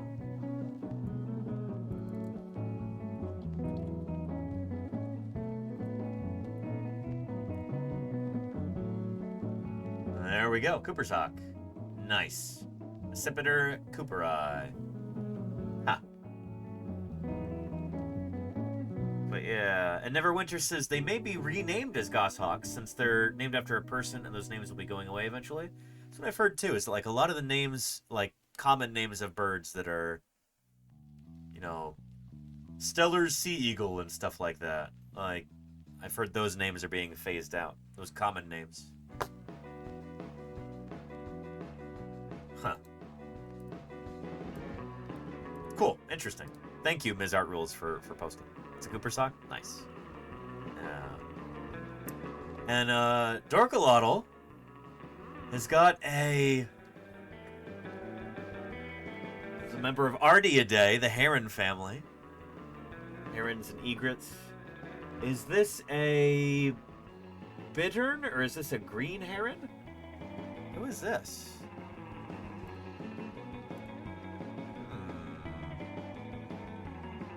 I don't know who this is. Let's do an image search for green heron. This one looks like a juvenile, given that it's got a big ol' eye right there.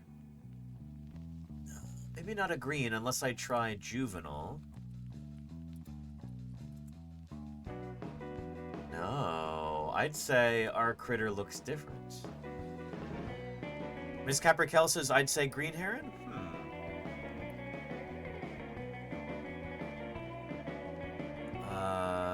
Female yellow-crowned night heron, says Mayor Space. There's an interesting idea. Female yellow-crowned night heron.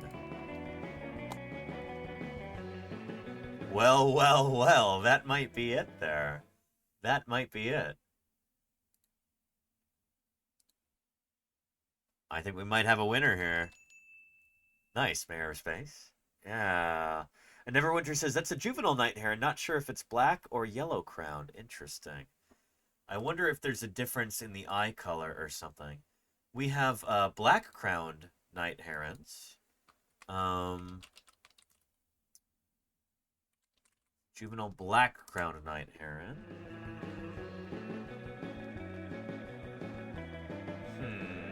Looks like eye color can vary.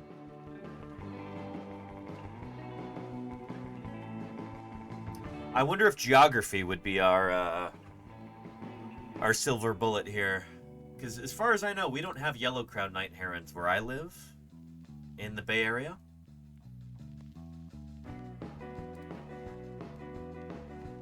I don't know where this photo was taken, but that could be a clue. And Jody Fish says, needs more neck length, doesn't it? Well, these guys are crazy in that they can... When we look at black-crowned night herons, for instance...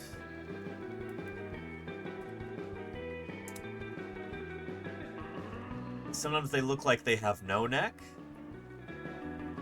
And sometimes they have a ridiculously long neck. Just the amount that they can stretch their neck out or kind of retract it is remarkable.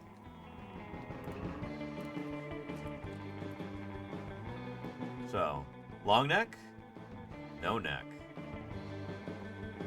Medium neck. A fish neck. They're so weird and cool.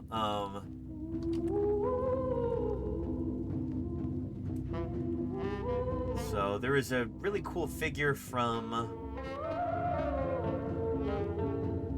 SV Pal.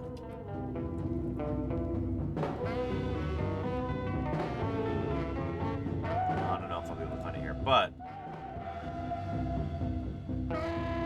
that'll work. Yeah. So herons are incredibly weird in that, like, their trachea, their windpipe, doesn't necessarily follow the contour of their neck vertebrae.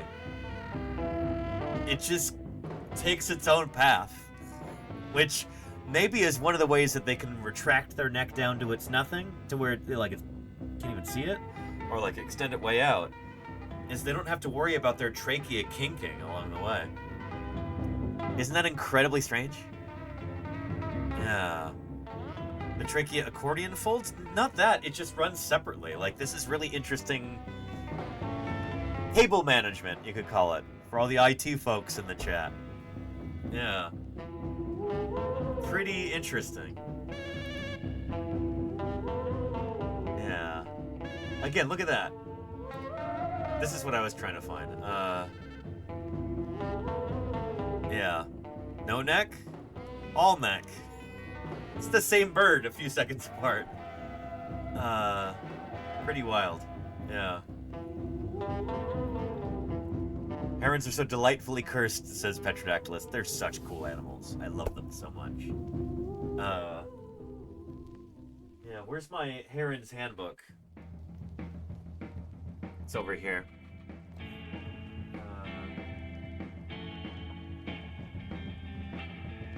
The Heron's Handbook. Where we are. I actually cite this in an upcoming paper.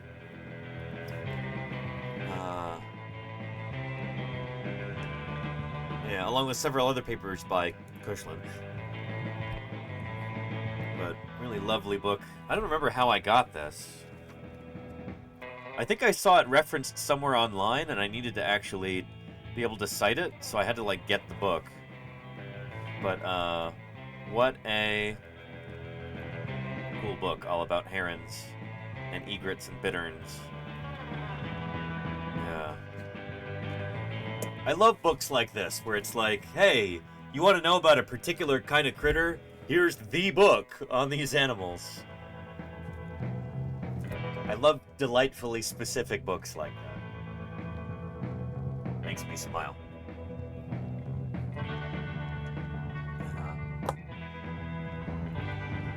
Are you a fan of dinosaurs? I won't get angry if you aren't. What? Morot Kakan, thank you for the follow. Welcome to Paleontologizing. It's good to have you here.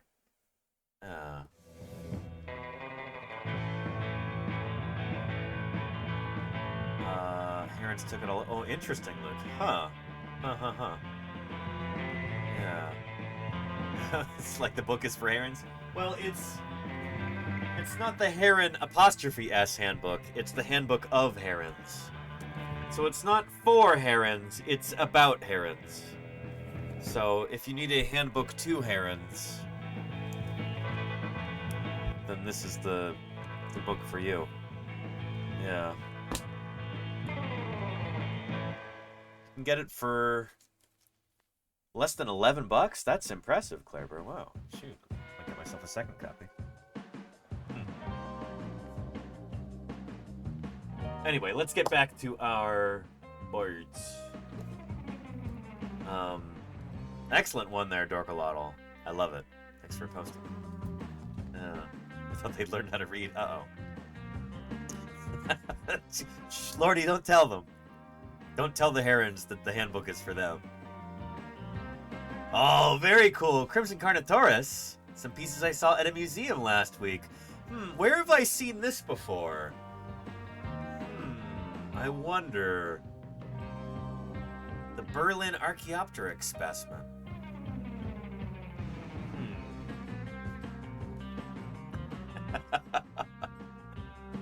That's awesome.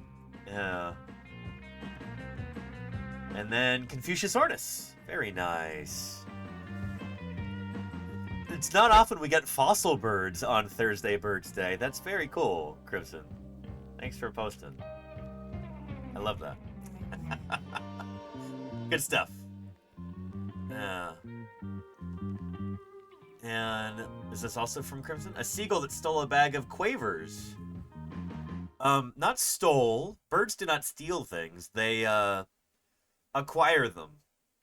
Or they might liberate an item, and that seems to have been what has happened here. A gull has liberated a bag of quavers, a cheese-flavored snack from a bakery in my town.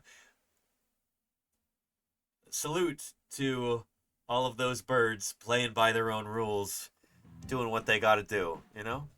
Gulls are so punk rock, says Lenina. Agreed.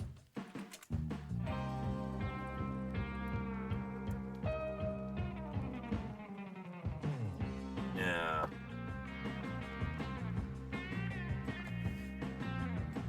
Big paleo salute to the birds doing their own thing, not letting the man get them down.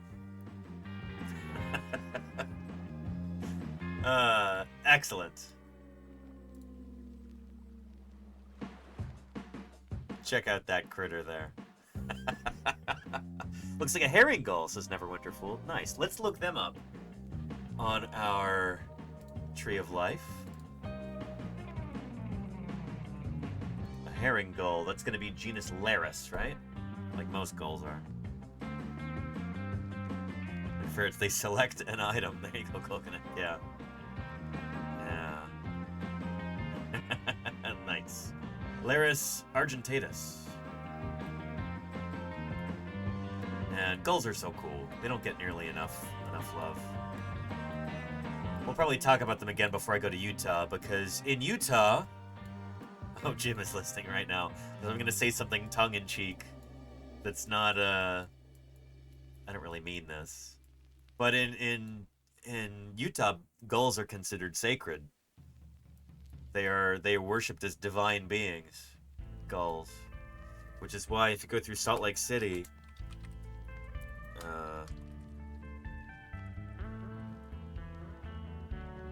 there are gulls made of gold. There are statues of gulls. There are... Yeah. Gulls are a source of salvation. Here to applaud the work of vertebrate paleontologists. Esoteric Heresy. Hey, thank you for the follow. And for the applause. Appreciate you. Welcome, welcome to Paleontologizing. Yeah. Anyhow. Sea eagles. Oh, very cool, Sir Yogi One. Very, very cool. Because if they're removed, America loses them forever. Chowbot, hey, thank you for subscribing. Welcome to the channel. Welcome to the community. I really appreciate that pledge of ongoing support. This is my full-time job. This is how I do outreach. This is how I'm able to contribute to the field of paleontology, is because I can make my living doing this. This is what pays for my research and fieldwork and everything else. So thank you very much for that support, Chowbot. Appreciate you. Are you a bot or are you an active user? I presume that there was a human being who clicked that subscribe button. And I thank you for it.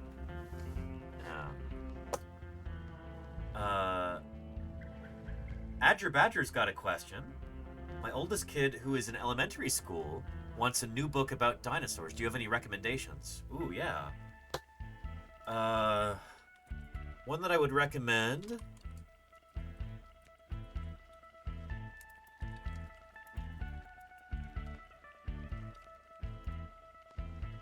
If he's on the younger side, if he or she, if they are on the younger side, they might really appreciate this. From National Geographic Kids. Little Kid's First Big Book of Dinosaurs. It's pretty good. There's some really good dinosaurs in there. Excellent illustrations. It's good stuff.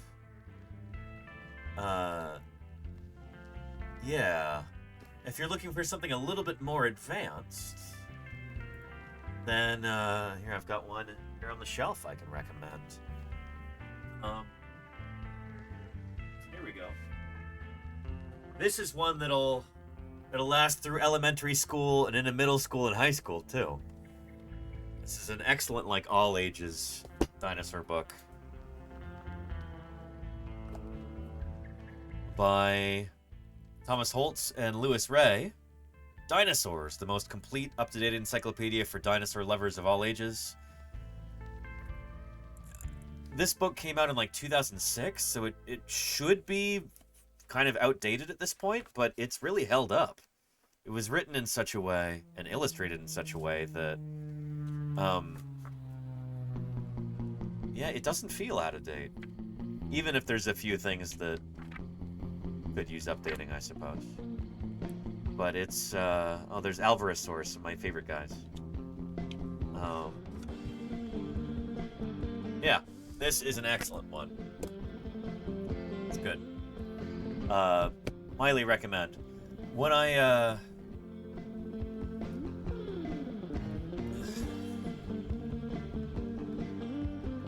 used to sell cars, I used to work at a Toyota dealership for a little while. In between field seasons, I needed to find a way to make a living. So did that for a little while, but, you know, I still had paleontological accoutrement on my desk. And this is the book that I got for, you know, when I'm talking with a customer or with their kids about dinosaurs. This is the book that I always wanted to have on hand to be able to pull it out and go, oh, you know, oh shoot, you want to know about Iguanodon? Well, here's an Iguanodon skeleton right here. You know, there's the thumb spike, there's the forelimbs and hind limbs, facultatively bipedal, that kind of thing. This is a great little book that you could just pull out as a reference all the time, but you can also read it cover to cover if you want to learn all about these dinosaurs. It's pretty excellent. Yeah. Chowbot says, I'm real. I'm glad. Thank you, Chowbot, for your subscription. Welcome to the channel. It's good to have you here.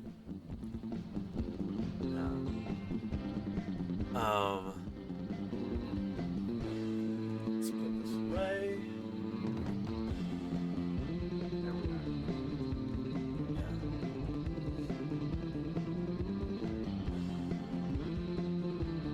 are. And there you go, static life photo, yeah.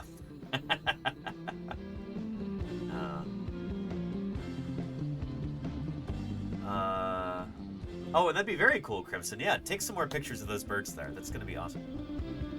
Love to see that. Okay, so. Got a mischievous gull there. Good stuff. Let's continue. Dr. Terminator's got a very hot Texas day, or anyone would like a drink. Shaman got disrupted by a pesky wasp in the end. Well, what is this? Oh, a crow. Look at that mouth open. So this is how some birds are able to thermoregulate. They open their mouths like that. And then the moisture inside evaporates, and that, you know, that helps cool them down. But getting some water there is an even better way to cool down. So I'm really glad you've got that. I'm really glad this bird has got that. Very nice. And there's a wasp. You can see him following the wasp with his head. Very cool, Dr. Tara. Thanks for posting. Yeah. Good stuff. His name is Mr. Crowley. There you go, Luke Hermes. Excellent. Let's find crows on our tree of life here.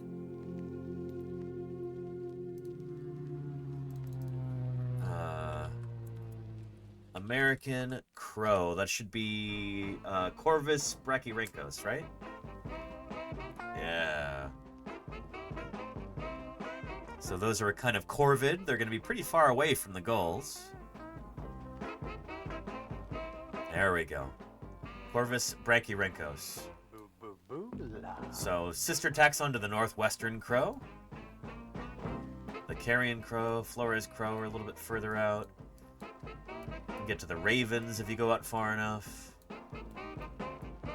Crows, ravens, and jackdaws. There we go. Genus Corvus. One genus with 44 species. That's impressive. That's a lot of species. I wonder if they'll ever get split into multiple genera. Yeah, they're very smart animals, Jezzy Cat. There are... If we had more time, I would show you a video. And yeah. Oh, well, I'll show you the beginning at least. Can I stay in here? Absolutely, you can sit and watch. Right. And we'll see what happens. Come on then. Send in your mastermind because it's going to need that. Alex studies wild birds, which he releases after 3 months of research. This one is nicknamed 007, and it's about to attempt what Alex believes is one of the most complex tests of the animal mind ever constructed. So this is a Birds test that familiar with the individual objects. a 7-year-old child might It's fail. the first time Human I've seen child. them arranged like this. 8 separate stages that must be completed in a specific order if the puzzle is to be solved. And if the birds... So anyway, spoiler alert. Another. Able to figure out this puzzle.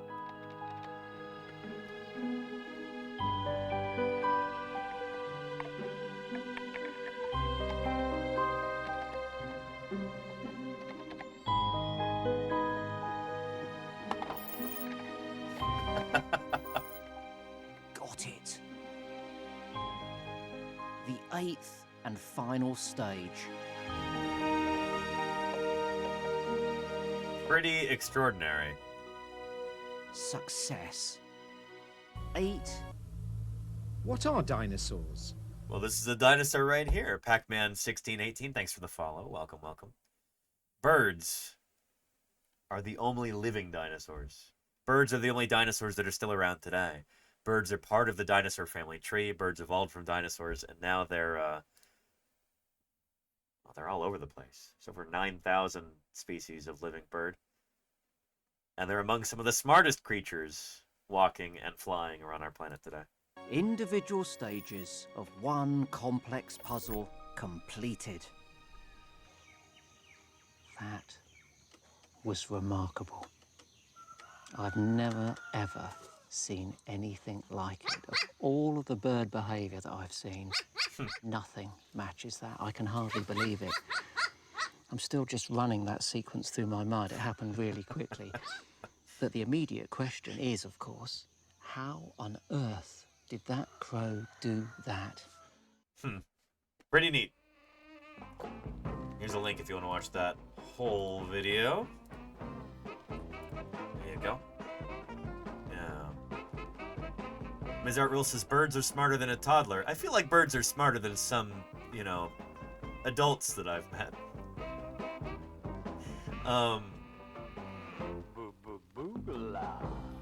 Yeah, I don't know. Let's continue. Murph has got some big ravens in Yellowstone. Speaking of corvids. Yeah, look at these guys. I always thought this was funny because I used to live near Yellowstone National Park. Just north of there in Bozeman, Montana. And I would visit the park at least once a year, sometimes multiple times a year. But it's kind of funny, like when you're first entering Yellowstone Park through one of the entrances. I don't usually go through the West Yellowstone entrance, drive through the park, and then exit through the Gardner entrance, Gardner Gate. But going through from the West Yellowstone entrance, cars would go through the gate, and then you would see cars parked on the side of the road, and people with their cameras and binoculars, and they're pointing at various animals. And almost always, when I would go through the West Yellowstone entrance, you'd see like a big gaggle of cars and all of these people excitedly pointing and looking through binoculars, and you're like, oh boy, I'm sure they've got something really good. Is it a grizzly bear? Do they see a wolf? Is it a badger? Is it a bald eagle or something? Even though bald eagles are fairly common. And almost always the first one that they stop for is a raven. I'm used to seeing ravens all over the place. Especially when I lived in Bozeman. You just see them flying around outside all the time. But you had these tourists that would come in from other parts of the world, and their minds are boggled to see a raven. And I get it. Like, these are birds that they're big.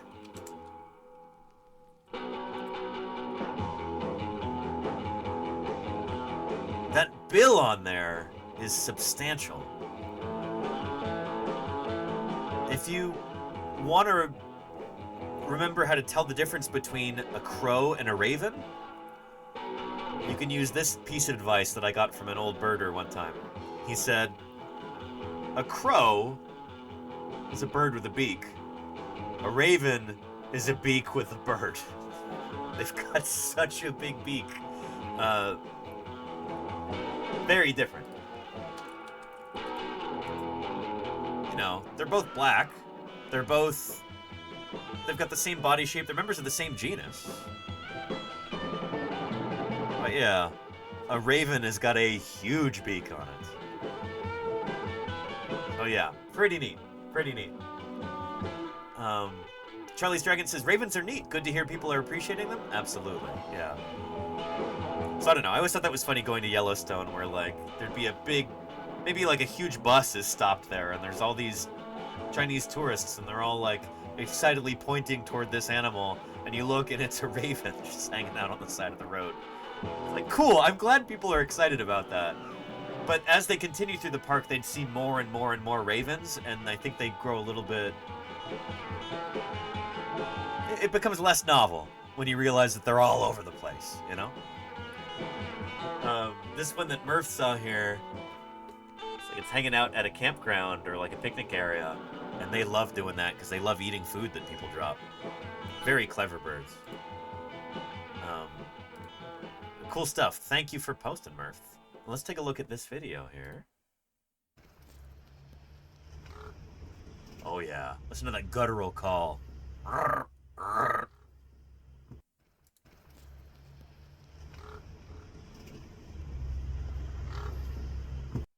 Very cool. Excellent. Thank you, Murph. Good stuff.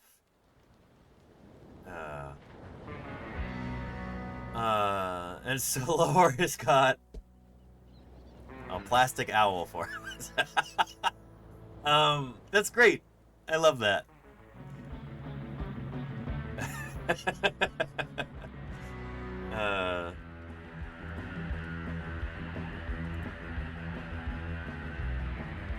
Nice. They make ones with glowing eyes? Why would you do that? Owl's eyes... Yeah.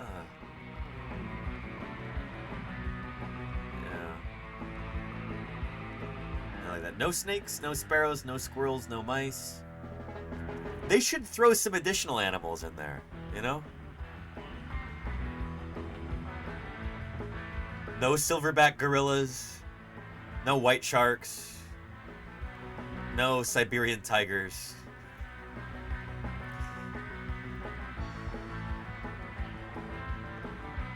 You know? Who's gonna know?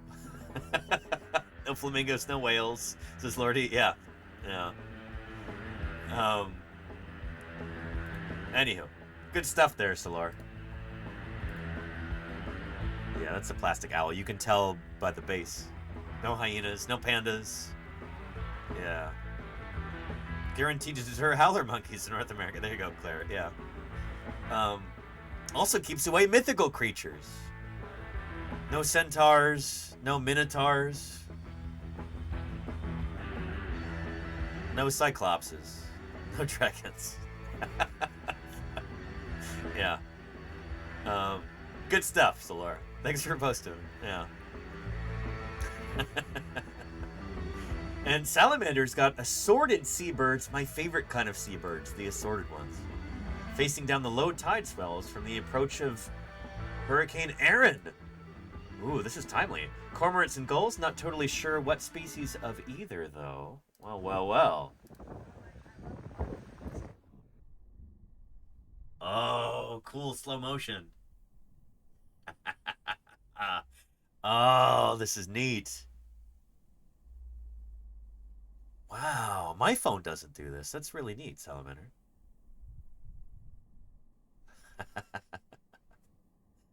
But yeah, it goes to show birds exist in all kinds of different habitats, including the seashore. They're just hanging out here while there's giant waves crashing behind them. Super neat.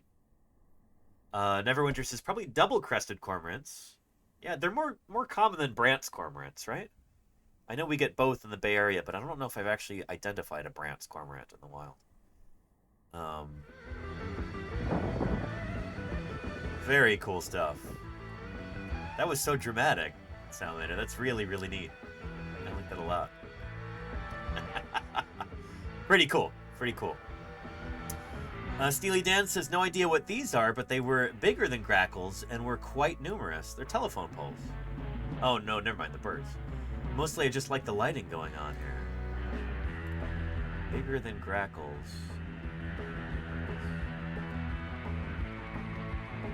It was almost... This almost looks like a mourning dove right here. Based on the shape.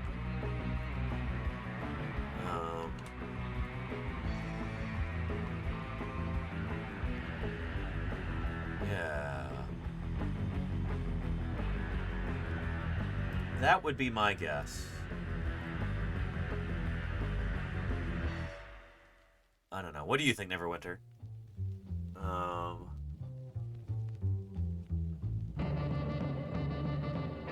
Theropods on a wire. There you go, Gugnick. Yeah. Pretty neat.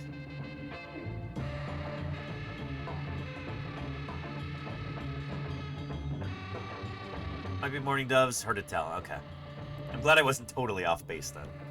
We have a veteran birder here who's like, yeah, it could be. It's good enough for me. Thanks, Neverwinter. Good stuff. Thanks, Steely Dan. Canyon Arrow Boy has got a Roadrunner. A Roadrunner in the backyard that likes to hang around. We also have coyotes, but haven't seen any with an anvil yet. That's probably good. Yeah. These are so cool. This is Geococcix californica, I think? Roadrunner? What are they related to?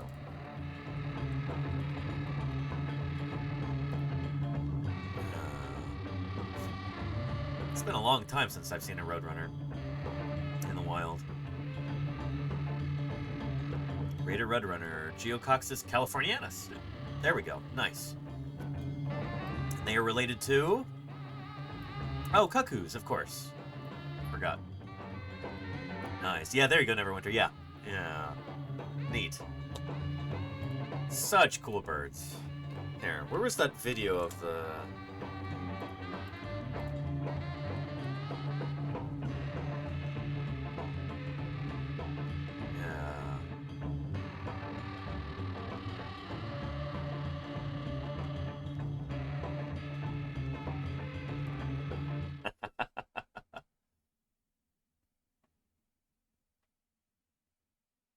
It's true.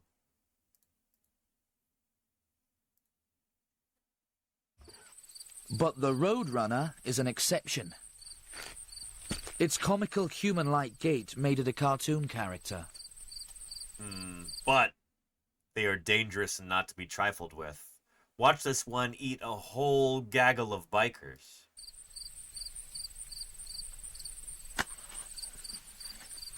To save energy for its sprint, the Roadrunner exposes a solar panel.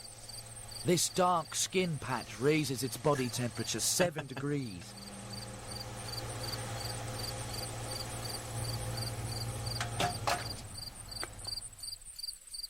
It's primed for a superheated performance.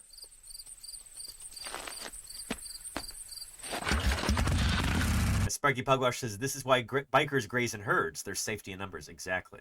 Yeah.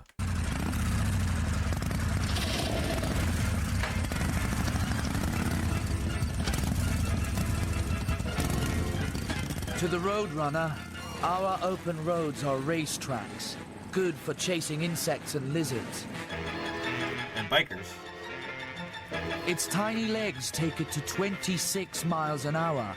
If our legs moved this fast, we would overtake any speeding bike.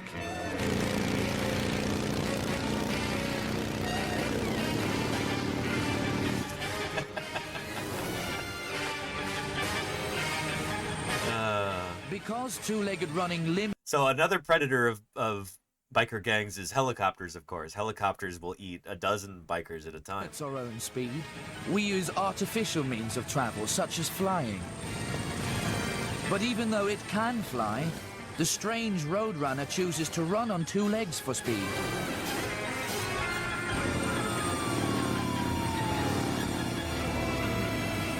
Our machines take us ever faster, and we sometimes pay the price. when we smile at the Roadrunner's bipedal running, are we recognizing our own weird nature? Are we? Food for thought there. Like a miniature Tyrannosaurus. Anywho.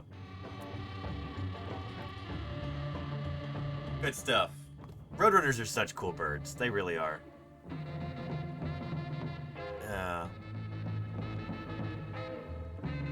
A helicopter following the Roadrunner, it's going to be a feeding frenzy. There you go, RB. Wouldn't want to be those bikers, you know? And do Roadrunners also lay eggs in the nests of other species? Oh, like cuckoos do? I'm not sure, Starman. Let's look that up.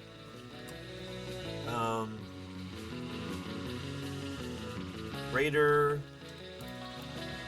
Roadrunner.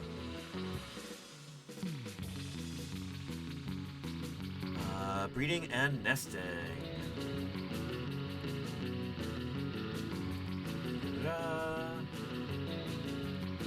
Similar to other cuckoos, greater roadrunners occasionally lay their eggs in the nests of other birds, such as the common raven and the northern mockingbird.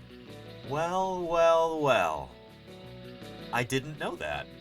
But cuckoos are famous for doing that, and roadrunners, as we saw, are members of the cuckoo family. There's the greater roadrunner there. Ground cuckoos and roadrunners. Interesting.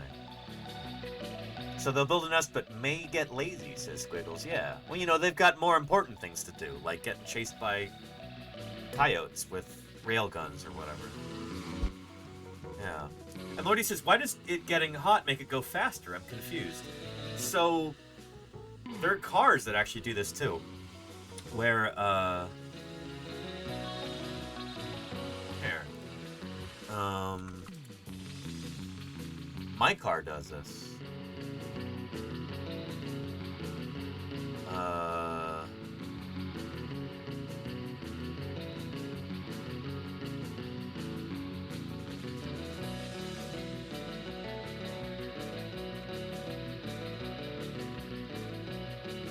Where is the... Oh, I don't know if it's gonna... I might not be able to find a video on it, but what a Toyota Prius does... Has anybody in the chat ever owned a Toyota Prius, especially like a second-gen Prius from like 2004 to 2009, I think? Is that right? It sometimes makes noises after you shut the car off. And I always kind of wondered about that. I figured out it's something to do with the hybrid drive. But apparently there's a neat piece of engineering built into it. Or after you shut the car off, it will actually take some fluid. It's like some of the engine coolant fluid.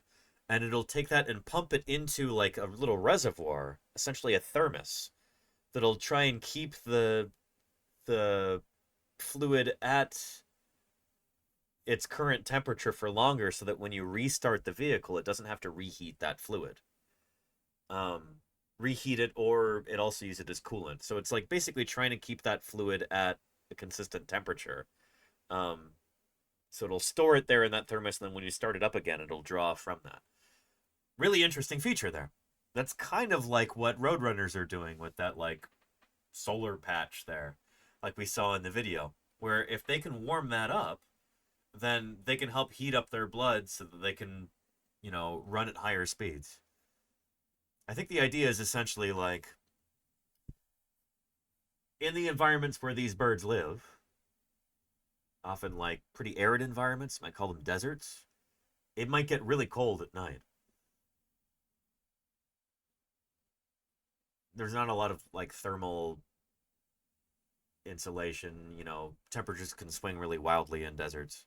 And so early in the morning, if this bird wants to get going, it can just turn that patch of short feathers into the sun, warm itself up, and then it's ready to go faster. Does that make sense? Yeah. And Rowan says it's the water pump. Are you sure about that? I thought it was a different thing. But maybe it is. Okay. Yeah. And 2004 model. I drive a 2008 Toyota Prius. It's got nearly 200,000 miles at this point, and it'll easily do another 200,000 if I take care of it. The thing is a champ. Love that car. But yeah. And Murph says, I saw a lot of roadrunners in South Colorado. Interesting. Very cool. Oh, and Rowan says it's a water pump that does the pumping. I have a 2005. Nice. Very cool. Yeah. But yeah, good stuff. Oh, and shoot. Close the wrong tab. Okay. I'm gonna scroll down. We'll continue our Thursday Birdsday here. Roadrunner. Thank you, Candy Nara Boy, for cool discussion about Roadrunners. Ms. Art Rules has got what looks like a house sparrow here. Female house sparrow, perhaps? Passer domesticus? I don't know if I've ever photographed a house sparrow this close before. But let's jump to... a house sparrow here on our Tree of Life. And is that thermoregulation? It is, Ms. Art Rules, yeah. That would be an example of thermoregulation. House sparrow. Probably one of the most numerous birds in the world at this point. Yeah. Very cool. Crimson Carnotaurus has got... these emus were born without the ability to grow feathers and kind of look like outdated depictions of ornithomimosaurs. Interesting. Let's take a look at this.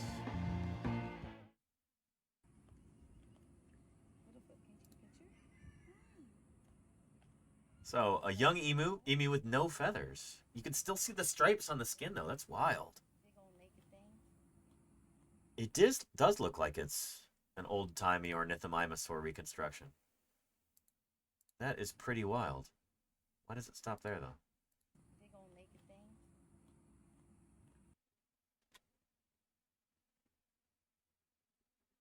Huh.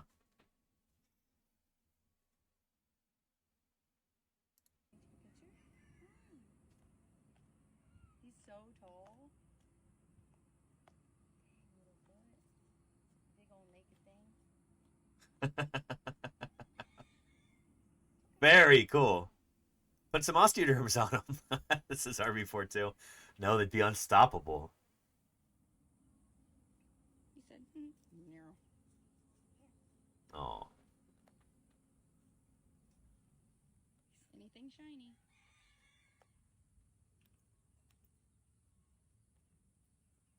Oh boy. Dang, you're so tall and strong. Look at you. You look so Wow. good. Shiny, shiny. Ow, that one really hurt. Very cool. Normally I request that people send videos or photos of birds that they've taken themselves, but that was pretty cool, Crimson Carnotaurus. Thank you for sharing. Pretty neat. And oh, this is neat. So I've got pretty good at spotting when ospreys are ready to plunge for fish. 45 seconds.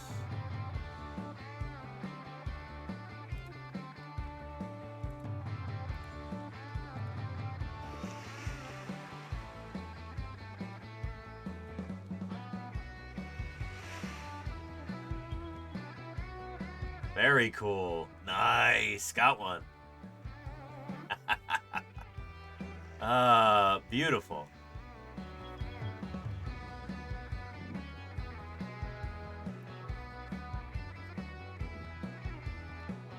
Really lovely.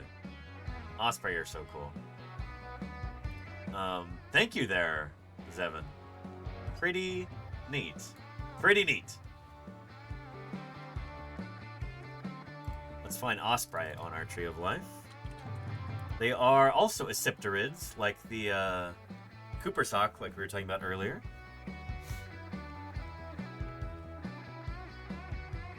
Osprey. Pandion haliatus. Very cool. Haliatus is the genus name for the bald eagle, which is interesting. Yeah. Wow, I didn't realize osprey are the most basal of the hawks, I guess. Or they're not even, they're outside of hawks, apparently.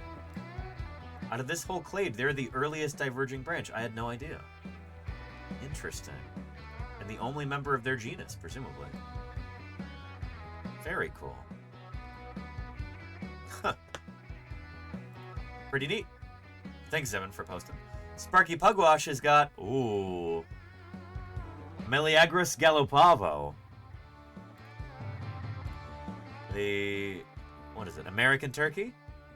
And we've got some Gallus gallus. Domestic chicken. The most numerous bird on the planet. Anyhow, these guys are super cool, and we'll be talking all about turkeys this November, as we do every November here on Paleontologizing. Turkeys are, I think, one of the birds that Americans tend to be most familiar with, because we have a bizarre tradition in this country where people will dissect the carcass of a turkey as well at the Thanksgiving table. A lot of families do this every year, but it's a wonderful opportunity to talk about dinosaur anatomy. So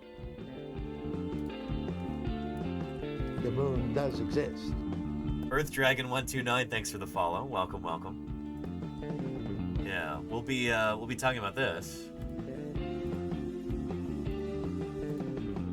This is a diagram that I put together a few years back,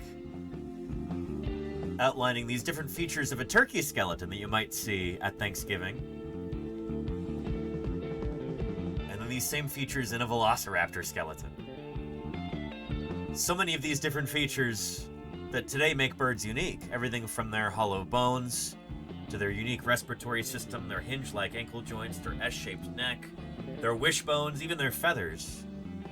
Each one of these features originally evolved in dinosaurs, and birds have only inherited those as an evolutionary hand-me-down from their dinosaur ancestors. So anyway, we'll be talking all about that. Like, half of November is going to be turkey talk. Looking forward to it. So thank you, Sparky Pugwash, for sharing there. Turkeys are so cool. And Neverwinter says it's got a black-throated green warbler. Never even heard of this bird before. Cetrophagia virens. John Hines National Wildlife Refuge, May 2021. Beautiful. Look at that right there. Gorgeous. That's beautiful. Black-throated green warbler.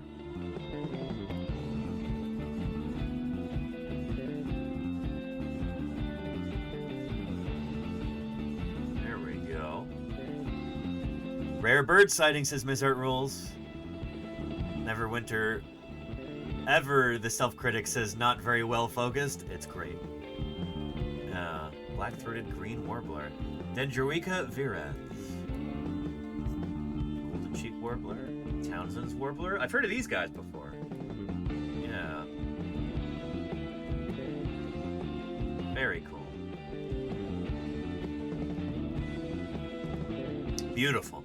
Thanks for sharing. That's lovely. Miss Creation says, I think this was an Archaeopteryx model at the Melbourne Museum. You are correct. Looks like it's supposed to be Archaeopteryx. Very nice. It's funny, this was surely produced before we had an idea of the actual plumage on these animals. We know that they've got dark-colored feathers.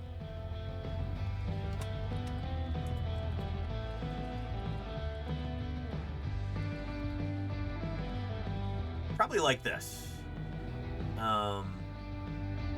Although, I do wonder about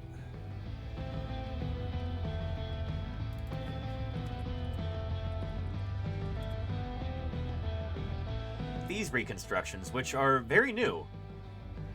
It's meant to promote the Chicago Archaeopteryx. I guess they're really dark on top, but yeah. Anyway, such a cool critter. Neat stuff, Miss Creation. We've got 3 fossil birds in today's Thursday Birdsday. I think that's the first. Very nice. Very cool, Miss Creation. Now, it was there around 2010 as well. Current photo was early 2024. Nice. Yeah. There are some dark-colored feathers there, but it should be, like, really dark on the top. The upper side of the body. Yeah. And Mayor Space, our final one for today, has got a white stork at the Detroit Zoo earlier this month. Look at that stork.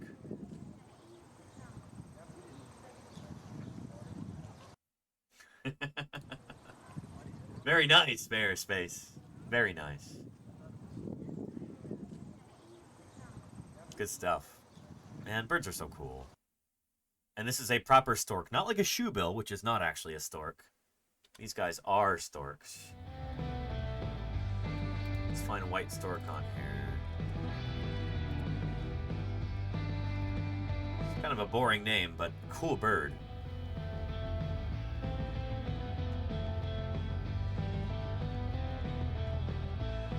There we go. White stork, Sissonia. Nice. And Ms. Art Rules wants to know, are they from Africa? Let's see. Yeah, some of them are. They do breed in northwestern Africa, I guess. Yeah. Southern Africa, too. Cool. Anyway. Very nice. Mayor Space. Excellent. Thanks for posting. Good stuff. And with that, Thursday Birdsday is complete for this week. Excellent job, everybody, posting birds. It's nice to be back into it, you know? It's very nice to be back into it. And with that said, that's the end of our week here on Paleontologizing. I'm going to be spending tomorrow working on that T-Rex skull. I'm not actually going to be able to deliver it tomorrow. I'm still waiting on some parts and some other stuff, but I've got some science to work on. I've got a bunch of chores to do, emails to send, all that good stuff. So I will see you all again on Monday, I hope. Don't go away just yet. We are going to see who else is doing some science here on Twitch, and we can raid into them. So here is an Archaeopteryx to run our credits over here.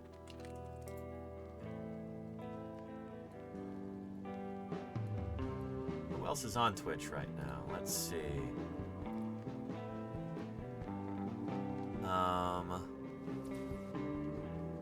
Oh, Yogurt Garrel is on. Well, well, well. Let's go right into Yogurt Garrel.